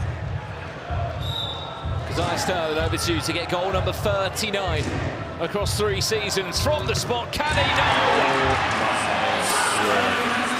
The penalty was for SDS continue. Ravan Constable, a wild card tonight. It's really poorly struck. We have to be honest here, it's really poorly struck. That's telegraphed. That's their 7th penalty this season, Liaz. They've missed 5 of the 7. Again, they've really struggled to find someone. That was Kaz's strength, by the way, the first 2 seasons, being reliable from the spot. Camilo's so good in pressure penalties. 9, 8. We are 5 seconds away from the game changer. Are United going to try and keep possession? 4, 3, 2, 1. Yes, they are. Let's take this thing higher than you ever been. Stand tall like Everest. We go higher. It's time to go higher. 3 play. Your game changer is 3 play. 3 minutes, it'll be a 3v3. Teams don't have to choose a goalkeeper. Substitution errors are penalised if they affect the game. Each attacking phase may last. And each attacking phase may last a maximum of 30 seconds. 3 play.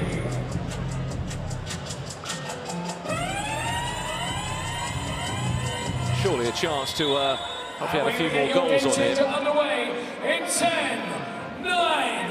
I'll tell you what, Kazo's SDS a goal here. 1v1 miss, penalty miss. He's been huge for this franchise over the last 2 seasons, but they need him now more than ever. Medialito, welcome on. Michael Felivi. At the back post is Cadell Daniel. Good 3.5. Lito, Felivi, where's the shot coming in? It's Michael Felivi. He's got 2. He's got a brace. He's loving life.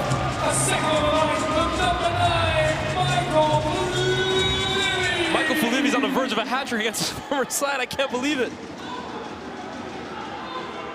Where's this form come from?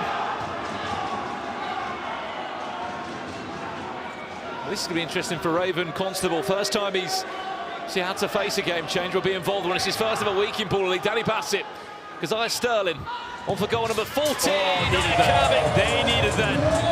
What a finish from Nia Kirby. Right back in it.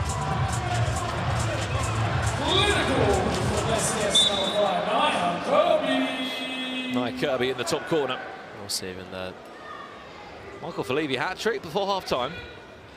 Maybe so. Cuts it back. Word. Medialito, what a miss. But Michael Felivi just seems to have his swagger back. He's playing with a joy again that I haven't seen from Felivi in such a long time, but reminding Baller League about what a clinical finisher and what a brilliant player he is capable of being. Pass on the far side. Haven't seen the whack in a while. We see it now. Not the best pass. Kaz. Nia, similar angle. Oh, he's let it in. 3-3. Raven Constable, I want to see that one again. Brilliant from the penalty moments ago, but not so good there. That's 2 errors from the goalkeeper, but Nia Kirby won't care. That's the second of the game. In a moment that they really need someone to step up, he's held himself accountable. Cadell. Back to Felivi. Loose touch. Who's going to take this shot? That's the question. Well defended by Kaz. 10 seconds! Running out of time, as Ginge says. They've only got 5 seconds left. Don't mind that idea, but the goal's open now. Nothing to do. Well, there's no goalie in goal. Camilo Restrepo. Oh, it slows down. I'm not sure why. Allows United just to get back into shape. Half comes out here to create the overload, but they're running out of time. 15 seconds left. That is so poor from Athens. So poor. So poor from SDS in general.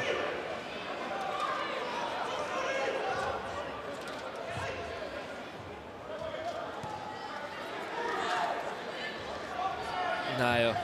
Kaz. Nia. Oh. Looking for the hat trick just wide. I say just wide. That's being generous. Kirby coming off, looks like. Defensive 2 will set up of Restrepo and Kazai Sterling. Oh, nicely done. It's an open goal. Read that. Where was the foul? He's going to get it, is he? Well, their argument's going to be it's a goal scoring opportunity. Sharky and Maz want a word of the ref. And I think they have a point here.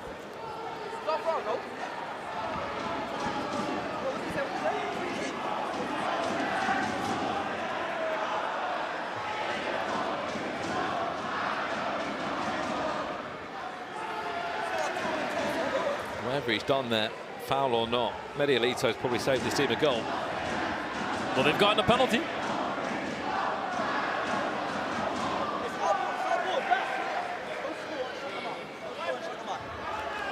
I think they've just won a free kick. No, wow. That's all that's been given. I thought Cass Sterling was about to put that down and go for another penalty. United potentially just getting away with one right there. 5 seconds left. Kaz gives me the angle. Is there an extra pass to the other way? Moment to see the one. Oh, there we are. There it is. Danny Bassett was a hero in the last time these two teams matched. He's a hero here tonight for now, at least. One touch, get it out your feet, bang, far corner. prolific from the wing. 8, 7, 6, 5. One more chance maybe for United. Kaz. 3, 2, Camilla. Goal. 1. Half time. Couldn't get the contact he wanted. Good end to the half for SDS though, you have to say. What an interesting game this was. It was Restrepo that got things started, then at half-time we find 6 goals in the half. United were full of, they should have been in the better of the position, but as I said, sorry, 4-3 at half-time. SDS, the champions of Season 1, Leeds United have a halfway point, still a big 15 to come.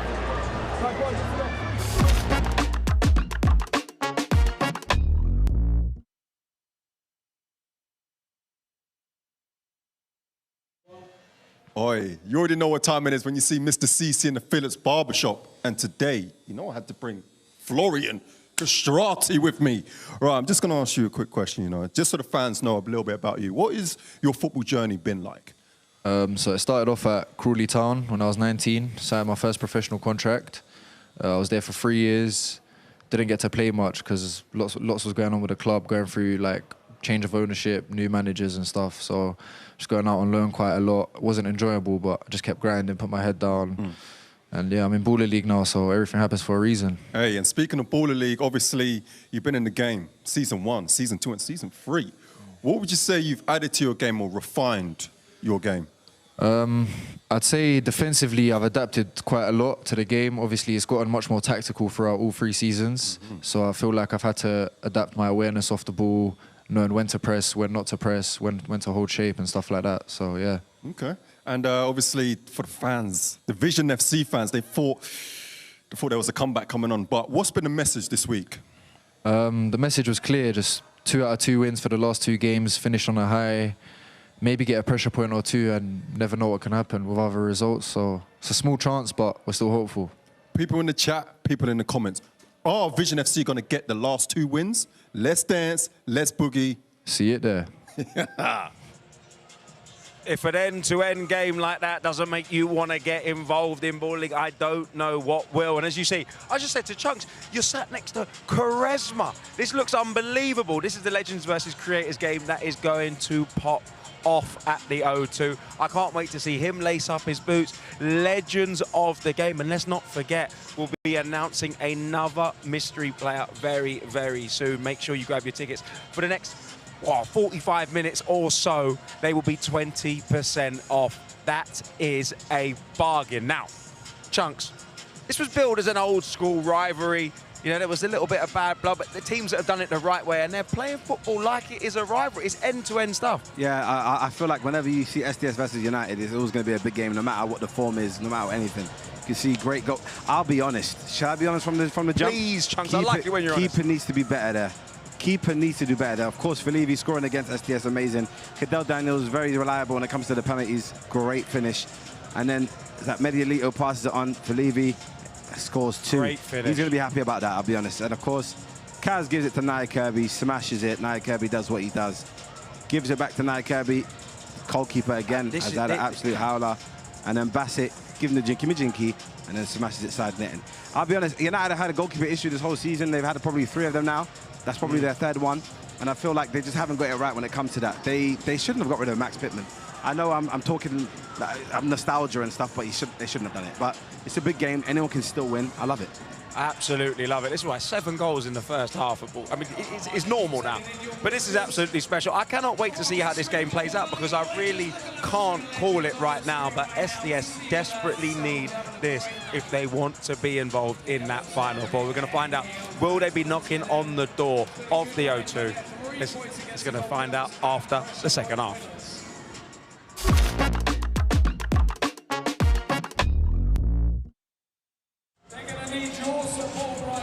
Well, as it stands, SDS are looking to continue their record of making the Final Four, or maybe even the final. At the halfway point in this game, they lead United by 4 goals to 3, and they are in the top 4 with 1 game left to be played. Still a big 15 minutes to come here, though. As we kick off the second half of play here, Brandon Smith and Liez on commentary with you. What an interesting first half, Liez, because SDS started strong, United then pulled away, and then before we know it, the game changer brings us into half-time, and SDS are on top. Yeah, honestly, really entertaining first half. But I think United will look at the way they closed it and be pretty disappointed that they're not going into the second half rather, at least tied.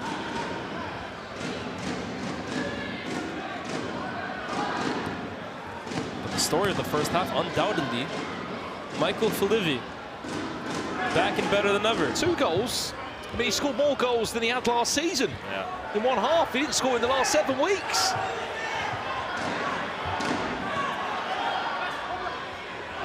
Bassett scored the last goal before half-time to give SDS the 4-3 lead. We do know Naya fancies himself from distance.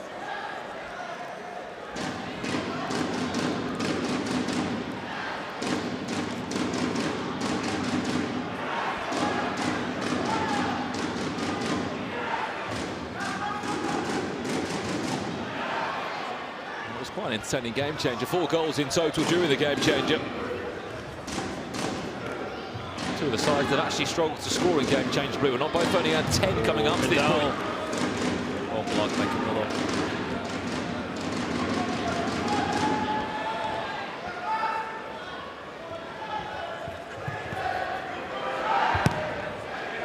Oh, wow. What a look.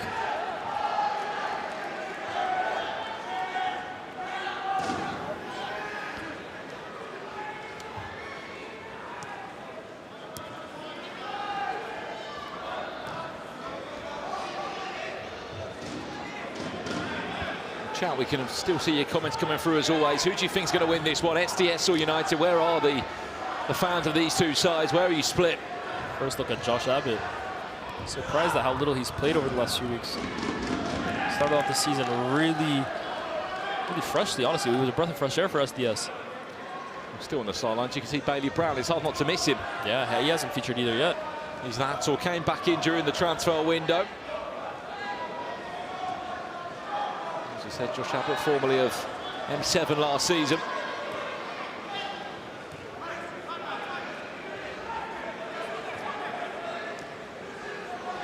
SDS at the moment, though, just very static. There you go, there's a bit of movement. It's still very easy for United to defend. I'm seeing Josh Abbott just kind of hugging the touchline. Not sure that gives Naya much of an option.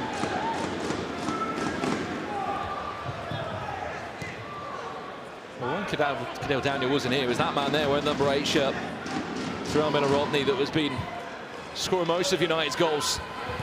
As much as there's been quite a few wild cards and players that Sam Cox has brought into the side, haven't really found their groove this season. Surprisingly, Callum Butcher's not actually played a single minute so far of the game. He's on these sidelines alongside John Bostock, who's back in the side this week.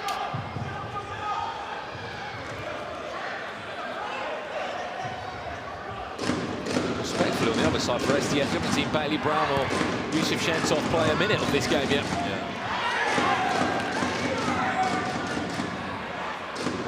We're at the point of the season where the squad gets thinner and thinner.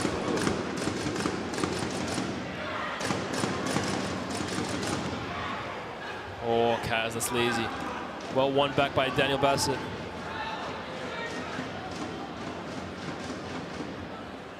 Both teams just seem to be kind of in a deadlock, honestly. I know SDS winning the game, but not much between these 2 sides at all. Well, keep in mind, if you have been following all Baller League action, both here in the UK and the US, the finals of the US are actually this week. That's been taking place over in Miami. The debut season there, which has been mainly played on a Thursday night, giving you twice the Baller League action.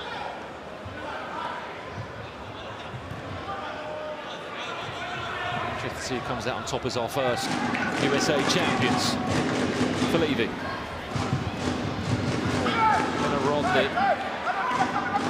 It's possessed there by Castelli, as that one does go along from Restrepo, and as much as Abbott will chase, can he get it off the post? Communication breakdown by Josh Emmanuel and so Constable. close. That was very nearly the 5th of the game for SDS. They've given away another corner here, but Josh Abbott millimeters away from giving his side the 2-goal advantage. Wow. United saved by the width of the post. He was quickest to react, wasn't it? Here's And there's Bailey Brown's first involvement. That is a second corner. I think Ginge is about to protest. Asking for an offside. He thought about throwing a challenge in, then it wasn't used.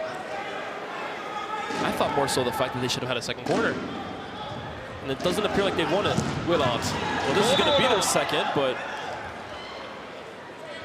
I think United probably believe they should have a third. Corner's being given. That's the second corner there for United. Again, we're at a deadlock of corners. And already in this game, looks like we're going to have another round of corners, Liaz. Yeah. Yusuf Shantouf finally in the game. Oh, what a ball that is. Just begging for someone to get on the end of it. Yusuf Shantouf there just slightly off. Daniel still on his feet, just about a couple of step overs, then the shot might come in. He fakes the shot. Can he get past Nia Kirby? He's got Bailey Brown chasing him down. Really well defended by SDS. Bailey Brown and Nia Kirby tracking him like bodyguards. Unbelievable defending from the two of them. That's what it takes sometimes to defend a player like Adel Daniel. You got to double team him.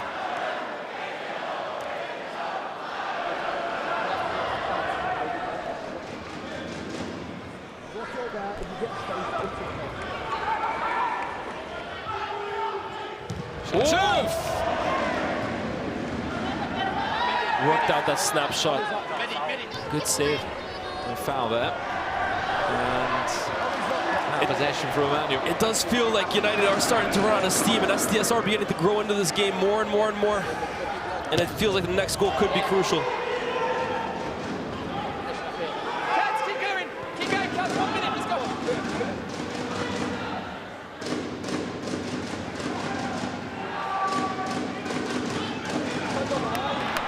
One's an option. Good to see him just move up the pitch ever so slightly. Just creates a bit of an overload for his team and allows SDS to open up the space with the 4 further outfield players that they've got. Oh, is there a pass available here? Well played by Keziah Sterling. Is there a foul? No advantage played, if there is any. Yes, there is. I haven't seen Connor Wood in a while. Here's Keziah Sterling. Still on the sidelines, Connor Wood. Yusuf Shantouf. Oh, shocks himself a spit.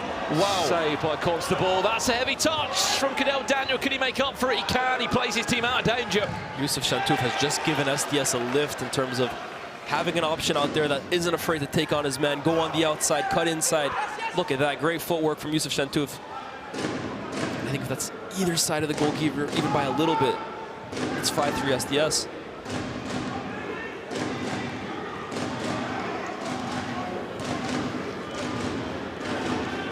Up on the pitch now, able to get his first real touch on the ball. Yusuf. He's loving it at the moment.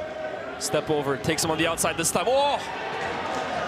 Again, just a ball that's begging for someone to get on the end of it. The touch has actually been given. Really good impact from Yusuf Shantouf so far. Nia. Out. Still waiting for that hat trick from Nia Kirby.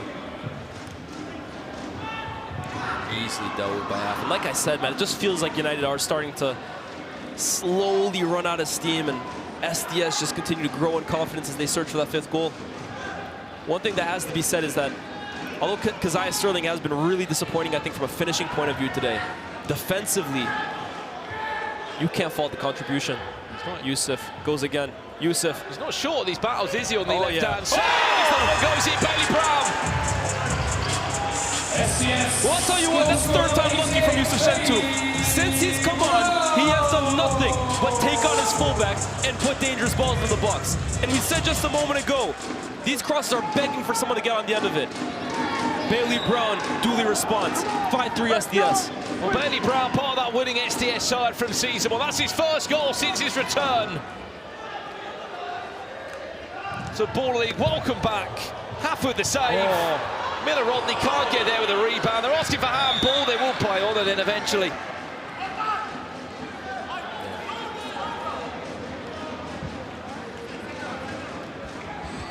Cool will come back there for the handball against Tommy Willard.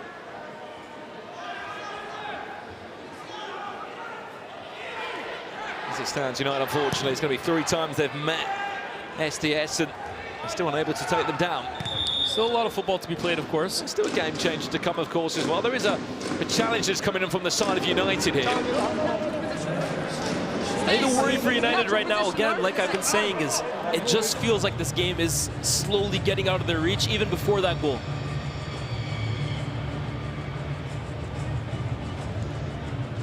We have a United challenge for the handball awarded.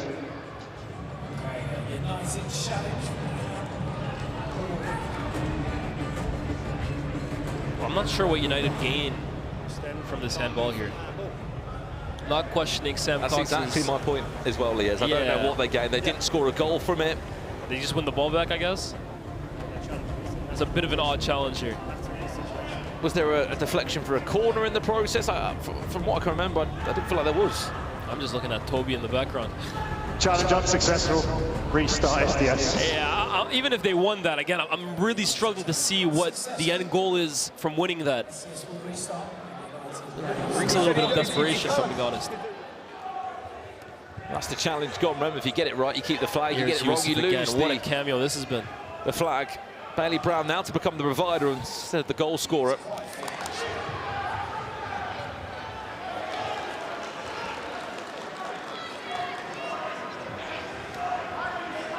Five minutes away. NDL won their game. They are the first team and the only team as it stands, guaranteed in the top 4. 2 minutes to game changer. Let's see you come box arena. Make some noise! And keep it going! Oh, it could be dispossessed it. Miller Rodney just trips over the ball ever so slowly, but recovers perfectly well. Willard has got 4 SDS shirts around him.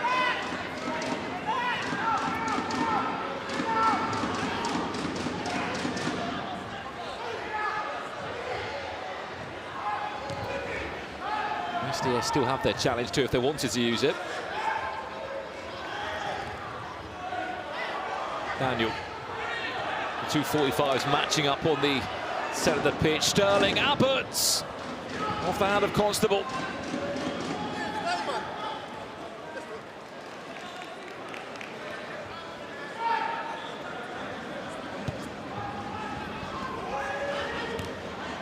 Here's one for you, Liaz. How tall is Bailey Brown?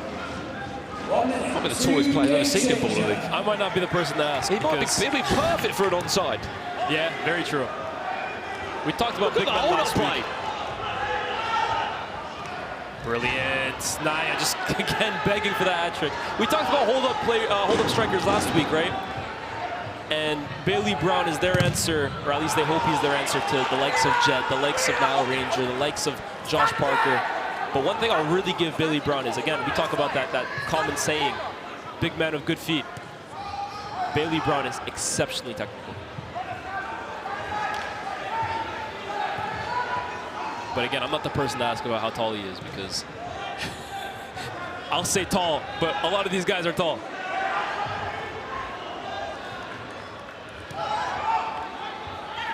Willard, even if he tries to win a corner, it might be something for his team. It's parried around towards that post. Medialito is there. Medialito does exceptionally well to follow up the shot. But Hafid Al-Drubi will be looking at that one and thinking, could I have maybe kept a stronger hold on it? Could I have parried it anywhere else? I think he can. Lifeline for United, perhaps. Look how much that means to Ginge. 5-4. And only one goal between the two sides as we go into this game changer.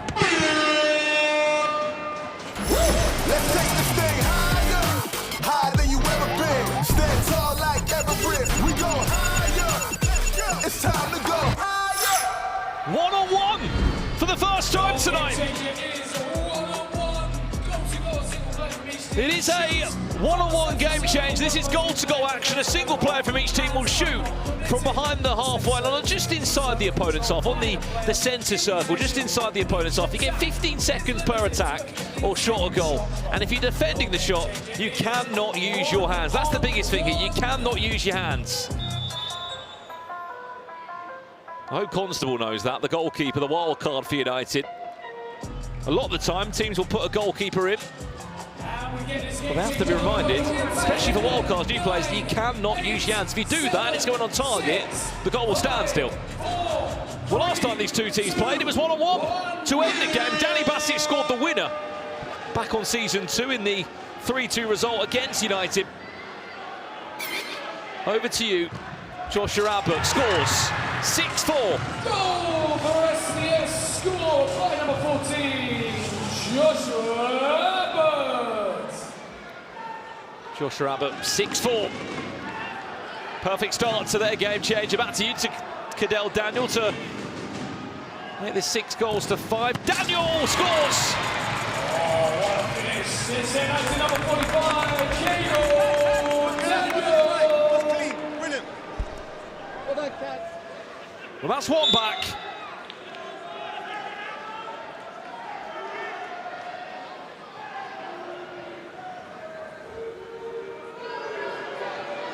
Joshua Abbott came close in the game, just scored from this first game change. This time, Constable's out of the goal, Emmanuel's in there. Keep in mind, following this one, we have Vision N5 when we close the night out with Ruckus, Deport Trio. Matchday 10 here. We are back for next Monday, Matchday 11, then all eyes are on our final 4. Cadell Daniel off the post. We'll get a second bite of this, though.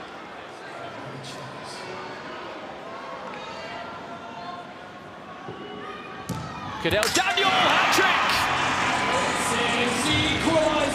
He's pending for that man. He got 4 last week. He's got 3 tonight.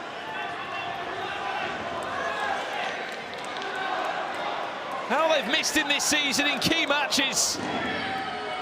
Joshua Abbott, good save for Emmanuel. Now with 1 minute 50 seconds left, are United on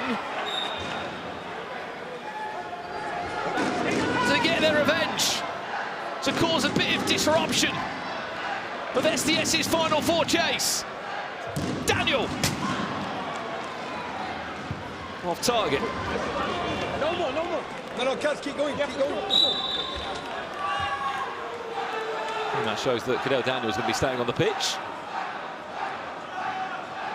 Abbott took all the one-on-one so far over the bar. Something tells me he might not be on the next.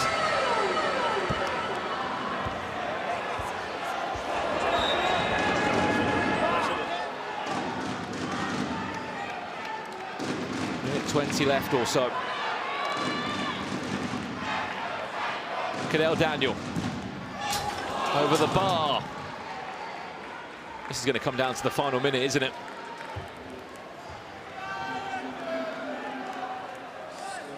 Is there a change of kick taker, or is Abbott still on? No, Kirby on the pitch now. He's on his hat-trick, by the way. 2 goals in the first half game changer. 12th and 13th minute he scored. Can he get a hat-trick now? It'll be a big goal for them. No.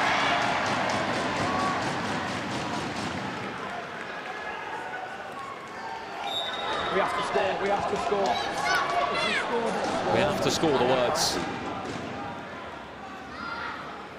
of angry Ginge. Cadell Daniel to get his 4th of the game. Daniel off the woodwork. It comes back though. So close. It's the second time he's hit the woodwork in the game changer.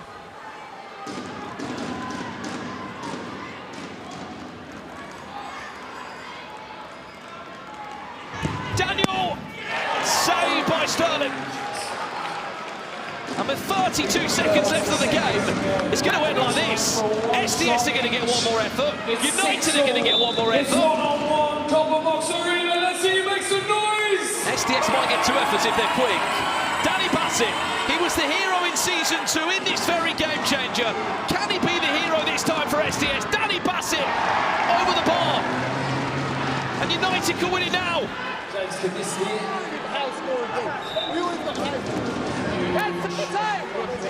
They score, they win.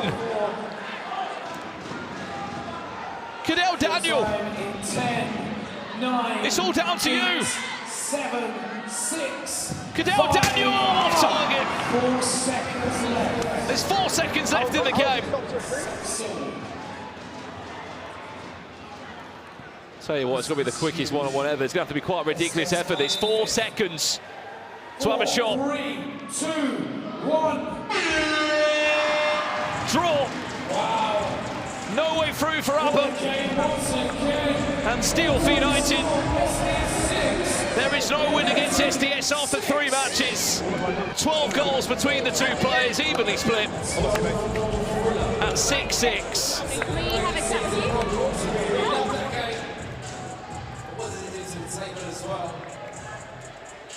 Ginge says unlucky, mate, to the SDS players. But it is still a point game for SDS. There's much, it might be 2 pots dropped. Well, let's head down pitch on now. Liège with Angry Ginge off the back of that one. How are they feeling? How are you guys feeling? That's what we've just been asked by the commentator. Hectic game. You guys had to come from behind. 2 points dropped or 1 point gained? I think 1 point gained. I mean, at the end of the day, we just wanted to come here and disrupt them. They kind of had to win. You'll know that being an SDS podcast host, so I'm glad you're being a neutral now. Our fans came out today, gave it their all. You know, they look like they've got a face with a dog that's licked piss off a nettle. Yeah. Coxie, how good is it to have him back on the touchline with you? Amazing, bruv. Like, to be fair, we've missed him. His energy, what he brings, and he knows football. He knows football, which is most important. His energy, enthusiasm, it rubs off on the players. And today you saw by the performance, you know, we probably should have got the 3 points. Can I just say a massive thank you to the randomizer that decided to give us a one-on-one 10 weeks in. I'm glad that was random. I'm glad we managed to get a one-on-one today. I'm glad Prime dropped points after they've paid all their players as well. Evidence of that as well. Deport Trio, yeah, Jet was going to sign for us until he got paid off. So yeah, we're against the teams on the pitch, but we're also against what's going on behind the scenes, and I think that needs looking into, because we were told before the season, you stick by the rules or there's point deductions. So now it's time to get the point deductions in, because if not, we can do what we want then. We might get in the top 4 if that happens. Who knows? I mean, let me ask you guys on that, right? Because you guys started the season really, really well, and it did look like it was a top 4 thing. Where do you guys think it went wrong for you potentially this year, and how do you right the wrong going into next season potentially? I think the Cads getting injured was a huge miss, but again, we said to our boys, at the end of the day, you can't rely on one player. So, I mean, we look at ourselves, look at some of the situations, and I mean, that Prime game, for example, yeah, it killed us a little bit, but I mean, at the minute, they're killing themselves. Yeah, I think the Prime game was a big factor for us. It derailed our momentum. We didn't quite pick ourselves up. To be fair, we had a great fixture list. We done really well first 5 games. I think we was unbeaten, and then we didn't win Gold Devils, didn't win Wembley, didn't win Clutch, and they're all winnable games that we should have. Too many goals conceded, probably too many goalkeeping errors, and then in the front half, we didn't take as many opportunities as we should have, and that's the game. Season of reflection for United. Let's see what they can do next year. See you guys soon.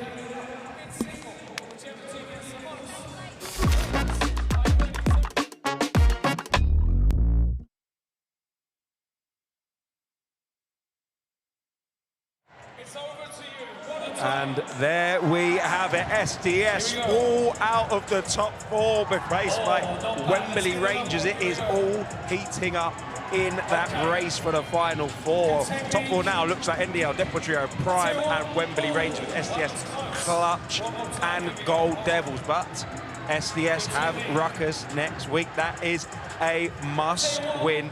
But Wembley Rangers have Gold Devils. Tough fixture, so it all could change in the coming week.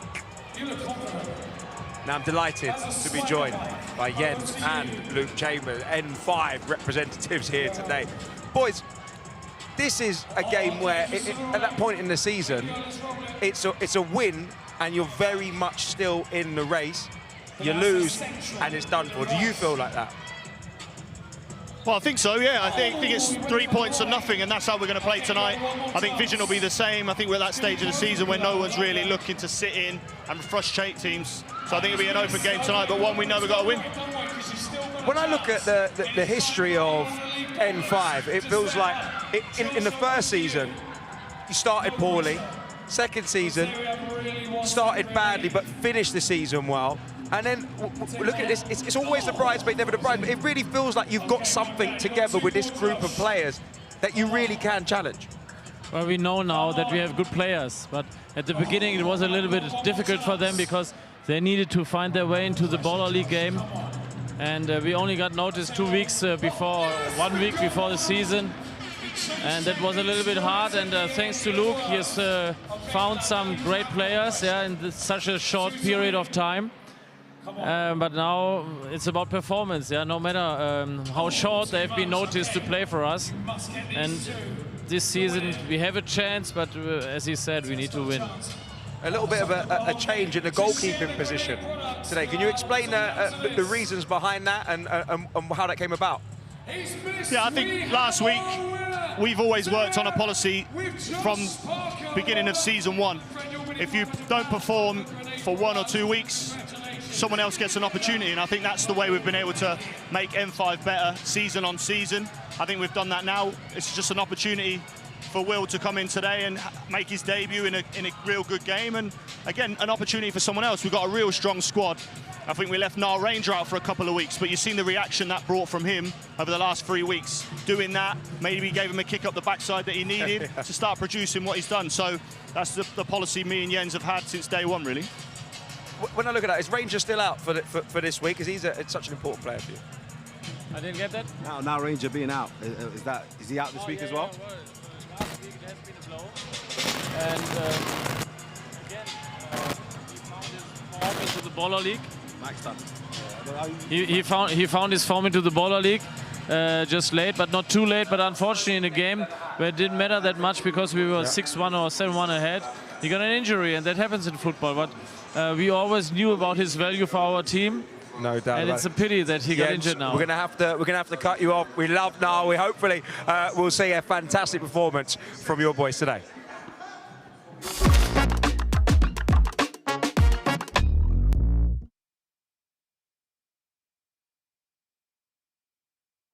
You didn't hear this from me.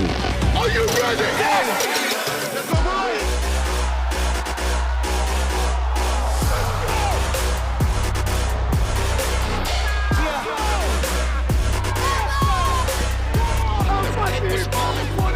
We're about to do our thing, we're about to do our dance.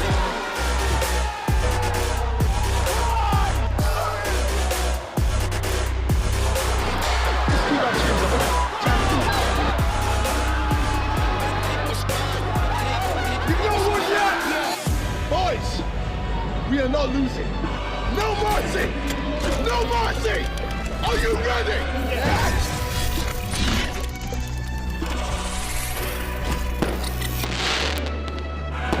Oh yes, it's all about that Final Four at the O2, Monday 25th of May. The race is on. Delighted to be joined by the Vision boys, Mark and Toby. Guys, I love seeing this change in fortunes and the change in energy when it comes to Vision, the way people speak about it. And obviously that's down to Toby, big decisions, bringing in Mark. Is there sometimes you go to bed at night and think, how did we not do this at the start? Go to bed. That's all that's in my head, bro. I'm looking at the results going our way this week and last week and thinking, like, why did we not capitalize on this? Yeah. Like, listen, Baller League is a game of fine margins. It's not just football, it's decision making. Like, every single decision that you make matters. And I feel like our decisions have led us to this point. We should have been top 4. Looking at the squad that we have, every team in the league is scared of us. Like, we could have and should have been top 4. I feel like we could do all of that, but I feel like it's better late than, than what's it called? Better late than never. Better late than never. Goodness me, I've tweaked. But generally, all jokes aside, I feel like it is better than never because of the fact that Marv's in.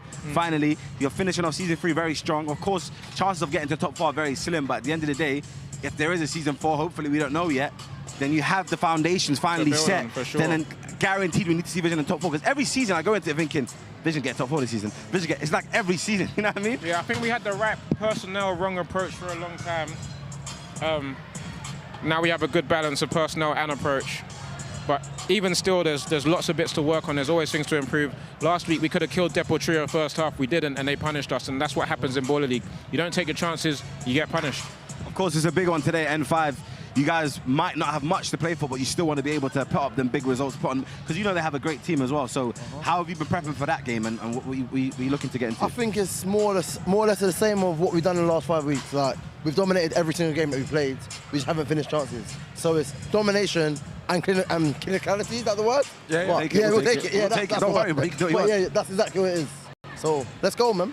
How nice is it to have your big player, you know, Castrati and Nick Ash, doing big player things? Well, because Nick has missed a sitter last week, so I don't know if he still is. Listen, the whole team is full of big players, man. They all just need to step up. No doubt about it. Guys, listen, There's a game to be played. It's always a pleasure to have you in the studio. Thank you so much. Guys, back to you in the commentary booth. Well, 4 games done and dusted here on match day number 10. As you come and find me still in my home, in the commentary box here, inside the comment box. Remember, we are back here on Monday for our match day number 11, and then all eyes are on the final 4 at the O2 Arena on the 25th of May. We'll have our best 4 teams of this season. We'll also have our Creator vs Legends game. Let us know in the chat if you haven't done so yet who you'd like to see play in action there. Some of your best or favourite content creators against some of the best legends that have ever graced the pitch. Up next is this one. 2 sides that lost last week, but if they both won their games, what a different story it could have been. M5 could have been 6th in the table. A win for them tonight could have put them in the top 4. And for Vision, the same could be said. What could have been is probably the words that they would have said in team talks from last week coming into this week. All they can do is think about this. 2 wins, 6 points on the cards. And if they were to have won pressure point tonight, it could have been 8 points on the card for both of these 2 teams. Let's have a look at the teams coming into this one. There are changes to talk about, and one of them being M5's goalkeeper. First and foremost, though, is 2 changes to the squad that lost 6-4 to Deport Trio. Adrian Tajik and Eric Demano come back in for Asainar Williams and Yanis Dreis. That's their starting 5. Kramadan Bowery, Castrati, Tajik, George Nikac and Frank Leonard in goal. On the opposite side, a big change for them as their goalkeeper, the winning goalkeeper of Season 2 of Wembley Rangers, Ibi Ugrada, misses out this week, and in comes William Tillman, a Worthing FC player who's been on loan to FC Lancing in the last season. It's Mustafa Carriol, Jezreel Davies, Michael Will, Ryan Tunnicliffe and Joe Bennett as a starting 5. Their only change, as I said, is their goalkeeper, who's played all 9 games, by the way, up to this point. It's a big decision the Ents and Luke Chambers have made. Pressure's on for both teams. Dropping buckets.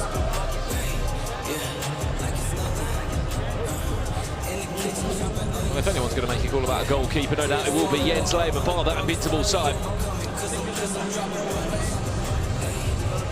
Speaking of him, he is there in the huddle with N5, so is Noel Ranger, who jarred his knee a couple of weeks back. That's what he's been missing out.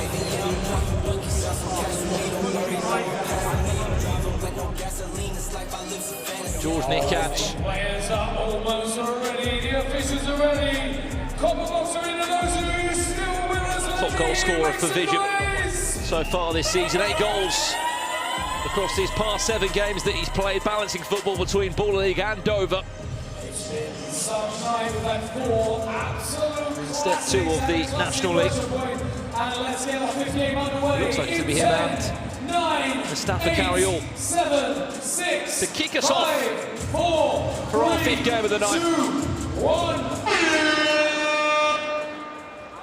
And we are underway. What could have been?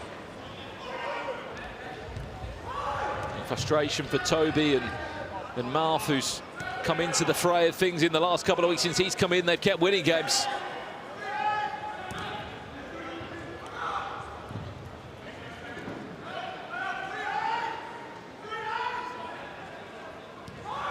Before Friday, both are 3 from 3 in their last matches. Maximum points.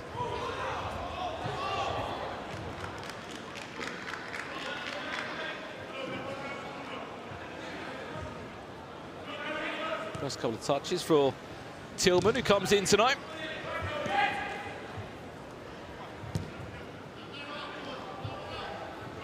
You missed pressure point. NDL were winners of that. They are 26 points and top of the table.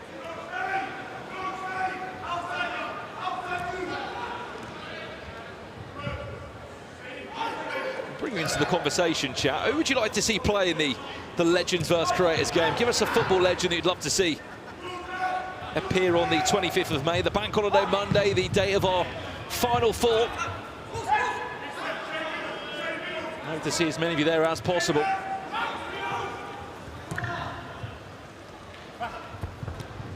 Michael Hill into Carriel, extra pass, Joe Bennett continues his goal scoring form.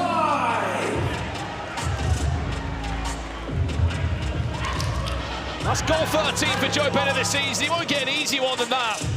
Goal 5 scored by Joe Bennett.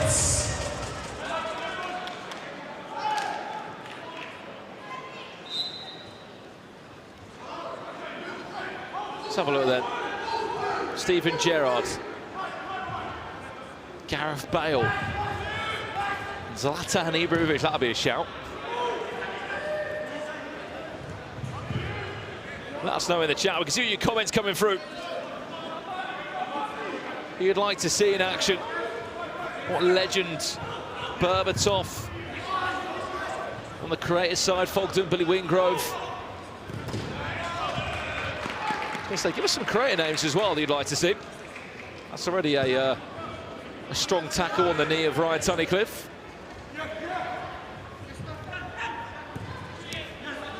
Joe Bennett doing his defensive duties. I also wanted to say that they've scored 43 goals now this season, N5. Between Michael Hill and Joe Bennett, they've scored 29 goals. This needs to be a goal for Vision. How have they wasted the chance? And Marv there on the touchline, letting them know about how have they not scored?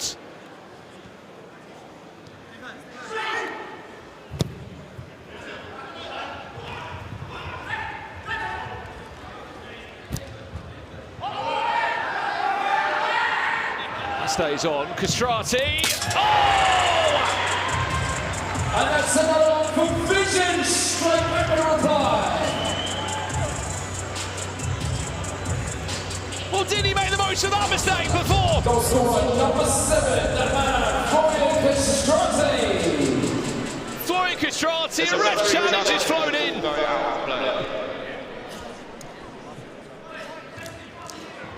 I think Jens thought it was in his jacket. He had to go back to the stand, pick it up and then throw it in. Challenge for the ball going out play early in that passage of play.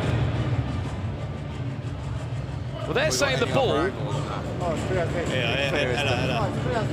has gone out of play and the goal shouldn't stand.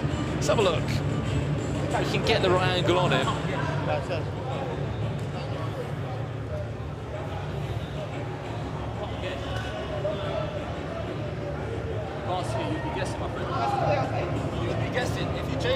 That looks out. I would say so. Yeah, I agree. From that angle, looks like the ball's out of play.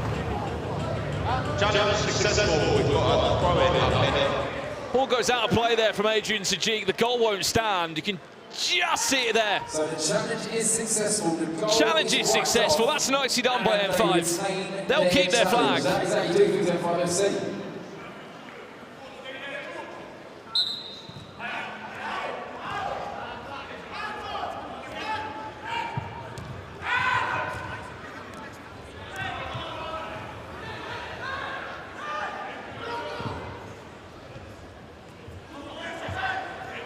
And M5 are leading this game still by a goal to nil. Jezreel Davies tries to drive M5 forward. Castrati fancies it again from that angle.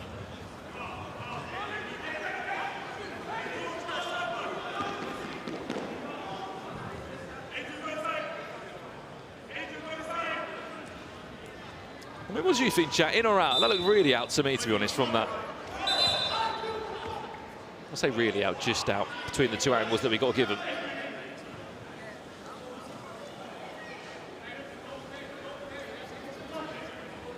Let's have a look. I think from this angle you can see it just goes out.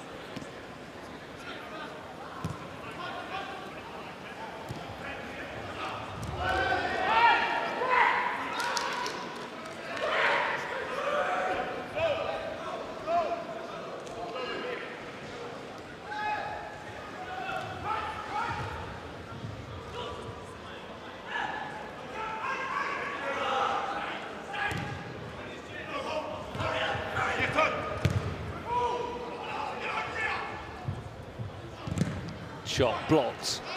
Only as far as Daniel Bowery, the captain of Vision.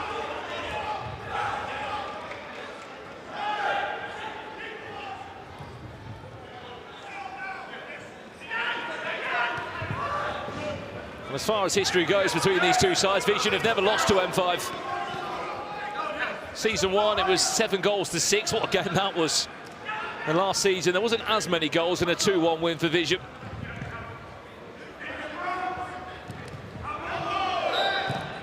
The craziest part was last season, obviously finished bottom of the table in Season 2, but the result they got in match day number 9 actually cost N5 a spot from being in the top 4. They just fell out. If you can remember last year, they had Mine Wankhorn, who was scoring all the goals.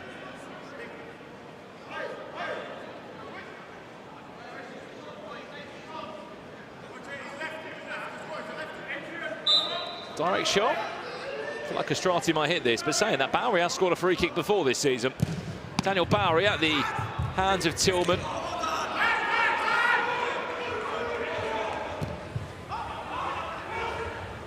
Nicely done there defensively from Vision's captain.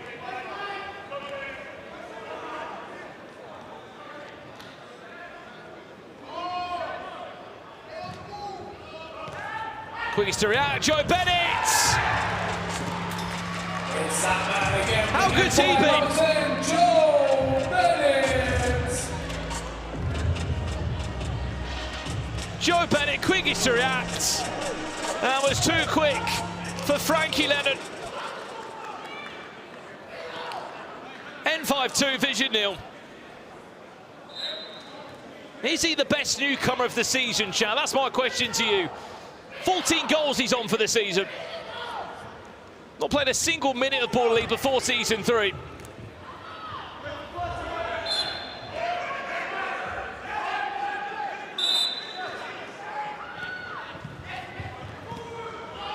Michael Hill, that's cheeky. It has only been Michael Hill that has scored more goals than Joe Bennett in this team.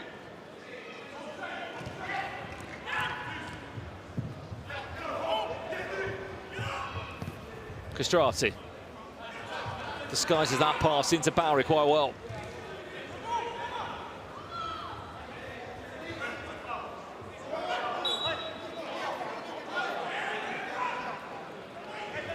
I mean, you tell me, Joe, who's been a better newcomer this season from what we've seen in terms of individual quality? A player that's never played. I mean, Alex Burns been new this year. He's obviously still played a part in a Community FC side that's been struggling a lot this season.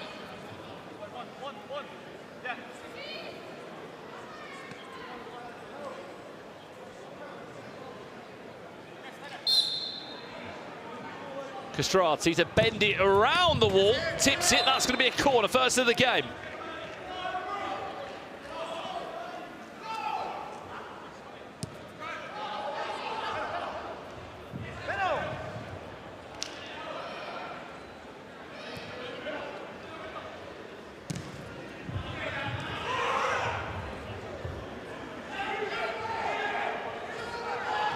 So in terms of brand new players this season, they've never played a minute before of Ball League. You've got Joe Bennett, that's a good save from Tillman, that's the second corner. Lookman, sorry, Salim Nassor won 2 pressure points, scored 4 goals as well for Gold Devils. Alex Byrne. Michael Hill, and it's an offside call that's been played against M5 there.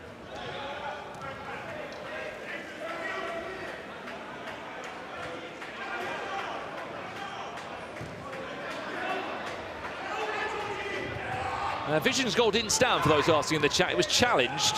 The ball actually went out of play on the build-up to the goal.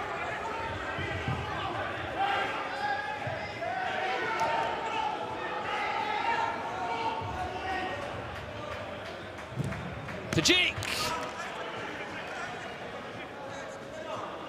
2 hands on it.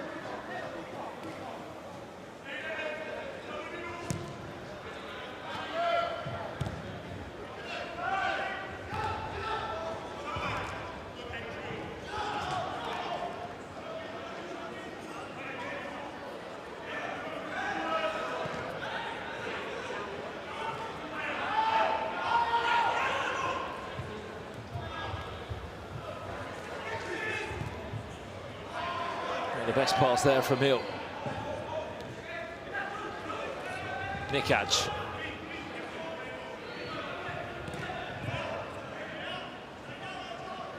There's a goal coming from Vision. It's going to be him that's probably going to score it. Bennett does well to stop it from going for a corner before running into the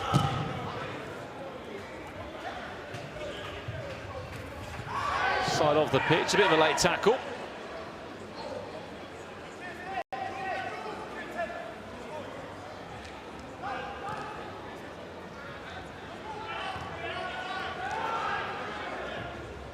Just under 3 minutes away from our first half game changer.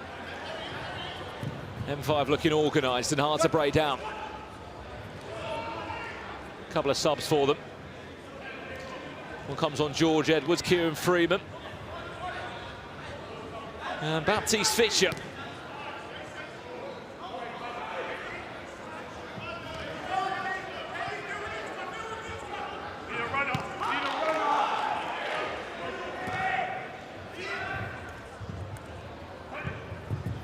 Is that the right idea there for Bennett to not head that one away? Went to fake it.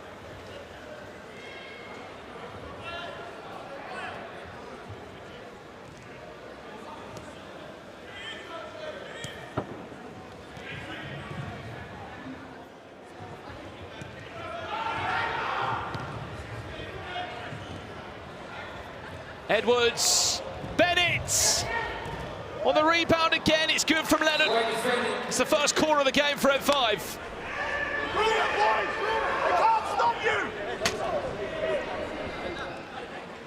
Very nearly got it around the goalkeeper there, Joe Bennett. That could be the first half hat-trick.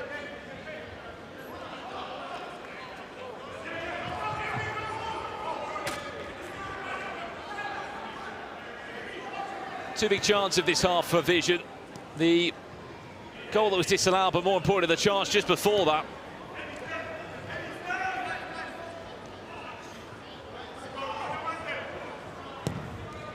One minute, two game changer. Eddie Alsop battling with Bennett. Krabadan comes forward. They feel like it was a push or a handball there on Krabadan. Still Che Krabadan now taking matters into his own hands.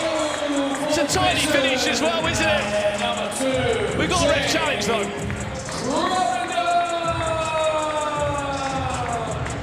One, you get one, pick one.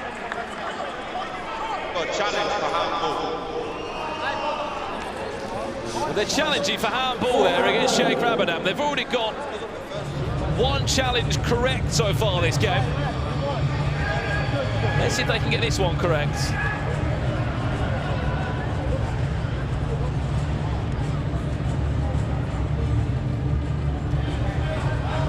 Handball or not, chap?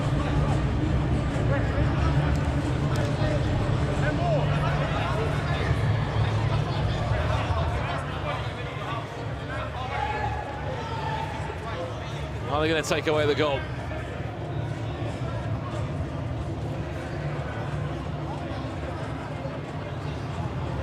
It's going to be a second goal ruled out from two challenges from Vision in this game.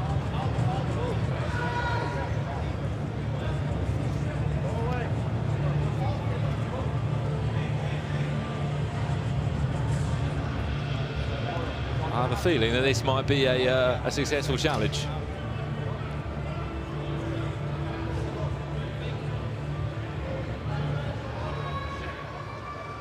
The challenge is successful. The reason being for that is because you've handballed it and then scored directly after handballing it.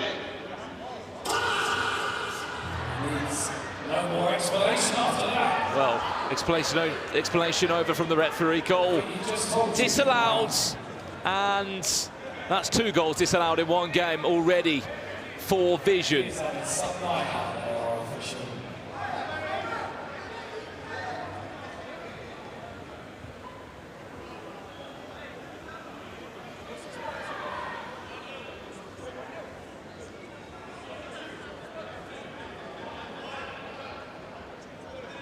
Imagine if they score from this would be the ultimate heartbreak, wouldn't it? Baptiste Fisher over it. Bennett off the woodwork! He thought that was a hat-trick.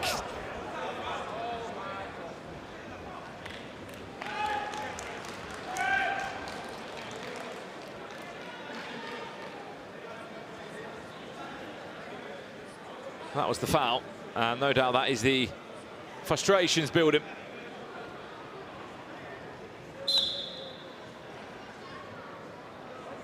Bennett again, why not?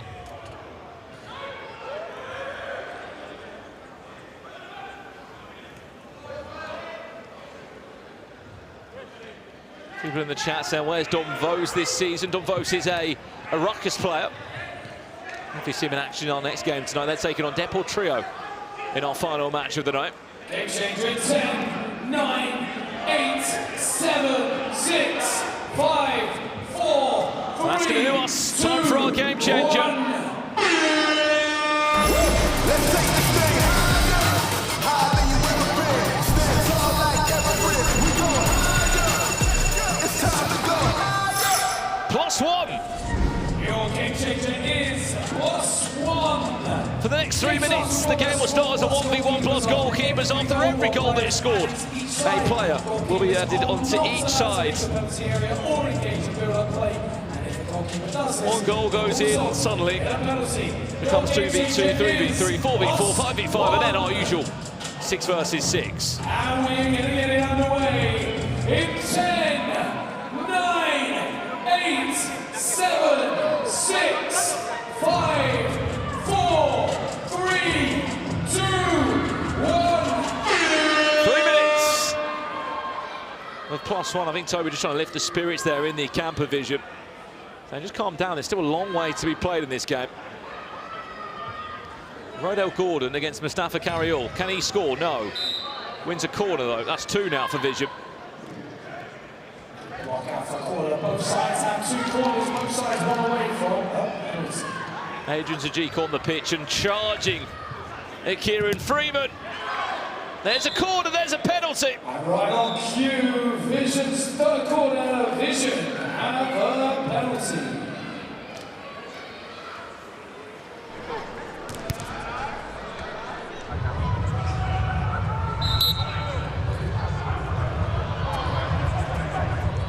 And it's over to their walk. Their walk-on made permanent signing, Dimitri Nikolai. That was his first involvement in the game, by the way. No Castrati, no Nikaj. Dimitri Nikolai. That's only his 2nd goal that he scored since becoming a permanent player.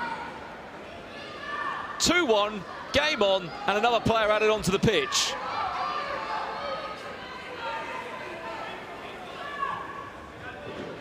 Freeman and Carriol against Bowery and Gordon.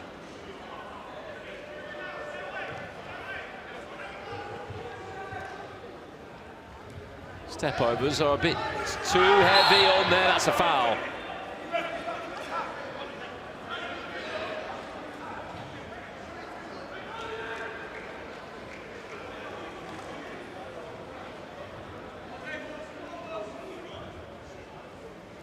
Eddie Alsop and Nikaj on the attack.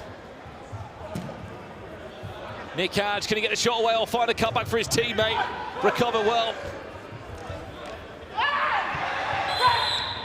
Foul.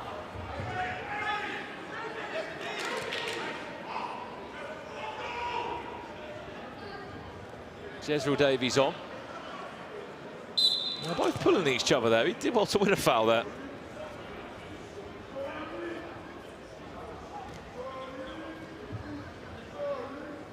Freeman.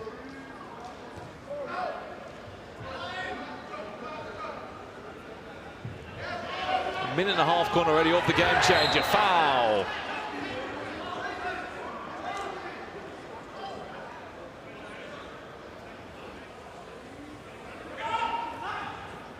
Nikaj, saved by Tillman, chance to break away.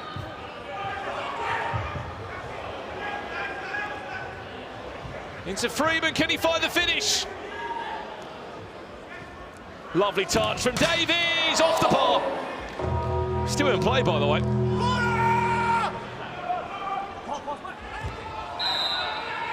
That's going to be a penalty. He's passed the ball back. Penalty. Goalkeeper.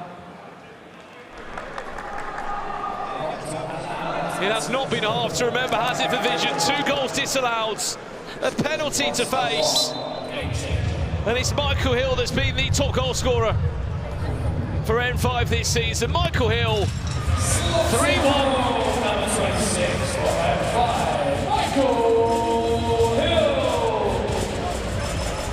I tell you what a season he is having. And there's been a lot of talk about Emmanuel Thomas and his goal scoring threat and how brilliant he's been. But Michael Hill has scored 17 goals this season.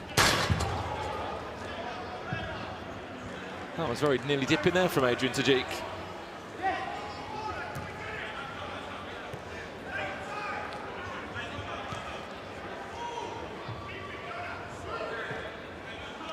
He scored 5 goals in season 1, Michael Hill, 3 goals in season 2.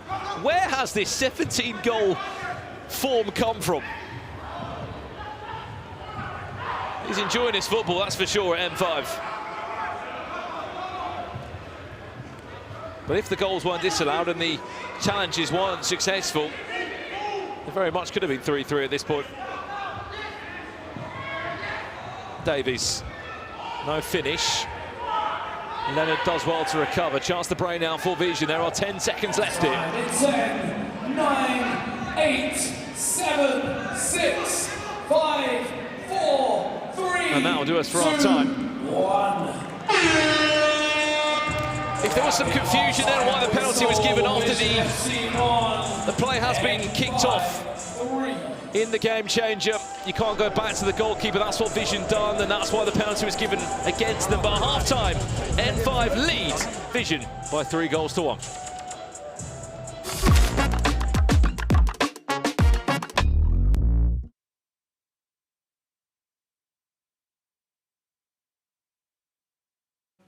Back again in the Phillips room. I'm with the one and only Danny Atherton. Hello. Aye. Ain't had a trim in about 4 weeks, but you're still looking fresh, you're still looking sharp, you're still making saves, mate. Yeah, we're still doing the same thing. Aye. Nick over there, Nick did a really good job on me, so just keep it how it is. You do know, Danny, that you are actually 15 games, people, undefeated, not 14, 15. I didn't know. I didn't know. I haven't mentioned it once. I've not said anything to Mika or anyone else at the Baller League. You didn't make me redo this interview because I said 14, right? Yeah, maybe. No, but I'm on a bit of a good run, so we're hoping it carries on tonight. And if I don't lose and I keep this unbeaten streak, then we're going on with the trophy, aren't we? But Danny, you know what? Yeah, I think you are the life and soul and party of the Baller League. You people at home, you don't know that, but this guy, he's always giving good vibes to everyone. Win, lose or draw. Well, he ain't losing. So winning or drawing. To be fair, winning. I think that's why it's easy. You're always such good mood, bro. It's easy to be in a good mood when you've not lost since the 3rd game of my first season. So you just walk around and you've got to be happy when everyone else is walking around miserable with a couple of dodgy results today. But yeah, just bring the good vibes and then hopefully the results follow suit, innit? All right, Danny, we love you, man. Love you Let's too, dance. Lorenzo. Let's boogie. Me too. That'll do. Starting 6. Here we go. It's that time of the night. Who is your head and shoulders MVP? We want to know. We want you voted in your thousands. Please get your phones out, scan the QR code right now and let us know who is your MVP of the night. Still a few games to go, but we want to know and we want to hear from you guys, the fans watching around the world. Just scan the QR code and vote. Boys, that brings me on nicely to ask you. It's been a fantastic day of Ball League, but in terms of standout performances, I want to hear from you who you think it is, because it's a tough one today. It's been good team performances, but not necessarily standout individual brilliance. Yeah, the performance of the night for me comes from community, right? As a unit. Yes. Who's the player that stood out? It's tough to say just one. And even throughout the night, there aren't many that stand out like that. Maybe Cadell Daniel grabbed the hat trick, was big in United's comeback. But overall, I'm struggling here. The wild card for community was very good. He played at MVP for season 1. Yeah. I feel like he played a very defensive, good game for him today. So I'll give him respect for that. Josh Parker scored 2 goals. Dara had a very good performance in the NDL game. Maybe Nia Kirby, 2 goals, a hat trick from Cadell Daniels. You're really reaching with all of them, right? Like none of them have really grabbed it like last week. When I think of Cadell, I think he had an incredible performance in what was a fiery. It was an end-to-end game, but it was a huge game, and a game they really couldn't lose. So maybe we give it to Cadell. Yeah, I don't mind. You know what the crazy thing is? But what, he scored a hat trick in 1-on-1? Yeah.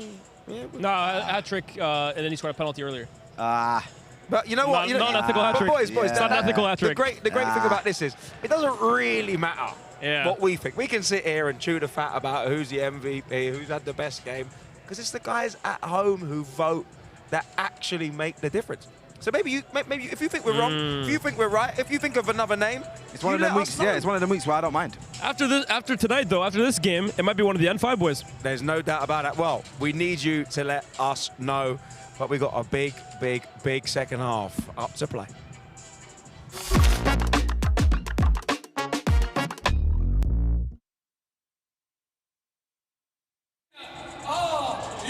Two successful challenges and 2 goals disallowed in the first 15 minutes. Alongside that, we saw 4 goals. 7, 6, 5, 4, 3 of them coming from the best finishers in the league, Michael Hill and Joe Bennett. Between the two of them, they've scored over 30 goals this season.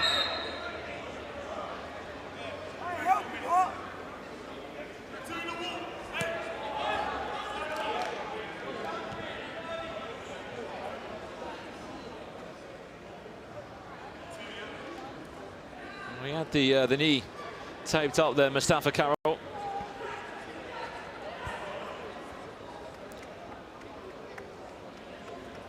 Just fouled that one there in the tackle.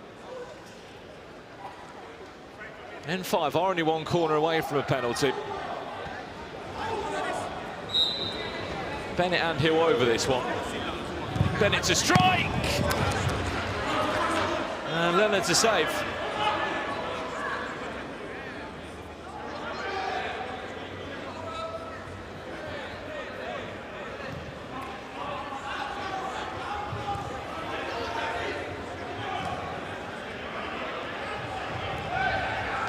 Tillman. Wonder how he's been finding his first involvement in Baller League.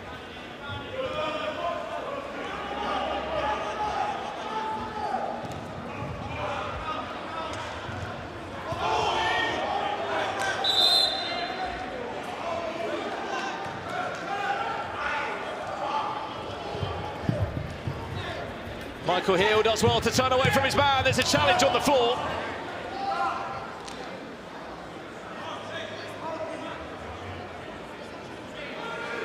The challenge being used or not?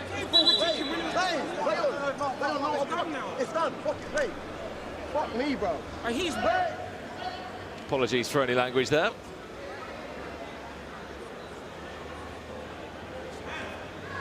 I think the challenge is. We're challenging. Throw it. It's still going to be played. That was one of the most dramatic referee challenges ever. Challenging or throwing. If the challenge has been thrown, the referees will still look.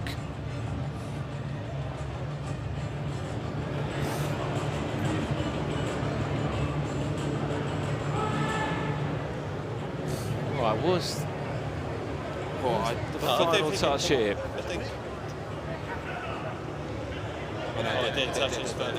There you go, that's why they were frustrated, and I think they're going to get the successful challenge here. Successful, we've got Vision throwing.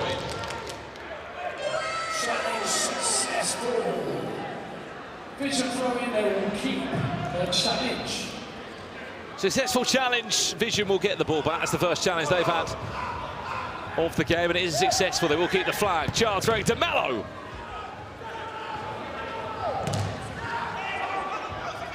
Castrati will have a pop now.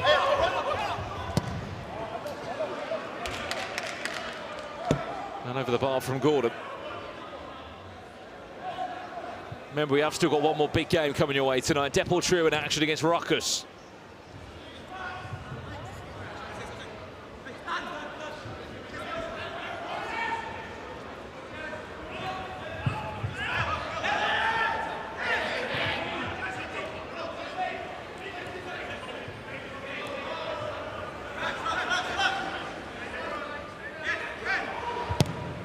Shot.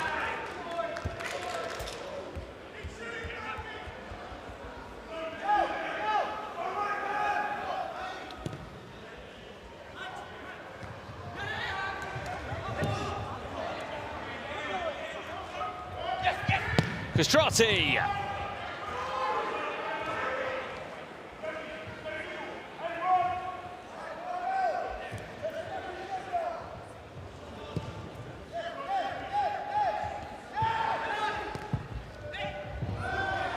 Is that one going to end up foul?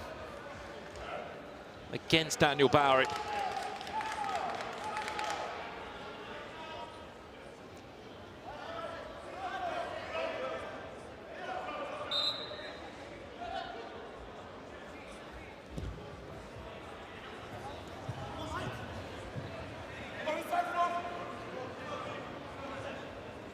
Well, this is as it stands right now in a winning position that M5 find themselves.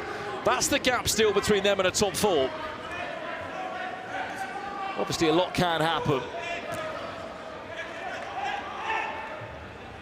Next week, N5 will take on Deport Trio. Stay up, they'll force it, they'll give it ya. Wembley Rangers play Gold Devils amongst 4 other matches. Apologies for any language there from the managerial staff of N5, as you said, that they just won their game last week, both for both teams. It could be such a different storyline here of the gap. They could have been potentially in the top 4 with a result here for M5.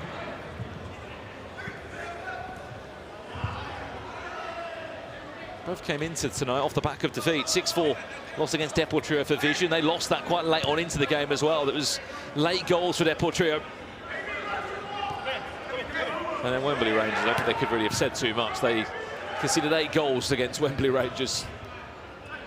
They were outplayed in that game.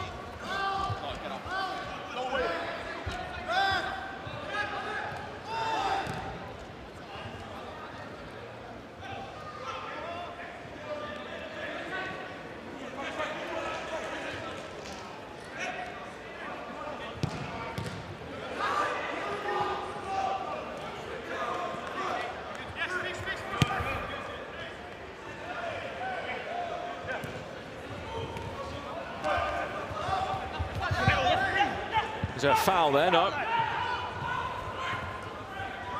George Edwards fancies the shot. Good save, Lennon.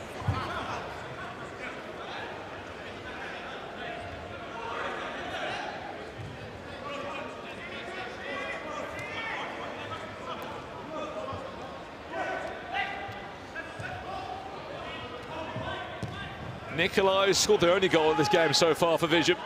That hasn't been disallowed.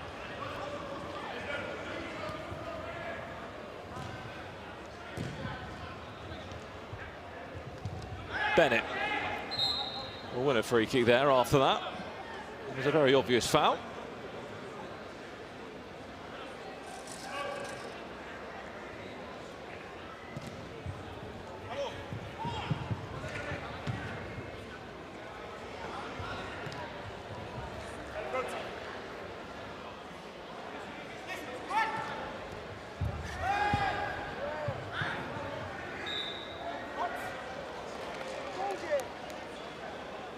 That's been given as a free kick.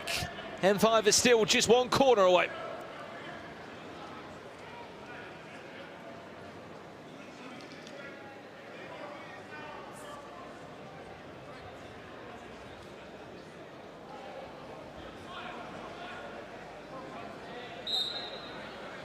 Bennett.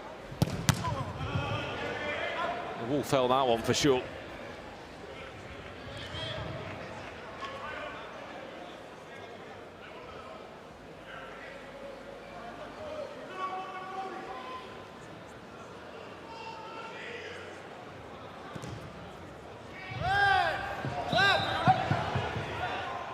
Been a little bit stop-start, hasn't it, these last few minutes?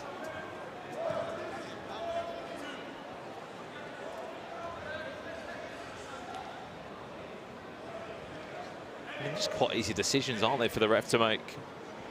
A lot of chat in the chat of referees so far tonight. I mean, in this game in particular, the challenges that have come in, and you can argue against them, they've all been given in the correct way.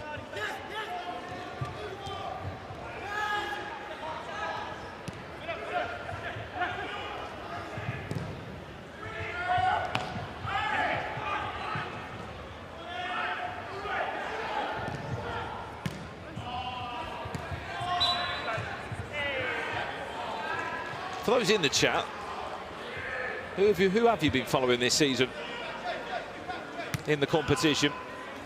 Any Deportrio fans, because you're in action next tonight. against Ruckus, and by the looks of it, Deportrio no doubt are going to be on their way to a top 4.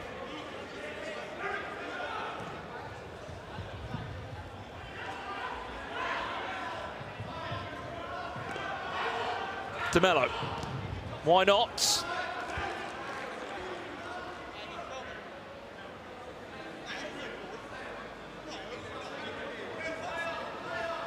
NDL vision.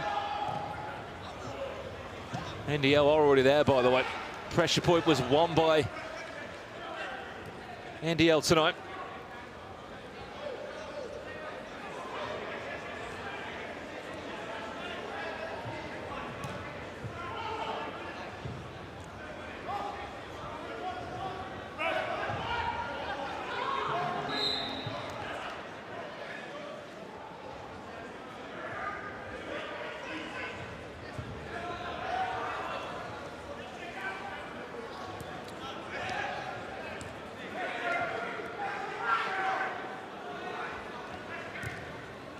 Eddie Allsop. Castrati! For a second, I thought he missed. It's an offside call. It just isn't their day. It just hasn't been Vision's day. I know you're on. I know you're on. He said you were offside. I said you're on.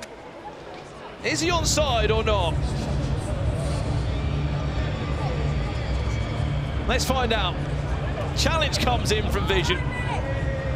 I'm sure the chat are ready to lose their minds at some of the decisions tonight. But look, in this game, all the challenges that have happened have been given right. Obviously, you're all right to have your opinion on other matches that have happened tonight. I'm not arguing against that. It's tight, but that's fine.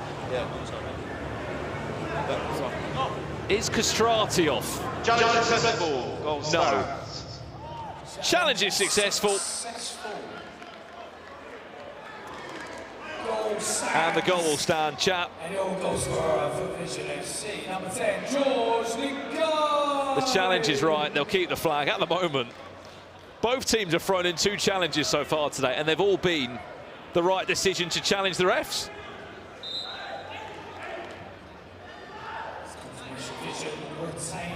I was about to say, if that was offside, that would have not have been Vision's day. That would have been 3 goals would have had disallowed. That one will stand. It was a tough angle at first, but on the second one, it looked very much like he was clearly onside for Castrati.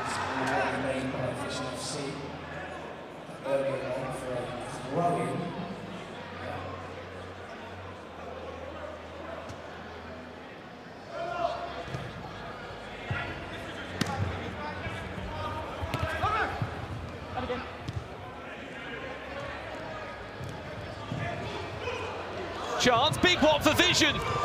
Nick Cadge, where was the pass? Into Allsop. Doesn't matter, they'll score anyway. Goal for Vision, number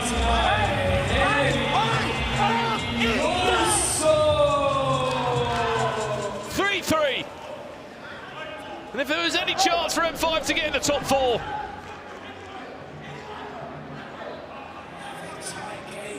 Are they throwing this away?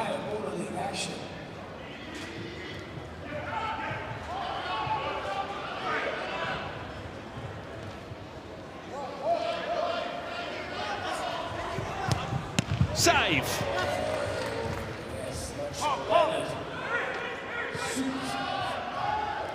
Lovely turn from Nick Cadge. Can he get past the M5 defender? He can, only as far. They're well recovered from Davies.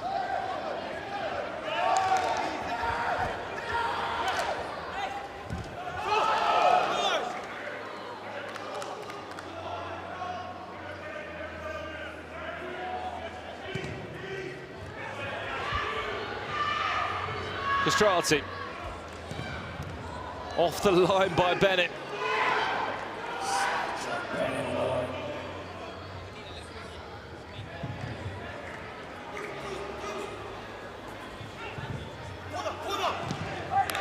There's the corner, and there's the penalty for M5.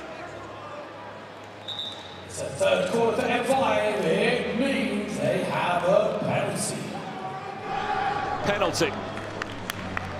Incoming.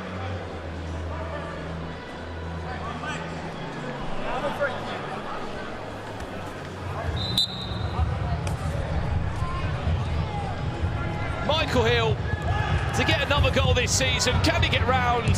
Frankie Leonard, he can. He scores! It's number 26, the second of the night for Michael Hill. Is he bringing out the World Cup Classic celebration from South Africa? He's on 18 goals. And as it stands, he is joint top goal scorer alongside Emmanuel Thomas, who's also on 18. He's yet to play tonight. But the season gets better and better for Michael Hill. At this rate, he has to be a franchise baller next season by the looks of it.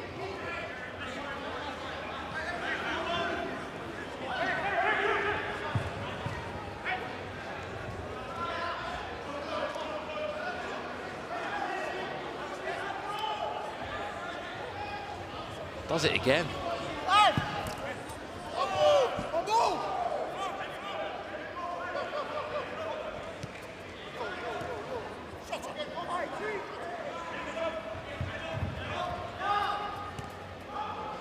2 minutes away from the game changer, M5 back in front.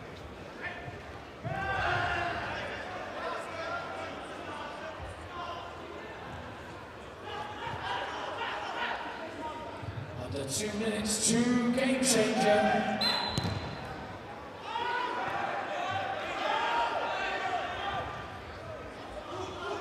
Where's that one going to end up? That's a kick in.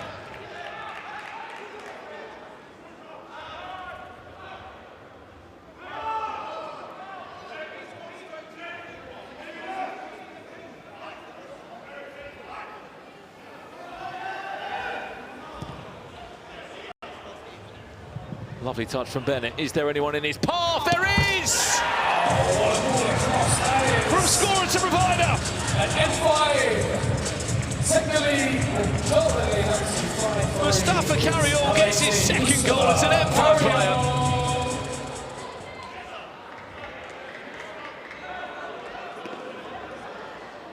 And look at that reaction from Luke Chambers.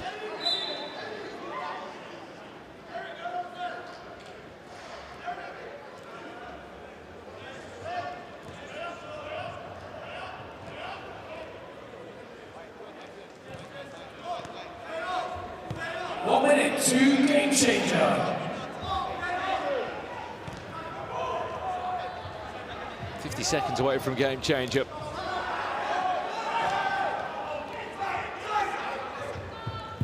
De Mello.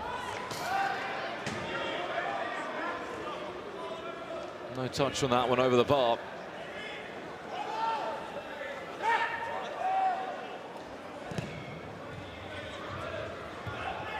Into the hands of Frankie Leonard. What do you reckon, chat? One-on-one, fair play. All the line to close out our fifth game of the night.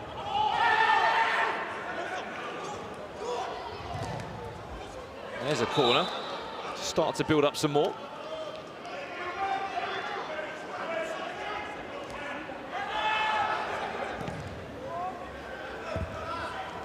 Ten, 9, 8.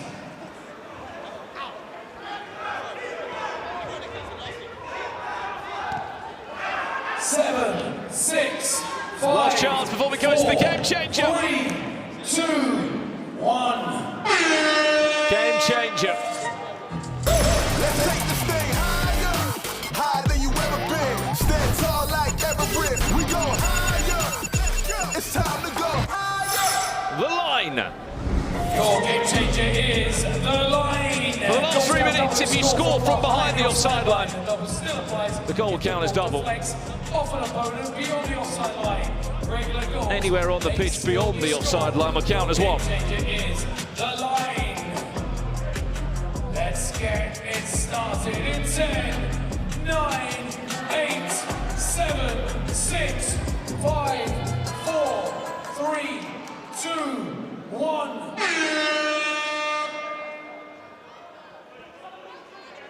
Here we go, then the last 3 minutes.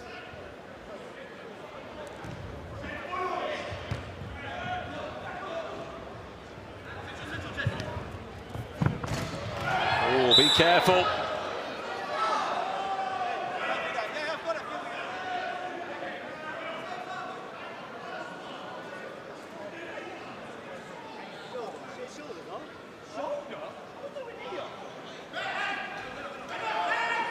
Joe Bennett calls for a shoulder barge there.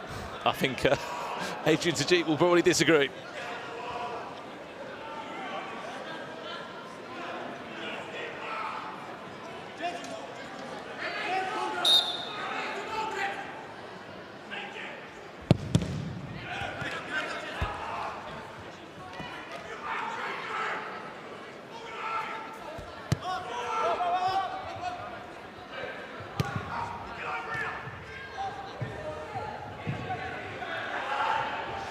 Chance to break, and a late foul.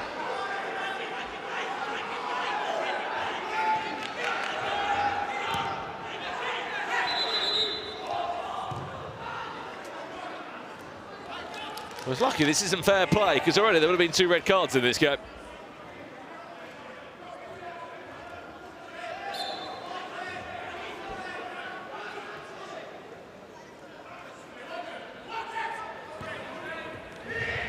George Nikaj off target. Well, speaking of goal scorers,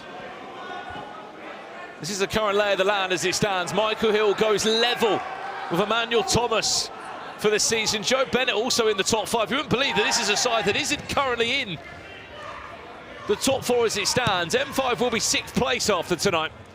They can stay in a winning position. Emmanuel Thomas still has to play, by the way. He's in action next tonight against Ruckus. Last 1 minute 50 of this.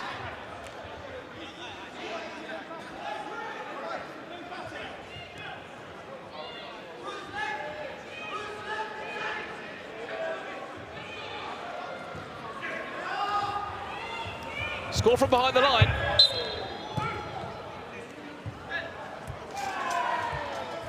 The goal will count as double. That free kick is from behind the line.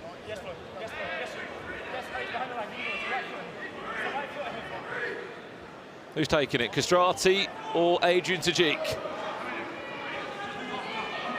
Looks like it is going to be Adrian Tajik, but he's not very happy about that by the looks of it, Castrati there. Tajik over it. Into the body of Carriel.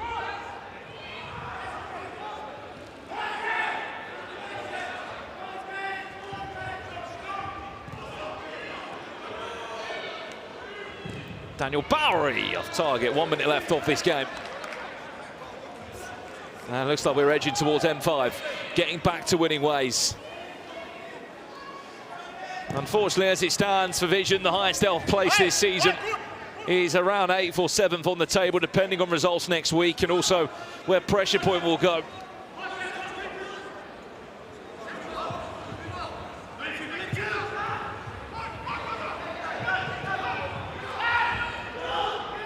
Score from behind the line, who knows what can happen. Tajik, his shot's blocked by Fisher. Castrati, that goes in, that could have been 5-5.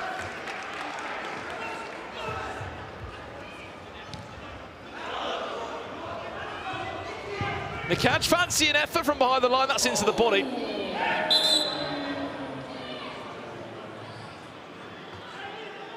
Of Fisher, I think, certainly felt that one.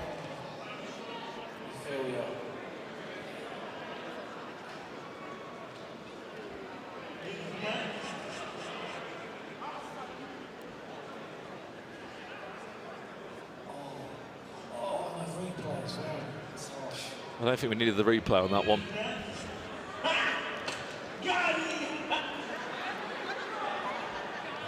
Or maybe the soundboard. 25 seconds left of match number 5.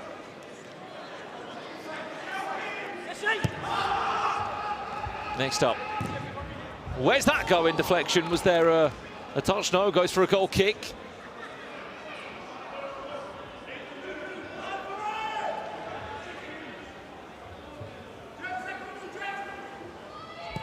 And as I said, this result will put M5 into 6th place. They are still 3 points off 4th. Their goal difference, though, is better than Wembley Rangers. In 10, 9, 8. 8 seconds left.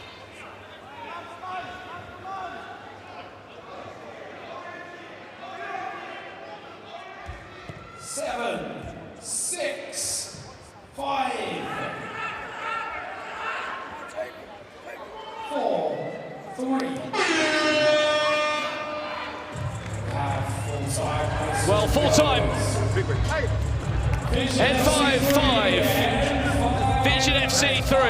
That man, Michael Hill, what a season he's having. 18 goals for the season. Joint top goal scorer as he stands with Emmanuel Thomas. That's game 5 done. But now all eyes are on the final 4. Didn't hear this from you. Are you ready? Yes! Let's go, boys!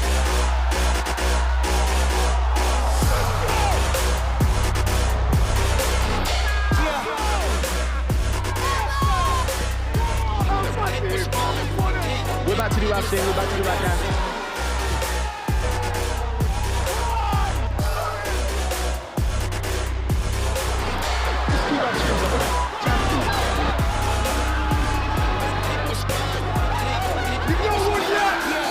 Boys, we are not losing. No mercy! No mercy! Are you ready? Yes!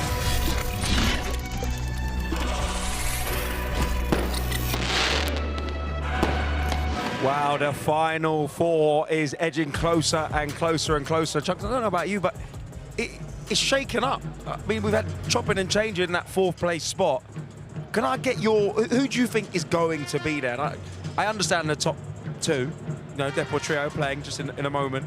NDL right up there with a record points total, but that 3rd and 4th place, it's tough. It's definitely still up for grabs. I feel like Deport Trio probably solidify it today by beating a Ruckus stout. I'm not really playing for anything. They're playing for pride at this point. I haven't seen Idris Elba in a long time, so I feel bad for him. I think he's given up. It's tough for him, man. Join us on the panel and for the yeah. final I wouldn't 4. mind having him here. Yeah, that'd be nice to have him. I mean, Sir Idris Elba next to us. But of course. I think, yeah, 3rd and 4th generally up for grabs. Next week you got Prime versus a Vision team.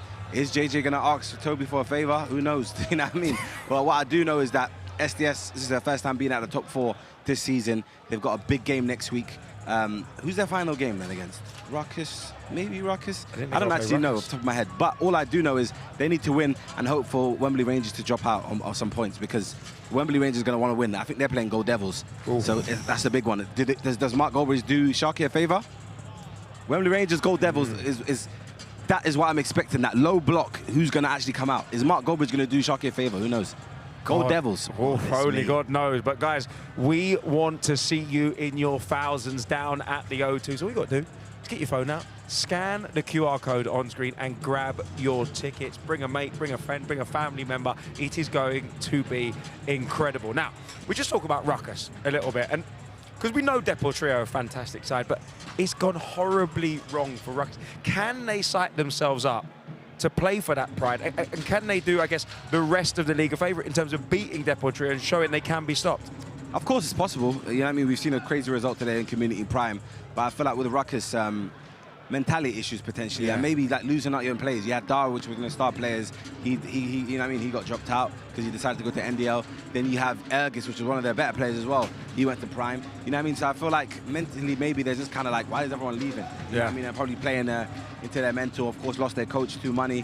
So I don't know, man. I think at this point they're going to probably try and play for pride and get a win, but it hasn't been a great season for Ruckus. And crazy because going into the season with the robe, I was expecting them to be in the top 4. It's the game, isn't it? Wow, will Jet win the Golden Boot race here at Baller League? He's on 18, Michael Hill's on 18. We're going to find out. Can he score more in this game? Brandon, let us know what you think. Thank you so much, guys. Yeah, final game of the night. I mean, look, speaking of milestones, it feels like this season we're going to break a few milestones. We've just seen NDL break the point record, which is 23 points set back in Season 1 by Deport Trio. 21 goals is the golden boot that we've ever, the highest golden boot we've ever seen. That was Brian Lee back in Season 1. I feel like from the goal scoring form we've seen, even from the likes of Michael Hill, that's not in a top 4 side, Emmanuel Thomas especially, I think we're going to see more than 21 goals from one of these players this season, Liaz. Yeah, and if anyone's going to do it, like you said, I think it is going to be Jet, because the way this guy has just hit a run of form from Matchday 1 to Matchday now is remarkable. For me, the MVP of the league, and seemingly like a surefire bet to score a hat-trick every week at this rate. What a season he's had. As we said, Emmanuel Thomas has been in fine form. There has been one thing we can guarantee in Deportrio's games, goals. Not just them scoring the goals, but in their 9 games they've played this season, there's been 78 goals in total between the two sides. They score the most goals in game changers. They love a goal from behind the line. And Emmanuel Thomas has scored 8 goals and got 2 assists in just his last 2 games, Liez. He's on fine form. As to bring out our final teams for match day number 10. With us tonight, we please welcome our teams for game 6. We have Mike is not here, but Sturridge is. Alongside Paul Marshall, who has currently, as you said on paper, got the best form of any managers, it sounds, Liez. Yeah, he took that over in the last few weeks. And Deport Trio, they have just grown into this season because if you remember, if you cast your mind back to the start, they were pretty inconsistent, man. They had that big second day loss against Clutch, which I think really set the alarm bells ringing. They lost Waghorn for the season. Albrighton left midway through. And we were kind of questioning where Deport Trio were going to go this season, but the way they've dealt with that adversity head on, and Jet has emerged as such a leader, and Sasia has become a bit more of a versatile player, coming off the bench in some games, starting in others, and just finding production in so many different places. Kamara, of course, you can't forget about him. Credit to Deport Trio, who are now, what, 1 result away from officially qualifying for the Final Four.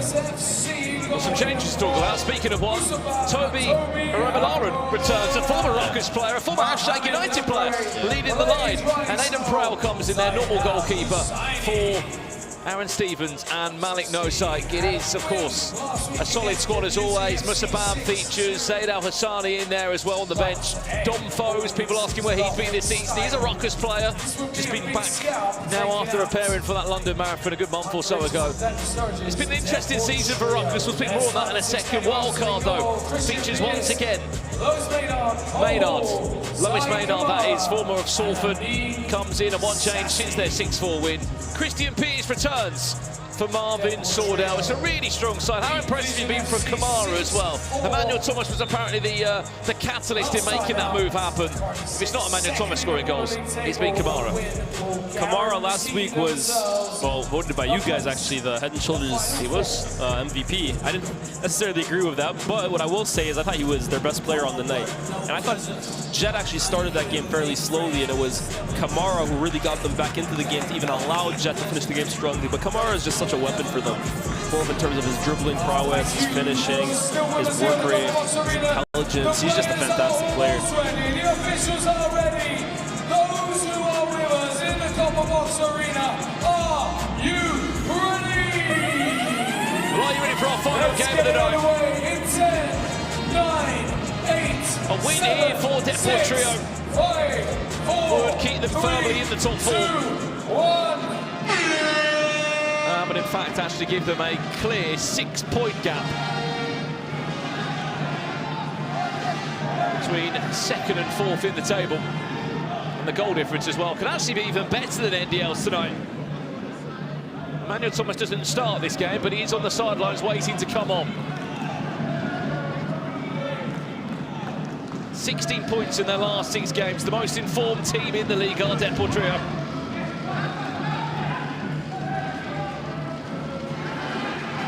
Amin Sassi already in a tussle with Musabam. Such an interesting fact between Daniel Atherton. Oh my God! Has that gone through? Amin Sassi! Goal for Deport Trio! Oh my word. What an absolute Bangladesh. Lois Maynard, the wild card, into Amin Sassi. Maikon versus North Korea, anybody? It felt like that, didn't it? It was on the same side of the pitch, wasn't it? That is the finest of angles. And yeah, that's the first thought that kind of cast my mind. Maikon in the 2010 World Cup. I think this one's got a little bit more fortune in terms of going through the goalkeeper's legs. Not as much swerve, but the score from that angle, regardless, is remarkable. Wow! Zaid Al Hassani with almost the instant reply. Well, last time they played, there was 8 goals last season. It was a 4-4 draw. What I wanted to say was the incredible stat from Daniel Atherton in goal. He's missed 2 games this season. The only games he's missed were the games that Deport Trio have lost. His last loss was in match day 3 of season 2. Oh, he's on an unbelievable, I think it's like a 15-game unbeaten streak. When he plays, they don't lose. That's an incredible stat. And he is a bit of a madman, but I like that. He's a one-of-a-kind goalkeeper, isn't he? But I like formerly that. a striker. His personality is infectious, and as a goalkeeper in general, just a top player. He's fearless. Yeah, and you need to be in that position. Most goalkeepers have a screw loose. Let's call it what it is. Especially in Baller League. Oh, especially in Baller League.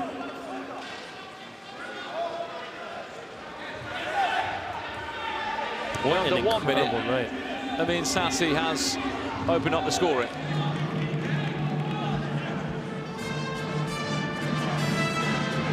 That's really one of those situations from Amin, right, where there's really not much else you can do. You're stuck in a corner. You either got to hope to kick it off someone and get a corner, or just hope for the best. And I think he's done that. He struck it well enough, but that's incredible. It's Idris. Idris Elba's arrived. I think after he saw his team go 1-0 down in 1 minute, he might be walking back the other way. Fair enough. Idris Elba in the building. He has arrived, though. Good for him. Not sure he was expected to be here. Well, next thing you know, I think Michael will appear somewhere. We'll be walking down the stairs in a sec.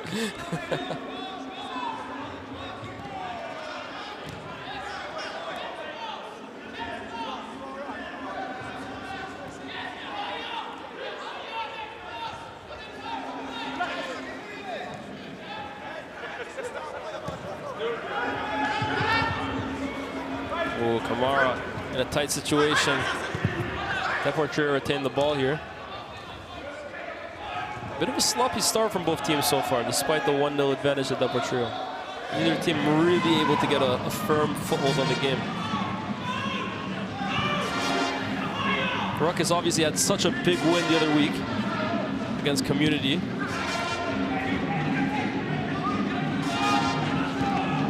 Deflection corner. First one of the game.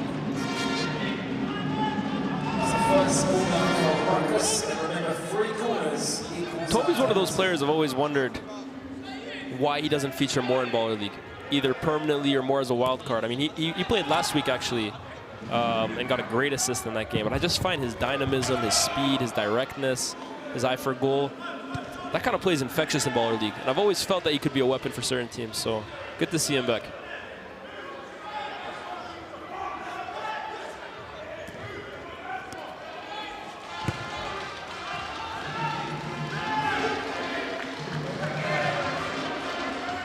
Here he goes again. Ooh.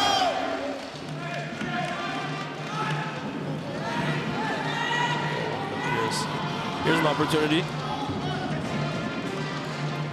Jadon Sunny on the far side. All the way back to Aaron Stevens, who you have to feel for because he has had a difficult life to start to life at Ruckus. Conceded a lot of goals, although I would say not many are even his fault.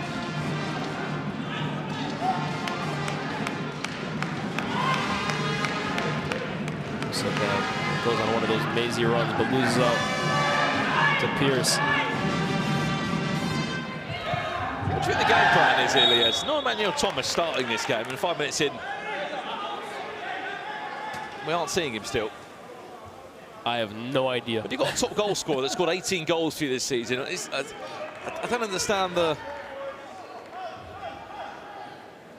Not only your top goal scorer, your best player, your best front man, your captain, the MVP of the league. I'm in shock as to why Jay is starting on the bench, but there has to be some reason. Sassy's gotten a start today instead. Sassy for a second. What have you made of Amin Sassy's season so far? That's only his second goal that he scored. He's had a... look, he's had an interesting couple of seasons. Season 1 of Amin Sassy was probably the strongest I feel like we saw. Yeah. I mean, what was it? 11 goals he got in 8 appearances as a treble FC player. Last season, him and his brother were on the same NDL team. Must have bounced. That's the Musa bet we know and love.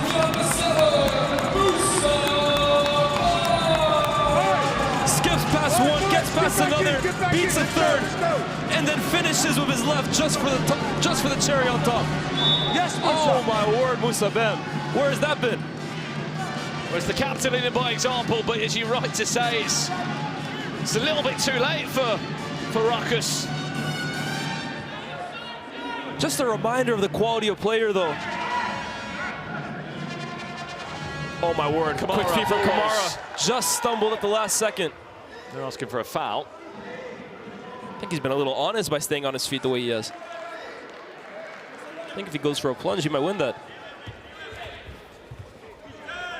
Just like that, Ruckus are back in this game. Oh, here's Kamara. Dizzying feet. Wow, he was the MVP last week. I think he would have just been offside. You can see why too, man. When he really gets ahead of steam, when he puts his head down and starts weaving in and out, incredibly difficult to stop him. And it's the center of gravity too. He's not the biggest, but it's just so hard to knock him off the ball.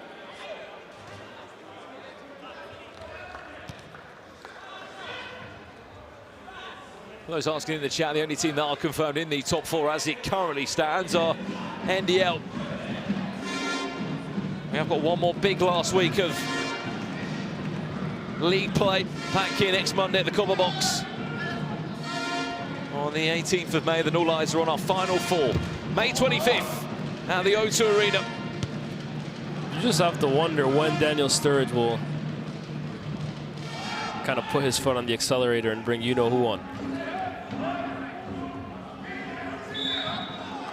Obi wins a corner for Ruckus. That's two for them, though. I mean, you just look at the three of them standing there of the unused subs of Deport Trio. Shaquille Whittingham, I believe. Alongside Jardel Sterling and Emmanuel Thomas.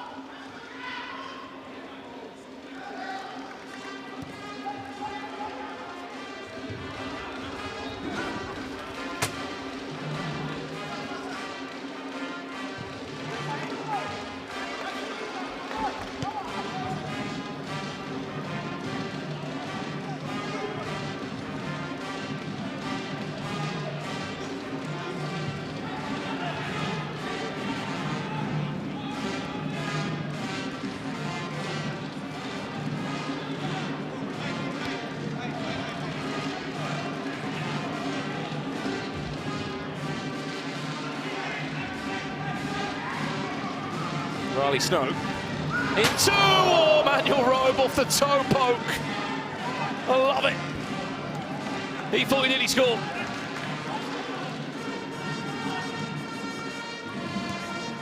It's one of those finishes there, you can get on the toe poke and not hurt your toes, but it's just so quick. The keeper can't react. Instinctive.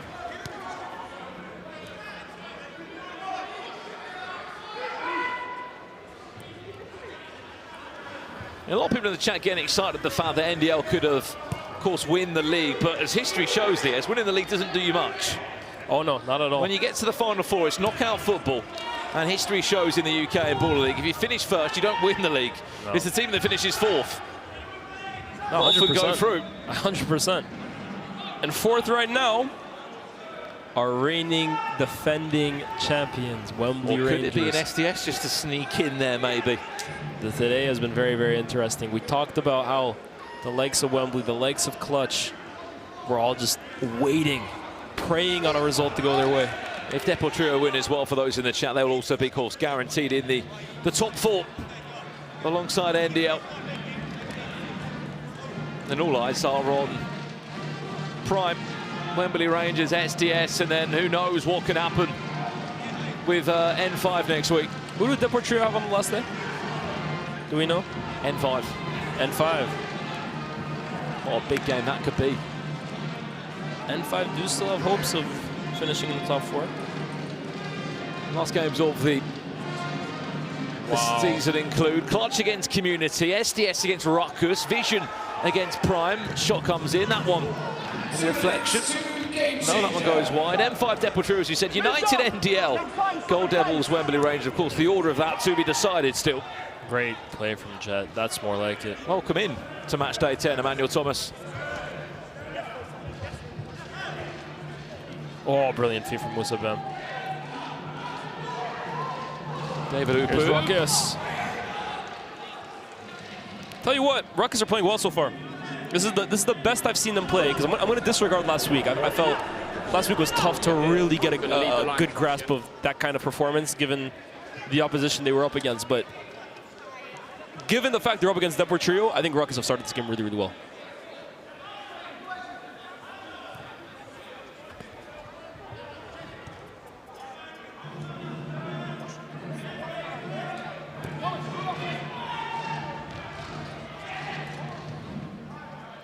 You know, I think the team probably the most grateful about that SDS result is Prime.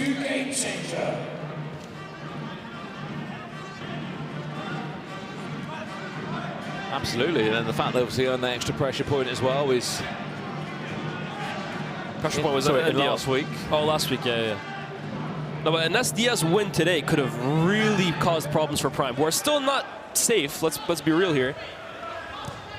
But that would have really compounded their misery. That Yanited draw has just opened up the league for so many different teams now.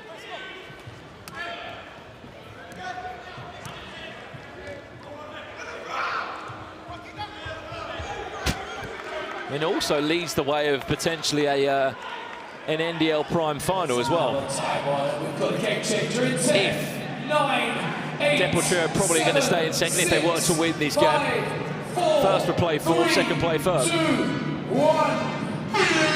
Game changer. Higher than you ever been. Stand tall like Everett. We go higher. It's time to go higher. Onside will be our game changer for the next 3 minutes. I mean, this is Emmanuel Thomas's game changer himself. The height of that Deport Trio side. If they can pick them out and find the hold-up play, it could be a real advantage here for Deport Trio. 3 minutes where you simply cannot be offside. 6, 5, 4, 3, 2,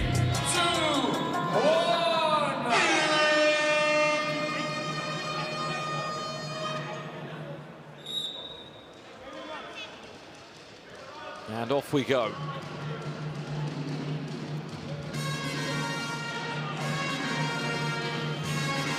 Still a 6v6. Look how many players are forward and how high they are. Oh, Steven's going to go for it. Look at Jet. This is how you play onside. We've seen Nile Ranger really expose this role a few times. And who better to do it for Deport Trio than the big man?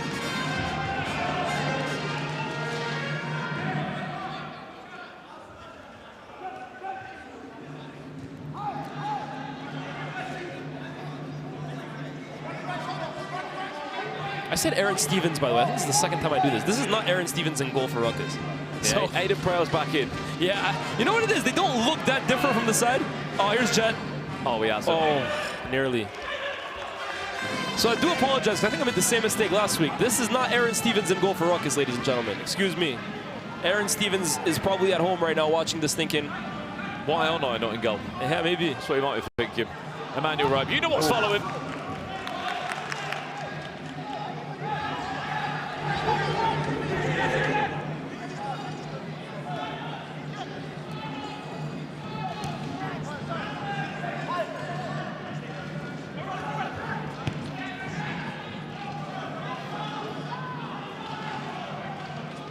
Daniel Atherton, he's not afraid to shoot. Tries to tee it into the path of made up.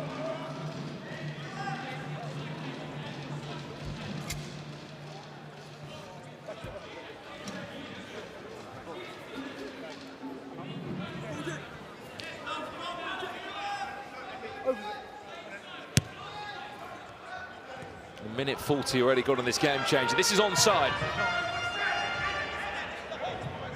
Emmanuel Thomas, there is the hold-up play, but there's not a teammate inside. Emmanuel Rope.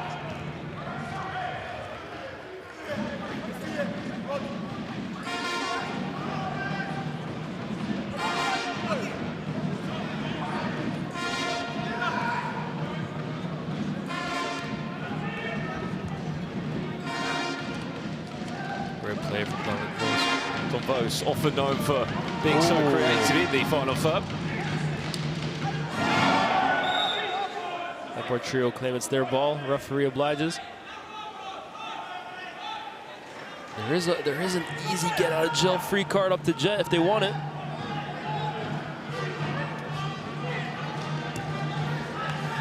"30 seconds left of the first half." Oh, how has Kamara got out of that?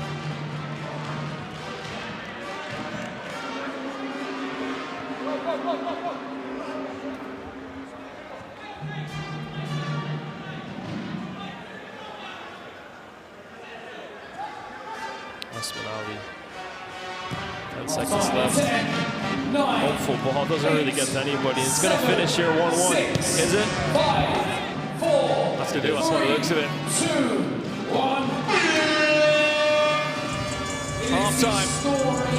And we are also going to remember a win for Deportrio here would set them into a top 4 guaranteed. For Daniel Sturridge, Jamaica's side.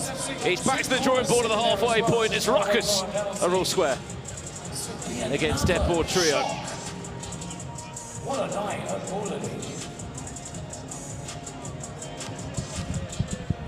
Words coming in from Henry Lansbury, who's part of the managerial side there. Awards and award voted for by you, the viewers. Cast your votes, scan a QR code. Who's been your standout performer of the night? Are you seeing them right now? Or have you seen them already? Fantastic, yeah? Don't worry about. We need to see ball and man. And what I mean by that, what you said about see ball, I want to see my man.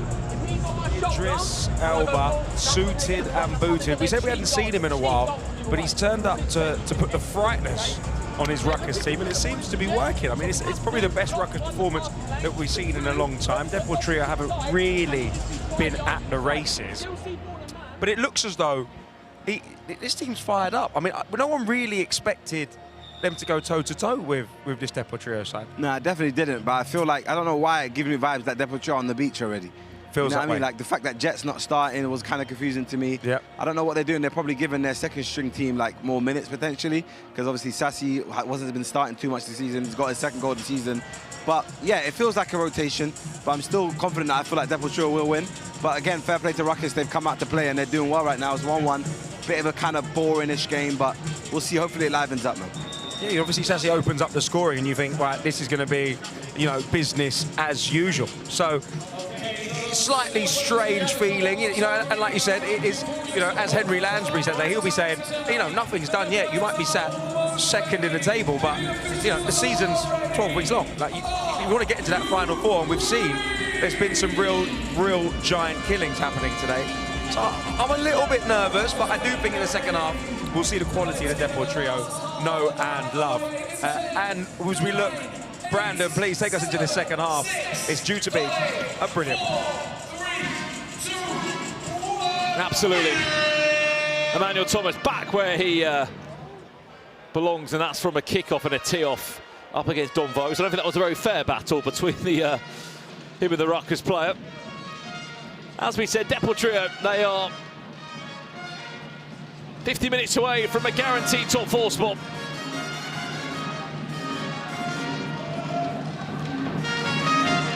They were the record breakers in Season 1. They picked up the most points of any side, 23 in total. Season 2, they finished 7th place. Earlier tonight, we saw NDL beat the all-time point record. They're on 26 points. There's still a week to play.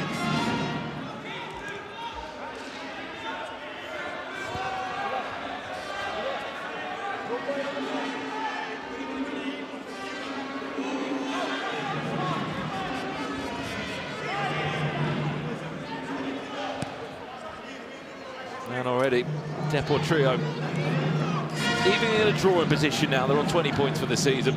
Second place as it stands.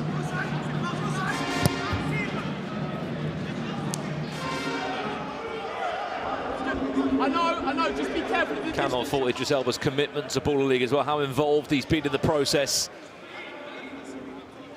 since Season 2, and of course following into Season 3 this year, they had a completely sort of rebuild of their side. They only kept a handful of players, like 2 or 3 in fact.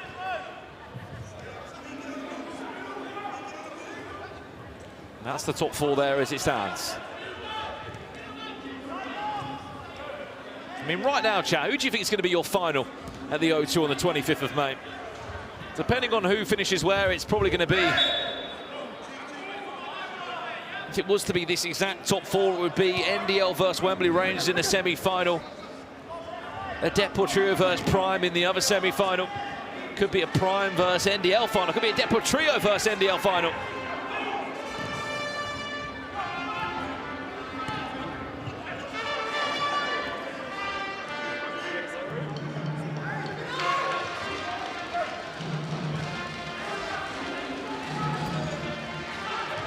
Cut back.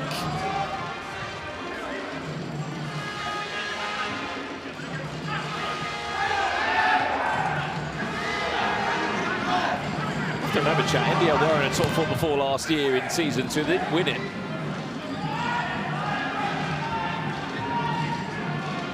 Also, more importantly, fixtures for next week. Back on Monday for our final match day of the season.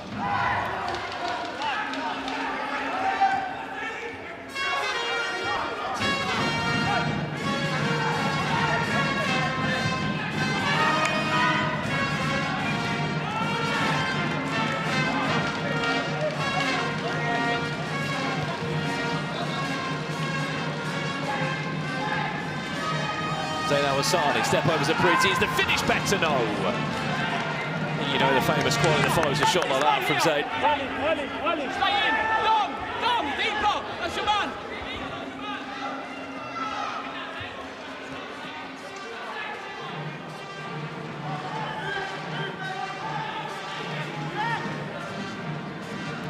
People might not be familiar as well with the contract tiers in Pool League. There are 12 players that are registered to each squad.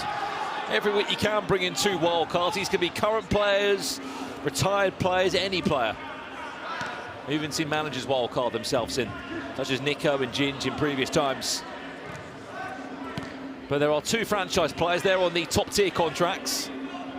There are 4 designated players which are on a mid-tier contract, and then the 3rd tier is a baller.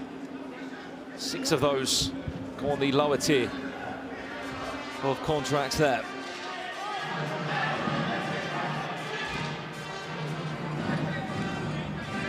Near the halfway point, Lies, from the side of Ruckus, they were quite happy with how they've started this game. Yeah, no, definitely. This has been one of their better performances. And it's been a disappointing season, but maybe just a reminder that when they really lock in, there is quality. 1 corner away from a penalty. Kamara. Shots! He's got an absolute scorcher of a shot, honestly. Up there for me with one of the more underrated players in this league.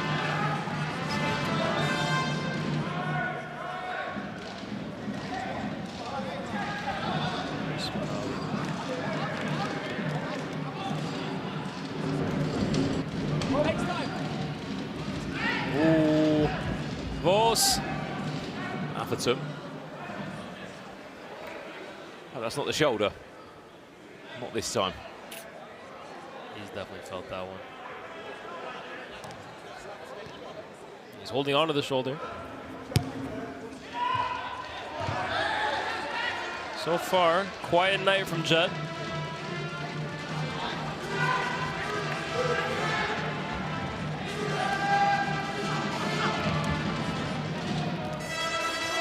Vos. Bam! Oh, here's Kamara. Look at that. Those dazzling feet again. Wow. Powering the shot, unfortunately, that came off in the tackle. He's starting to warm up.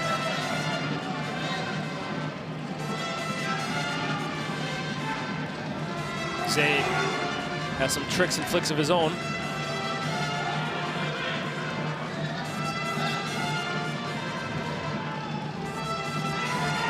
Maybe not the place you want to be doing that, though. Kamara stings the palms. Ooh. He's kept that in. Does well there, right? Yes, he has. Opportunity for Ruckus here. There's Toby.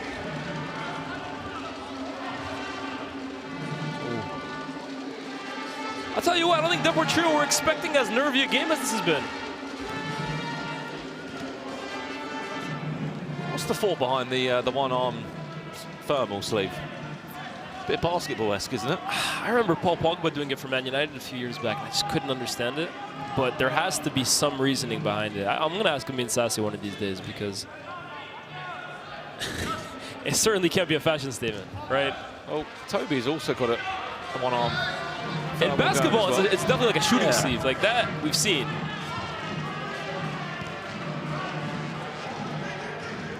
Kamara. There's the shot, deflection. First corner of the game, believe it or not, for Deport Trio. Kind of tells you where Deport Trio have been in this game. Haven't really troubled Ruckus all that much. Oh, deflection!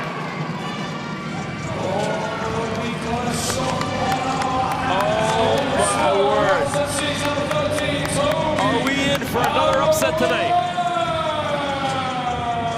Toby Rovillarin does get himself a goal. A former Ruckus player now being brought as a wild card.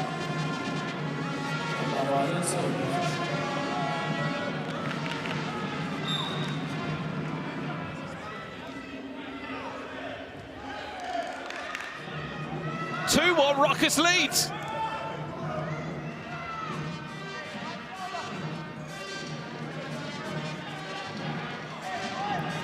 Obviously, a lot can happen, but a win is what they need, Deportrio, to confirm top four. Two corners and a goal up for Ruckus. And maybe more importantly, Jet largely nullified this game. Speculative there from Toby. But in the form he's in, he won't mind it. Jardel Sterling.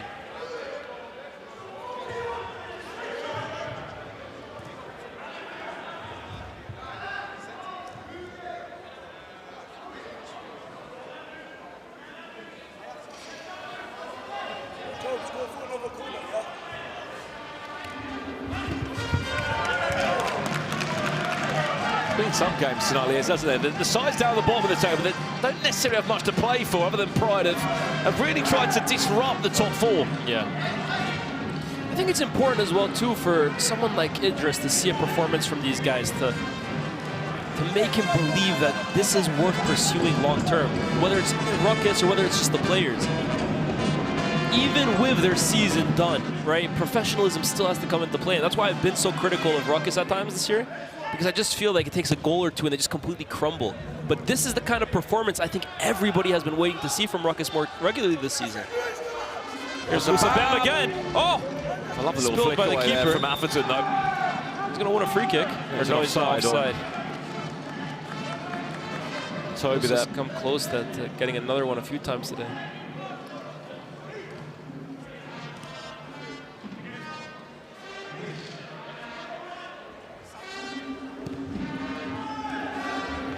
Are Deport Trio in danger of being sucked into a top four battle themselves?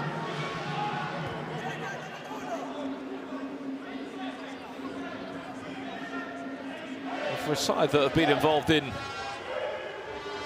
often the high scoring games, Deport Trio, they haven't really been at it themselves this game, have they?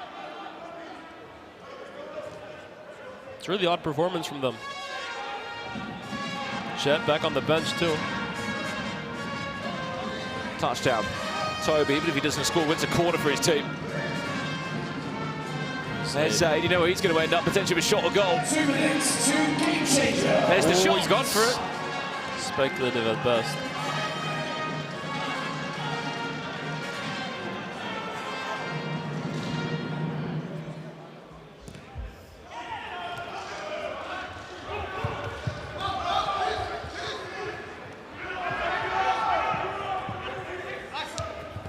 Oh, nice flick on. He's finding his groove, isn't his aid of the no-look pass. No look.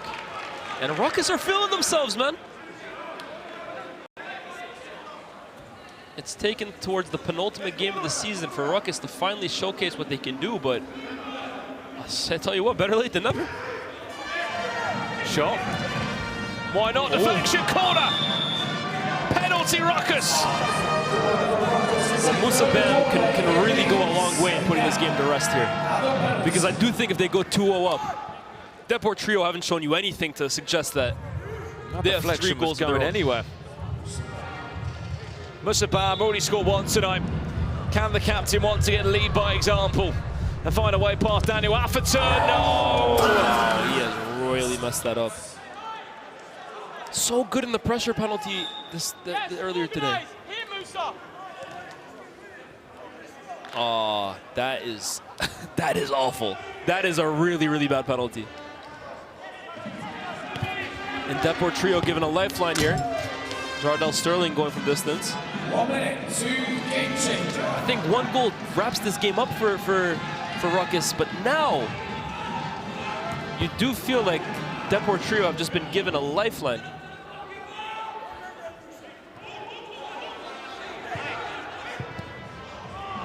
We are 40 seconds away from our final game changer of match day 10.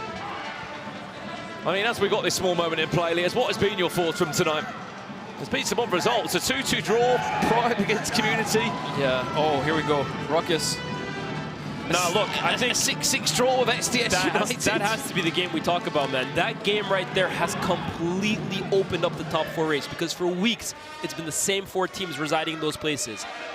Prime, NDL, Deport Trio, SDS, in varying order. But today, for the first time in weeks, the team has dropped down, and it's Jardel Sterling. Just before the game changer. Goal for Deport Trio, it's number 17. We spoke about how costly that Musa Ben penalty miss could be, and it looks like it has given Deport Trio way back into this game.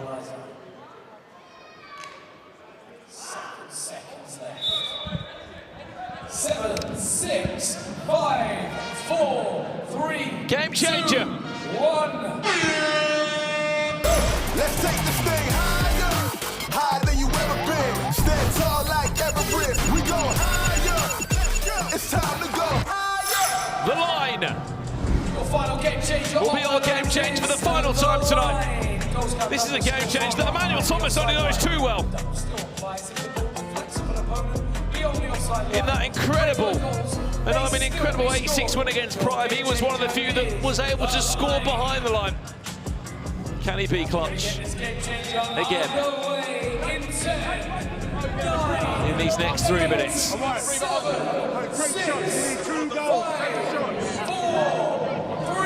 Idris Elba wants to go from behind the line. He's made that very clear. What could have been the penalty miss for Ruckus. And we're on the way. Still a 6v6 for 3 minutes. And if it comes from behind the line, the goal, behind the offside line, the goal will count as double. If it is beyond the offside line, it will count as 1.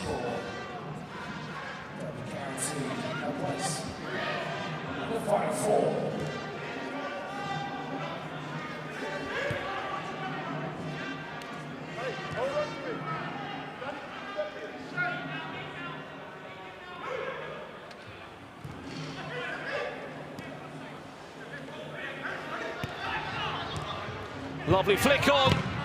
Deflection off Sterling, out for a goal kick. I mean, Chat will speak more about it shortly, but who's been your MVP of the night? Of course, remember to vote with your head and shoulders above the rest MVP. Well, do let us know who's been your standout player.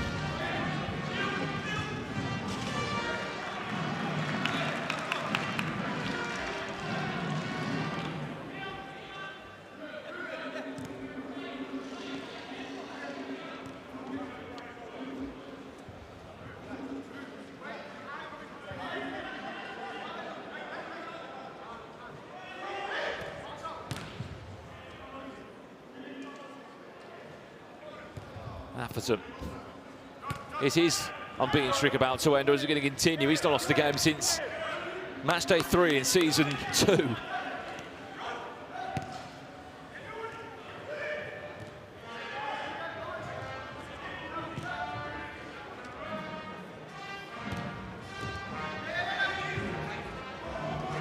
Zaid can't get past Atherton. They did well, Valley touching his hands. Good turn from Kamara. It's an easy decision. It's the line, by the way.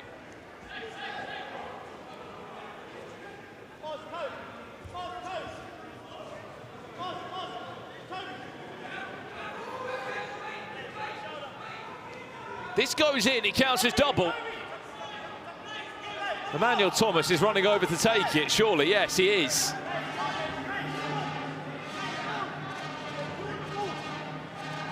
Can he do it again? He's done it before. Emmanuel Thomas over to you. Kamara's surely going to lay the pass and the shot's going to come in. That's going to happen. Emmanuel Thomas. Over the bar.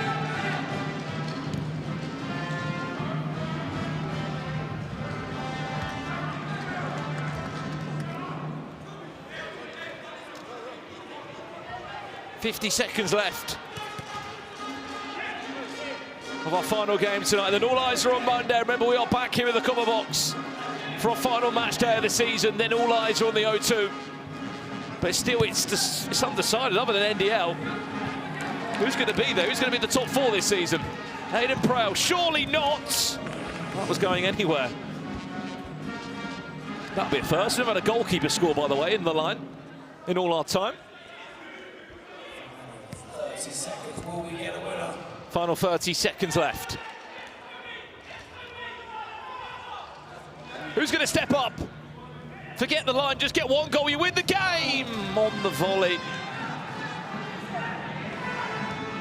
Lovis made up. Brave from Atherton. That's gone out.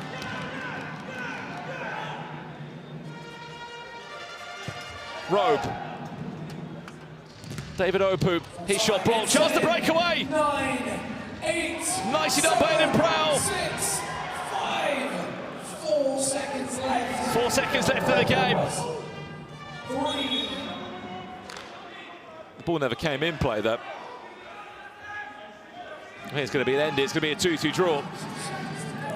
This is still not job done yet for Deport Trio, by the way. There is a world they still might miss out on top 4. I hardly doubt it, but it is all still to play for coming into our final game of the season. A penalty miss for Ruckus. It could have been a very different storyline. It could have been a very different result. But our final game of Matchday 10 will be a draw all square. Ruckus 2. Deportrio 2. Thank you all so much for your attendance tonight. Please get home safely. A massive thank you to everyone that's been watching as well. It's been an absolute joy being back in the commentary box for you on Matchday 10. I'm back on Monday again, but for now, it's down to Lears to close out the show. Join us next week right here. I'm here with Idris and Daniel. Obviously, a 0-0 match here. Idris, I know you're obviously upset not to get the win here, but is that the kind of performance you want to see more of from your Ruckus team? Absolutely. I mean, that's how we used to play. It's been a terrible season, but that Ruckus team tonight was the best type of Ruckus team I like to see. Deportrio are the best team in the league. I think they might win it. But tonight we played how we usually play, keep it tight and aggressive. Why do you think it took this long and up against an opposition like Deportrio to see the best of Ruckus? Honestly, you lost the players themselves. They haven't been doing the best. I think there's been some internal issues that we've had to deal with, and that's where, you know, where's my coach had to step down. But ultimately, you know, it's about work rate. And the performances this year, the teams are amazing. They're amazing. Daniel, obviously, you guys are still kind of in control of your destiny when it comes to Final Four. What went wrong tonight? Because it was a bit of a flat performance compared to the last few weeks. Weren't passing quick enough, not enough movement, not enough aggression from the players. Disappointing performance, to be fair. The level we've set ourselves, the standards we've set ourselves, much higher than tonight. But look, we've got another game, as you say. Our destiny's in our hands, so we'll just make sure we execute next week. What Starry just trying to say is that Ruckus outplayed them. Bottom line, we outplayed them. You just said that. I didn't say that. One final question. A lot of people in the chat were wondering why Jet didn't start the game. He's obviously had an amazing season. Was that a tactical point of view or injury? What was the reason behind that? Yeah, it was tactical. You know, I think we, as a staff, we all have to discuss. We discuss all week what we think's best for the squad, and ultimately, Jet scored a lot of goals for the team, but it's important to have a look at everybody else as well, because if we do make the top 4, we're going to have to make some pivotal decisions as a management group. So today was one of those occasions, and Jet came on and played his part and played his role. Thanks so much, guys. Back to the boys in the studio. Yo, I hear you, Ian. That is right. Now it's that time of the night where we tell you your head and shoulders MVP, and it's that man, Joe Bennett, who's been on an absolute run for N5. Well deserved. He is your head and shoulders above the rest MVP of the night. I always love it when Joe wins. Joe Bennett, what an absolute player this season for N5. I feel like N5 always get a gem in their team. Last season was Wagon, season 1 was Brian Lee. Joe Bennett, man, this is your MVP of the night. No doubt. Well, it's been an incredible night here at the Copper Box. Let's see how it played out.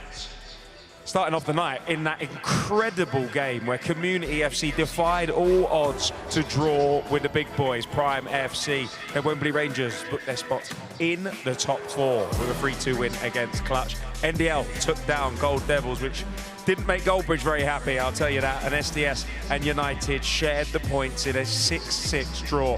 Vision lost to N5 5-3, and Ruckus and Deport Trio shared a 2-2 draw that you just watched there. And how does that affect the table? Well, I'll tell you right now. Wow, wow, wow. It is all changing here in Border League Season 3. Vision dropped down after the loss. United jump up tonight. Gold Devils and Clutch FC fall places respectively. And then N5 climbing the table just outside that top 4. SDS, not a good day for them, dropping out of the top 4 to be replaced by Wembley Rangers. Can last year's champions do it again? We're going to find out next week. And Prime, horrible, horrible day. And then Deport Trio and NDL make up the top 2 of the table. Well, what a day we've had here at Border League Chunks. It's been a day of giant killings, draws, goals, missed penalties. We've had it all. I absolutely love it. Love it, man. Like next week's the last normal week, and then we've got Final 4, 25th. I'm excited, man. I can't wait. Very happy. Well, listen, NDL are going to be there, but who else is going to be there? You're going to have to tune in next week and find out who's going to be the O2 on the 25th for the Final 4. Listen, I'm going to be there. You want to be there. Make sure you grab your tickets now. It's been a pleasure. And guess what? We'll see you next week.